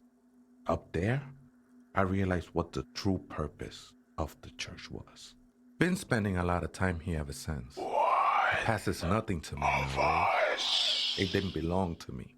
Thank you for the follow, dude. Appreciate that. And yeah, no problem. Again, I've played all 3 games, and Kingdom Come Deliverance definitely is going to be the most divisive, I guess we'll say. And I am definitely on the more negative side. I do not like the combat system, but the other stuff they have in it is pretty nice. I will say Kingdom Come Deliverance has a really good, realistic medieval world, but it just it didn't feel special to me. There were side quests and all that, but I definitely, after a very short time, just played it to beat it as opposed to enjoying it. So that one for me is way below the other 2. Whereas again, those other 2 games are just personally speaking some of my favorite games ever. Period. Just ever. Both those games are for me. So that's my opinion on that. Again, not that it's bad. Although you might not like Kingdom Come, but you might like it. It's just, again, for me, it did not blow me away whatsoever. Does it mean he witnessed the police raid? Interesting. Alright, so are these clothes I found here yours? I think they were. A long time ago. I had to shed them like skins to get closer to the center of the silence. You could have them. I don't need them anymore. Okay. The sinewy figure lingers on the wooden beams, blending into the shadows. You've been here a long time. Did you see the police raid that took place? Something like that. Ooh. Did you witness it? Not really. Or at least I don't remember much of it anymore. The mother's love has done its job. Okay, it's definitely That's a what's drug. so great about the mother. Making him forget shit, yeah. It lets you forget about everything. Yeah, I like I said, I will say that the world of Kingdom Come Deliverance is just... That's actually amazing. I'll even use that. It's amazing, the world, because you don't see that too much. You don't see the pure medieval stuff. Like, you wash yourself in horse... What's it called? Troughs or whatever. It's the horse buckets that they drink from. You wash yourself in that. There's just so much little details that is by far the best part of the game of Kingdom Come Deliverance. But I hated the combat system. The story was actually pretty decent. I will say it was pretty decent. But again, between that and then the jankiness, because it did not run well on PC, at least my PC, and some other things, I found myself playing it to beat it rather than enjoying it. But it definitely has some upside, I will say. I haven't played a game like Disco in ages. Last one was Sanitarium. Yeah, it's definitely a really awesome, different experience. That's true from a lot of other games that have been coming out for a while now. All right. Well, some ravers want to turn the place into a nightclub. He's not gonna like that. The ones in the tent outside, right? I see them. Guessing they're the ones who call me a crab. Probably scared of me. Do they have a reason to be scared? Nah, man. They look pretty funny. And I don't harm no one anymore. Anyway. What do you think about the nightclub? Why not? They wouldn't bother me none. I'm usually way up there, imbibing. Ain't no music on earth that can reach where I go. I don't know. First of all, I don't even know how I feel about turning the church into a nightclub. But beyond that, if we did, I would not want to have him fucking living here in the nightclub with a bunch of kids who are going to be on drugs. Who knows what the fuck he's going to do to them? Might even be nice to have some company. He said that in spite of himself. He's more attached to the human than he'd like to think. I mean, I get that part, and that would be nice, getting him more involved with humanity, if you will, but like, God, these kids and him, I don't know. The soberhead or alcohol even... this is my first playthrough of the game, to be honest, and that's why it's even greater of a compliment for me to say it's one of my favorite games ever, because this is my first playthrough, so I have no clue what anything else is like. The way I'm playing it is kind of how I would envision myself, and then I kind of let the game take some cues, because like obviously this is not a spoiler. I don't know if you played it or seen it, so it's not a spoiler regardless, because this happens within literally the first minute of the game. I'm a like hardcore recovering alcoholic drug addict in the game. Well, I'm not. So I do take cues from the game. The game sometimes says my character forgets stuff. Okay, I can roleplay that. But generally speaking, like I just picked this character to play how I think it works. And even with that, you have to get specific, because I mean, it's not like you have to pick only 3 or 4 skills and that's it. You can level up all these skills, but I would suggest kind of broadly here, it's not really answering your question, but just come up with a build in your head. And by build, I mean the character. Come up with the character in your head. So not specifically, it could be sober or alcoholic, but the way I came up with mine was I looked at these skills, and there were many that I liked, but I decided I kind of saw the combination of these 3 skills here. Drama, empathy, and suggestion. They're all kind of about talking to people, hearing what they're saying, but knowing what they actually mean. So that's how I decided I kind of like my character being focused on these 3, and then perception, because I can use what I see to then work into the dialogue. Oh, me as in... Oh, I got you. Okay, I thought you meant the character I'm playing. Either or. I mean, it doesn't really matter either way. Obviously... I wouldn't say I don't suggest, like, you know, just having fun being Buzz playing. But, like... There are a lot of... It's a story-based game, so there's a lot of story-based things that are happening, lots of dialogue that comes up later that obviously, unless you're like blackout drunk, you won't forget it, but if you're sober, you'll notice it. Yeah, need to focus. And again, it's not that you need to, but you get much more out of it, whereas there's a chance if you're drinking or just having fun and goofing off, you might not notice stuff. And again, the way the game is, how relaxed it is, I don't really think it would be enhanced by alcohol. Like, let's just say if you're playing Tony Hawk, obviously, yeah, have some fun, be a little Buzz, play some Tony Hawk. I'm sure you'd enjoy the game, but this is definitely not exciting in that sense. And obviously, I don't mean the game's not fun, but it's not high energy, I guess I'll say. So there's nothing wrong with being buzzed or whatever, but yeah, I would say probably play it sober. All right, thanks, buddy. Okay. I think we can run now. Screw it. Hey, her Innocence Dolores Day liked little figurines, right? Liked holding little men between her fingers, remember? What? You have the Headless Falcon Rider figurine. I do. You should give it to her. Win her back. What? I bought this because of Kuno. Which obviously we didn't need, and who knows? I didn't know I didn't need it, but I thought maybe Kuno, and it was only 50 cents or something. Okay. I should, yes. This is a task of mine now. So very, very, very nifty. Nifty and mysterious. This is surely what the figurines are for. Okay, where do we offer that to? Probably just interacting with this? The mother of humanism stands above you. A precious and complex wax painting on a single pane of glass. A crack runs across the length of her body, her face oval and sad. Looks like I can't give this to her. Why? Because she's a stained glass window. That does seem to be a problem. Maybe you meant something else? Like what? Is the task still on? I don't know. What are we thinking of? Part of your mind has gone on to other things already. Only a strange little sadness remains. The mother of humanism towers above you. A wax painting on a cracked pane of Okay, glass. so I don't know what that was. Nothing has changed in her expression. Is that a troll task? No, it's actually something here. Should offer her any and all you have one day if you meet her in person. What an odd task to give yourself, but here we are. It might be a troll task. Okay. We'll see. Maybe we'll meet this 300-year-old figure who may or may not actually be real. Totally.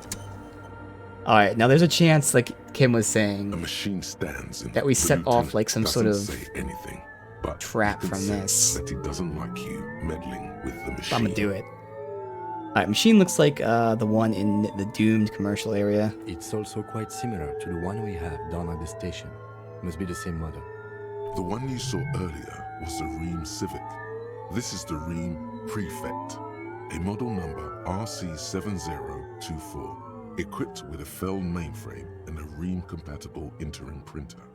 The Ream Prefect is the governmental version of the commonly used Ream Civic model. Although mostly based on the same technology, the Ream Prefect is equipped with better noise attenuation circuits. It's bought the game? Nice. Well, you'll enjoy it, dude. Again, it's a really amazing experience. And literally within the first 5 seconds, you'll immediately be like, okay, this is different. This is crazy, but it's awesome. And it's not even crazy out there, which surprisingly, there are a lot of things that are out there. But it's an oddly grounded game for how weird it gets. It presents these weird situations that are obviously completely nuts. But it works. It feels real. Again, it's just a great role-playing game. It's amazing. Alright, I'm probably... God. I don't want to do this. I can just guarantee this is going to fuck something up with the computer. Which is going to make this chick be mad at me. We don't even know where she is. Screw it. Let's investigate. I gotta see what it is. I mean, the detective in me, I would want to see what this is. What is this? We know it's some sort of radio transmitter, recording stuff. But there was that whole, silence bubble thing, and he would totally do this. Alright, investigate. You see fluorescent play and print buttons on the keyboard. A hatch connected to the central compartment is wide open. The lieutenant says nothing. You see the machine's glowing frame reflected back from his diamond-shaped glasses. You're free to proceed. Alright, look at the apartment. Behind the hatch sits a cube-like crisscross of filaments, smoldering in the dark like fireflies. Silver tape on the side says, in black marker, log, February to March. Ooh, a log. This is the machine's filament memory. Press play to access its contents. Print first. Nothing happens. So always like play. The speaker comes to life. Static seeps through the machine's planar magnetic driver. An old lady greets you. Her voice sounds 100 years old. Good afternoon. Votre accident on Saint-Brun. This is the East Insulindian Rapid Station 1. Please repeat. Is this the personal log? It's the same old woman you spoke with through the radio computer in the doomed commercial area. Yvonne, it's me again. How are you? Good, thank you. Please repeat. Is this the personal log? I looked inside the core, but the tape on the filament just said log February through March. Good. Please repeat the password. Let's look around. There's no use trying to guess the answer. Maybe he knows something. Yeah. I don't know the password. Received. I will register this login attempt. Yeah, I know. Votre accident. Is there anything else I can do for you today? So you're the same one as the doomed commercial area? I have 2 machines registered to this company name in Martinez. One on Saint-Brun, the other on Rue de Saint-Ghislaine. Saint-Brun. That's the church. And Rue de Saint-Ghislaine? That's the doomed commercial area. Anything else I can help you with? No. Goodbye, Fortress Accident.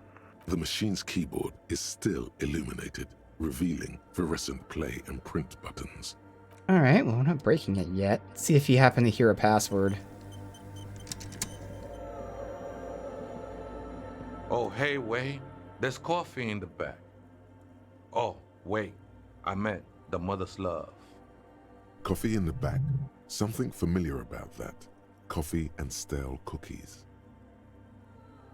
Have you by chance heard the password? Too many times, essay. You need it for something. Surveys are a good way to fish for personal information, especially in the name of public safety.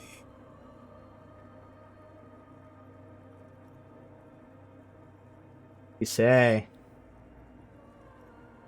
I'm doing a survey of passwords and passcodes, identifying trends. I wouldn't say that. So either it's for a first-degree murder investigation, or I want to break into the... I just tell them the truth. I just want to break into it, see what's on it. What would I say? I don't even know what I would say to this guy.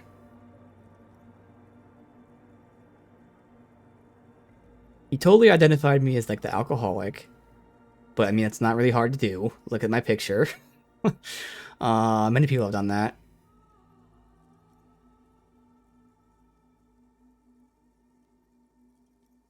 He does say he doesn't care about this chick. Like, they're not together.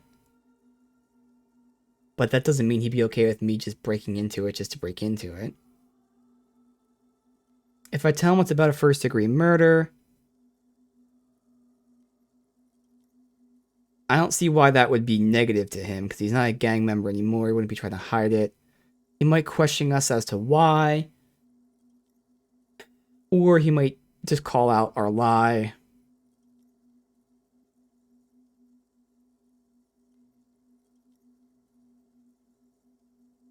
Honestly, I don't know why. I just feel like I'd tell him the truth. I just want to break into a radio computer, see what's on it. Don't sweat it, vato. The password is afterlife death. There you go. What you think of that? Makes me almost pity la niñita pequeña when I hear it. And what'd you say about coffee before? I feel like I heard that somewhere. Look, man, I'm at liberty to talk about the sacred blaze of the mother's glorious heart, but not about the coffee. Okay. I think we're done here, essay. Oh, he crawled away. That was an interesting conversation. However, I'm still not sure how it's relevant to our investigation. Oh, Kim. Well, that worked. Kind of felt like honesty was best policy with that guy, and it worked out for us. The machine's keyboard is still play. The speaker. Good afternoon. Right password. Good. Please repeat the password. Afterlife death. Good. I have unlocked the filament. After ending the call, please press print to access the filament. Fortress Accident is there. Goodbye. The machine's keyboard. The printer prints out a long text document with dated paragraphs. It looks a bit like someone's journal. Alright, read it. The first entry, made on the 4th of February, 51, by an unknown author, is short and concise. Arrived at the church. The door was boarded up, so I used the crowbar to get inside. Looks like the place has been deserted. Nothing out of the ordinary, but I'll ask around. Need to figure out how to get the electricity in. The lieutenant leans closer, scouring the printout over your shoulder. Just as you finish reading, he looks up, muttering under his breath. 4th of February. That's over a month ago. Whoever set up those machines has been here for quite a while. Well, I know this is a big fat no, but you think this log might be connected to the case? Our case? No, I don't think so. It must be some local eccentric. Alright, next entry. 6th of February, 51. Had a little chat with the local fishermen. Said I shouldn't go near that place, that the church was spooky and ridden with narcotics. It's a little spooky, all right. Still haven't figured out the electricity. See? ridden with narcotics, just like Andre said. 7th of February, 51. Finally got the electricity in. Next on the agenda, a new antenna. I'm thinking ESCA series, something advanced. Why would she need an antenna? What is she trying to transmit or get? We do know that there's a board with the radio frequencies there. Why would anyone need any of this equipment here? 8th of February, 51. Bought the antenna, had some problems setting it up. Called Simo for help. Heard the others are back to making art. Drinking somewhere out of town. Sulislav started a rock band again. Lexi has been seen asking money from strangers. But at least the artists have their act together. They're qualified labor. They can get work anywhere. Graphic design, ads. The programmers are doing fine too. I mean, they're programmers. The writers, though, they're fucked. Is this the D&D company? I can't remember what year that closed down. Not that, I mean, it could have been a couple years ago and they still are here. But this sounds like this might be the D&D company. I just have to find out what caused that data loss and be done with it. Still don't understand how it managed to wipe out the backup. When the backup It has to be because it's connected to the same room. To the front. I know. Everyone thinks it's impossible. They say I must be lying. I'm here to set it right. Data loss. Seems like something to do with radio computers. Unfortunately, I don't know enough about them to understand what the author is saying. Something about the backup data getting destroyed, and how everyone thought it was the author's fault. Let's just keep reading. Artists, programmers, Lexi? Who are these people? I think these people worked in the radio computer games business. Yep. The one we saw in the Doom commercial area. They must be our former co-workers. Alright, next entry. 12th of February, 51. Brought some food from the grocery store. Apparently, there's a strike going on in the harbor. Definitely not happy to see the Martinez people again. Everything's now set up in the church. Going to start working tomorrow, 8 a.m. The strike. We are nearing the date of the murder. Keep reading. I'm interested now. I want to know what's that radio anomaly that sent this person here in the first place. 25th of February, 51. I've been sending data up to Lintel for a while now, trying to recreate the data loss, but nothing. Didn't even feel like logging in, the disappointment. But I did discover a curious audio-spatial anomaly at the back of the church. I've named it the Swallow. Oh. It swallows sound. Need to get some mics. That's interesting. So it's not something she did, it was just there. Is she talking about? 28th of February, 51. Yes, the first recordings confirm that the Swallow is real and I'm not just losing my mind. It's a pillar of silence with a diameter of approximately 3 meters. Seems like the higher I go, the less I record. This might be a coincidence, or it could be connected to the data loss that led me here. The pillar of silence. She is talking about the silence. Is she suggesting it's more than just an architectural quirk? But what could it be? The lieutenant doesn't answer. He follows your gaze, studying the basins. The water shines in them. No ripples. March 51. Some kind of young disco men have appeared next to the church. I've been trying to record the silence to find the epicenter, but now it turns out I've also been capturing the future of dance music, one neo-disco song over and over again. Fortunately, the song is so monotonous, I was able to devise an algorithm to factor it out. The other day, one of the disco men came in. Before I could even say hello, she got scared and left. Good, I don't want anyone distracting me from my work. That disco man must be a cell. Yep, must be a cell. The girl on the ice? Sounds like her, yes. March 51. I got a call from the repeater station. Someone has tried to access the radio computer in our old office in Martinez. Can't do anything about it. The storekeeper still doesn't want to let me inside the building. Thinks I'm part of some kind of curse. How Martinez of her. That's me. I was the one who broke into the radio computer. I knew it wasn't a good idea to meddle with that machine. No. It was a great idea. Yeah. You're learning things. Yeah. This is how you learn things about machines. March 51. A new 2-meter aux cable, noodles, crackers, ping-ping energy drinks, water, toothpaste, gum, also some canned air. Your reading is interrupted by the sound of the church door opening. Uh-oh. A strange woman makes straight for the radio computer. Hey, Suna. Not wearing any shoes out in the cold. She just ignores me. Breaking into my radio computer, I see.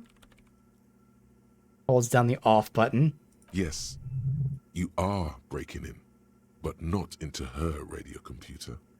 You're a master circuit bender. I do apologize for the intrusion, madame. We are with the RCM, you see.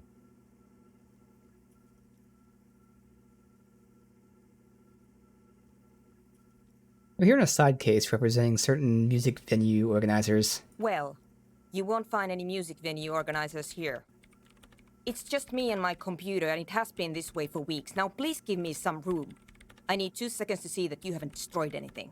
We should talk to her after she has rebooted the machine. Alright. Interesting.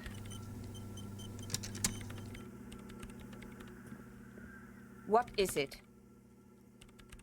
I didn't break anything, did I? No, you just printed out my personal log and wasted some paper. Are you the lead programmer of Whirl Untethered by any chance? Yes. Or, no. Not anymore. That project is dead. She doesn't seem surprised to be recognized. Rather sad.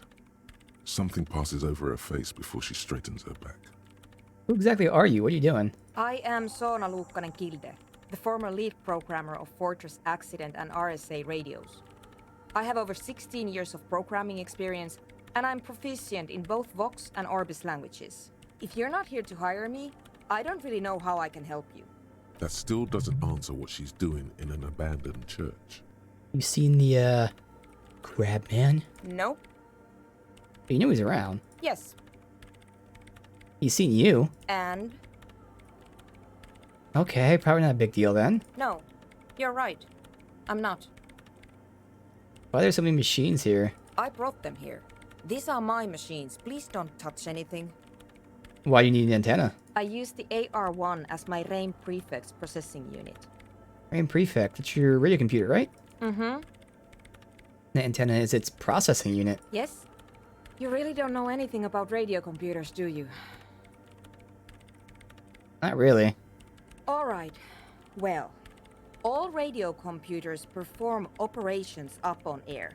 So in order to gain more processing power, you need to invest in a good antenna. What's on air? On the front, the unified front of radio waves, licensed and controlled by Lintel in the East Insulindic region. It's all around us. That's what on air means. Like love. So the AR-1, is it a good antenna? I guess it is. So far I've been quite satisfied with it. Martinez is an unstable region with bad coverage, and the operation has been surprisingly stable.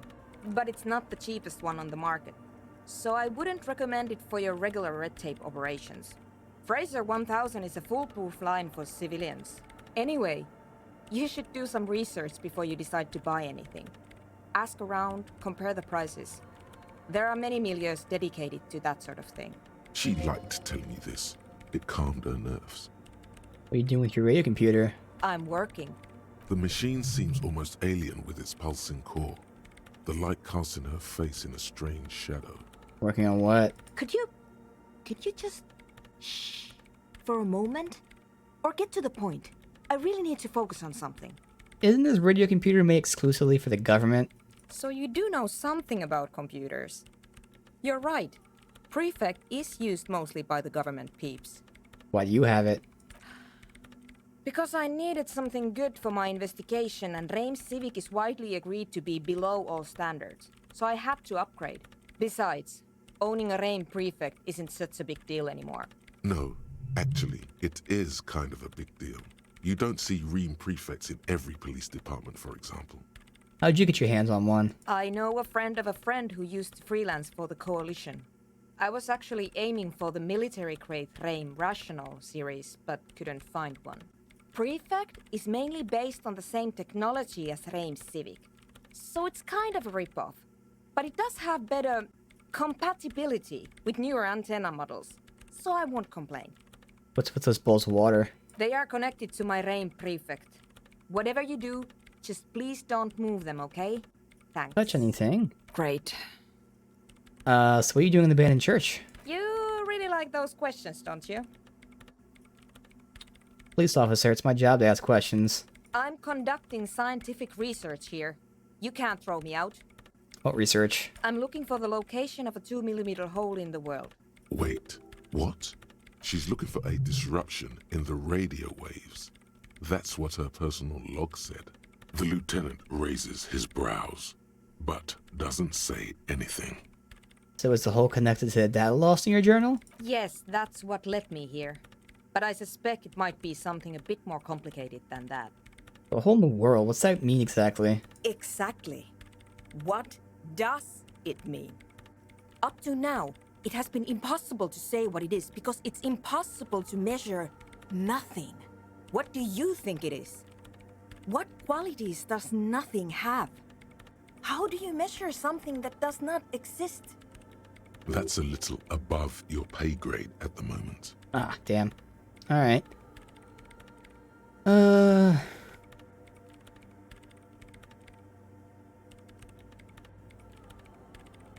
Does that mean we're now living in a world that has holes in it? I don't know. Are we? That's what I'm trying to figure out here. But how do I figure it out? I don't even understand how we're talking about something that doesn't exist, let alone measure it. You measure it by its surroundings. By that which does exist. Yeah. Which is what I've been trying to do. I've tried using hydro transducers to record the silence. To find out where it begins. Ah, hydro transducers. So that's what those water basins are. Yep. Devices for recording sound through water. But honestly, it's not progressing very well. You have any idea where the hole's located? Somewhere underneath those roof beams, I assume. Only a faint crisscross of rafters can be made out from the dark. Most of the tower disappearing into the shade. Strange things may flourish in the dark. Why there? There's this place at the back of the church. A place where all audible vibrations seem to decease. I've named it the Swallow. And the higher you go, the less you record. The Pillar of Silence? Are you sure it's not just an architectural quirk? Maybe, but it's oddly close to the physical coordinates of the data loss that led me to this place. Where Crabman lives. I know. You don't think Crabman might be responsible? No, I don't. Me either. She sounds mildly annoyed by this line of questioning. Her hands typing hundreds of commands into the machine. You said research isn't going well. Why not? Because it's just trial and error. Trying to locate the Swallow, the exact point in space. And I don't have a... You know what? It would be really helpful if you could just stop talking and let me work. That's all for now with this. Great. Thanks. How do you feel about anodic dance music? What? I hate it. I bet she hasn't even heard it. Have you even listened to it? Like, actually listened? Yeah. Like, all the time. Yeah. My tent neighbors don't really ease up with their partying, do they? Maybe I'd have to be on drugs to get it, but to a sober mind it just sounds like uninspired rug whipping. No idea what it has to do with either dancing or music. How do you feel about a club for that music? This is about those speed freaks in the tent, isn't it? I've got some news for you. It's not a nightclub they want to build here. What is it? Take a guess, why don't you?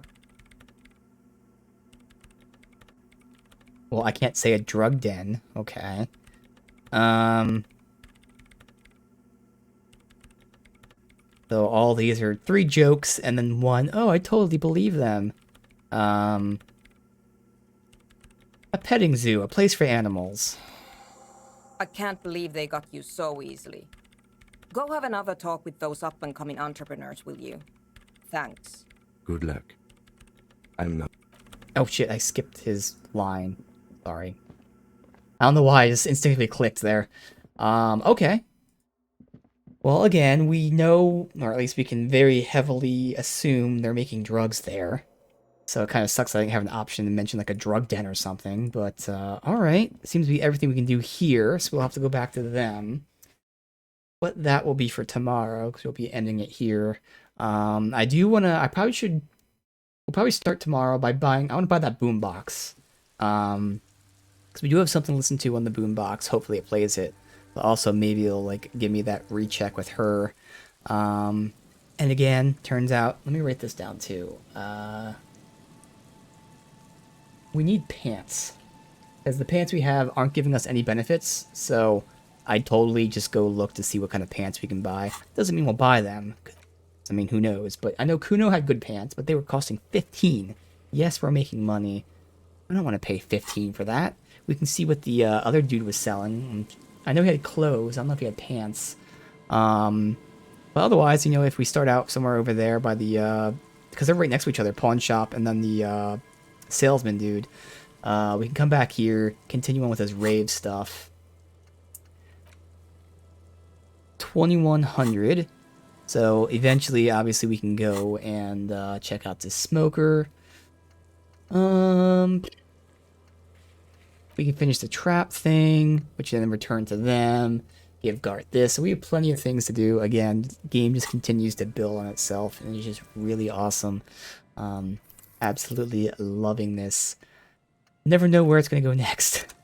I don't know why that guy was up in the rafters, but otherwise we do have this like zone of silence, the hole in the world. So what the hell is that about? But again, you just continuously come across these situations, these characters, these environments that are really, really cool. Sometimes crazy, but for the most part, still relatively believable. It's just how they crafted the world. It just all feels, again, believable is the best way to put it. Maybe not the guy in the rafters, but like a lot of this other stuff just feels so, again, I keep using the word, but believable. No matter how like exaggerated it might be, it still feels like it's written to be realistic. So they just did a great job, and obviously the game is 90% dialogue, so they did a great job with the writing. Games that can do 90% dialogue don't always do that, and sometimes even the dialogue's good. This dialogue isn't good. It is phenomenal. It's not just dialogue, the descriptions, all that. It's absolutely phenomenal. It really conveys so many different things. So they nailed it. And it's just a really awesome recipe that, you know, just makes me want to play more. So that's what we'll do tomorrow. More of it. See if we can solve any cases, any of these tasks. God. I think we solved a few today. I know we got like the gloves and a couple other things, but we got a whole bunch more. We got a lot of thoughts, but I don't think I'm taking any of these. Not these two, definitely, but these 4 we got today. I don't think I'll take any of those. But, oh, we got Lawbringer, too. Bringer of the Law, which was actually absolutely awesome. So, again, we now have skill points, which will come in handy. We have thoughts. So many cool things, but still so much more to go. But, I'll pick this back up tomorrow and see where it leads us.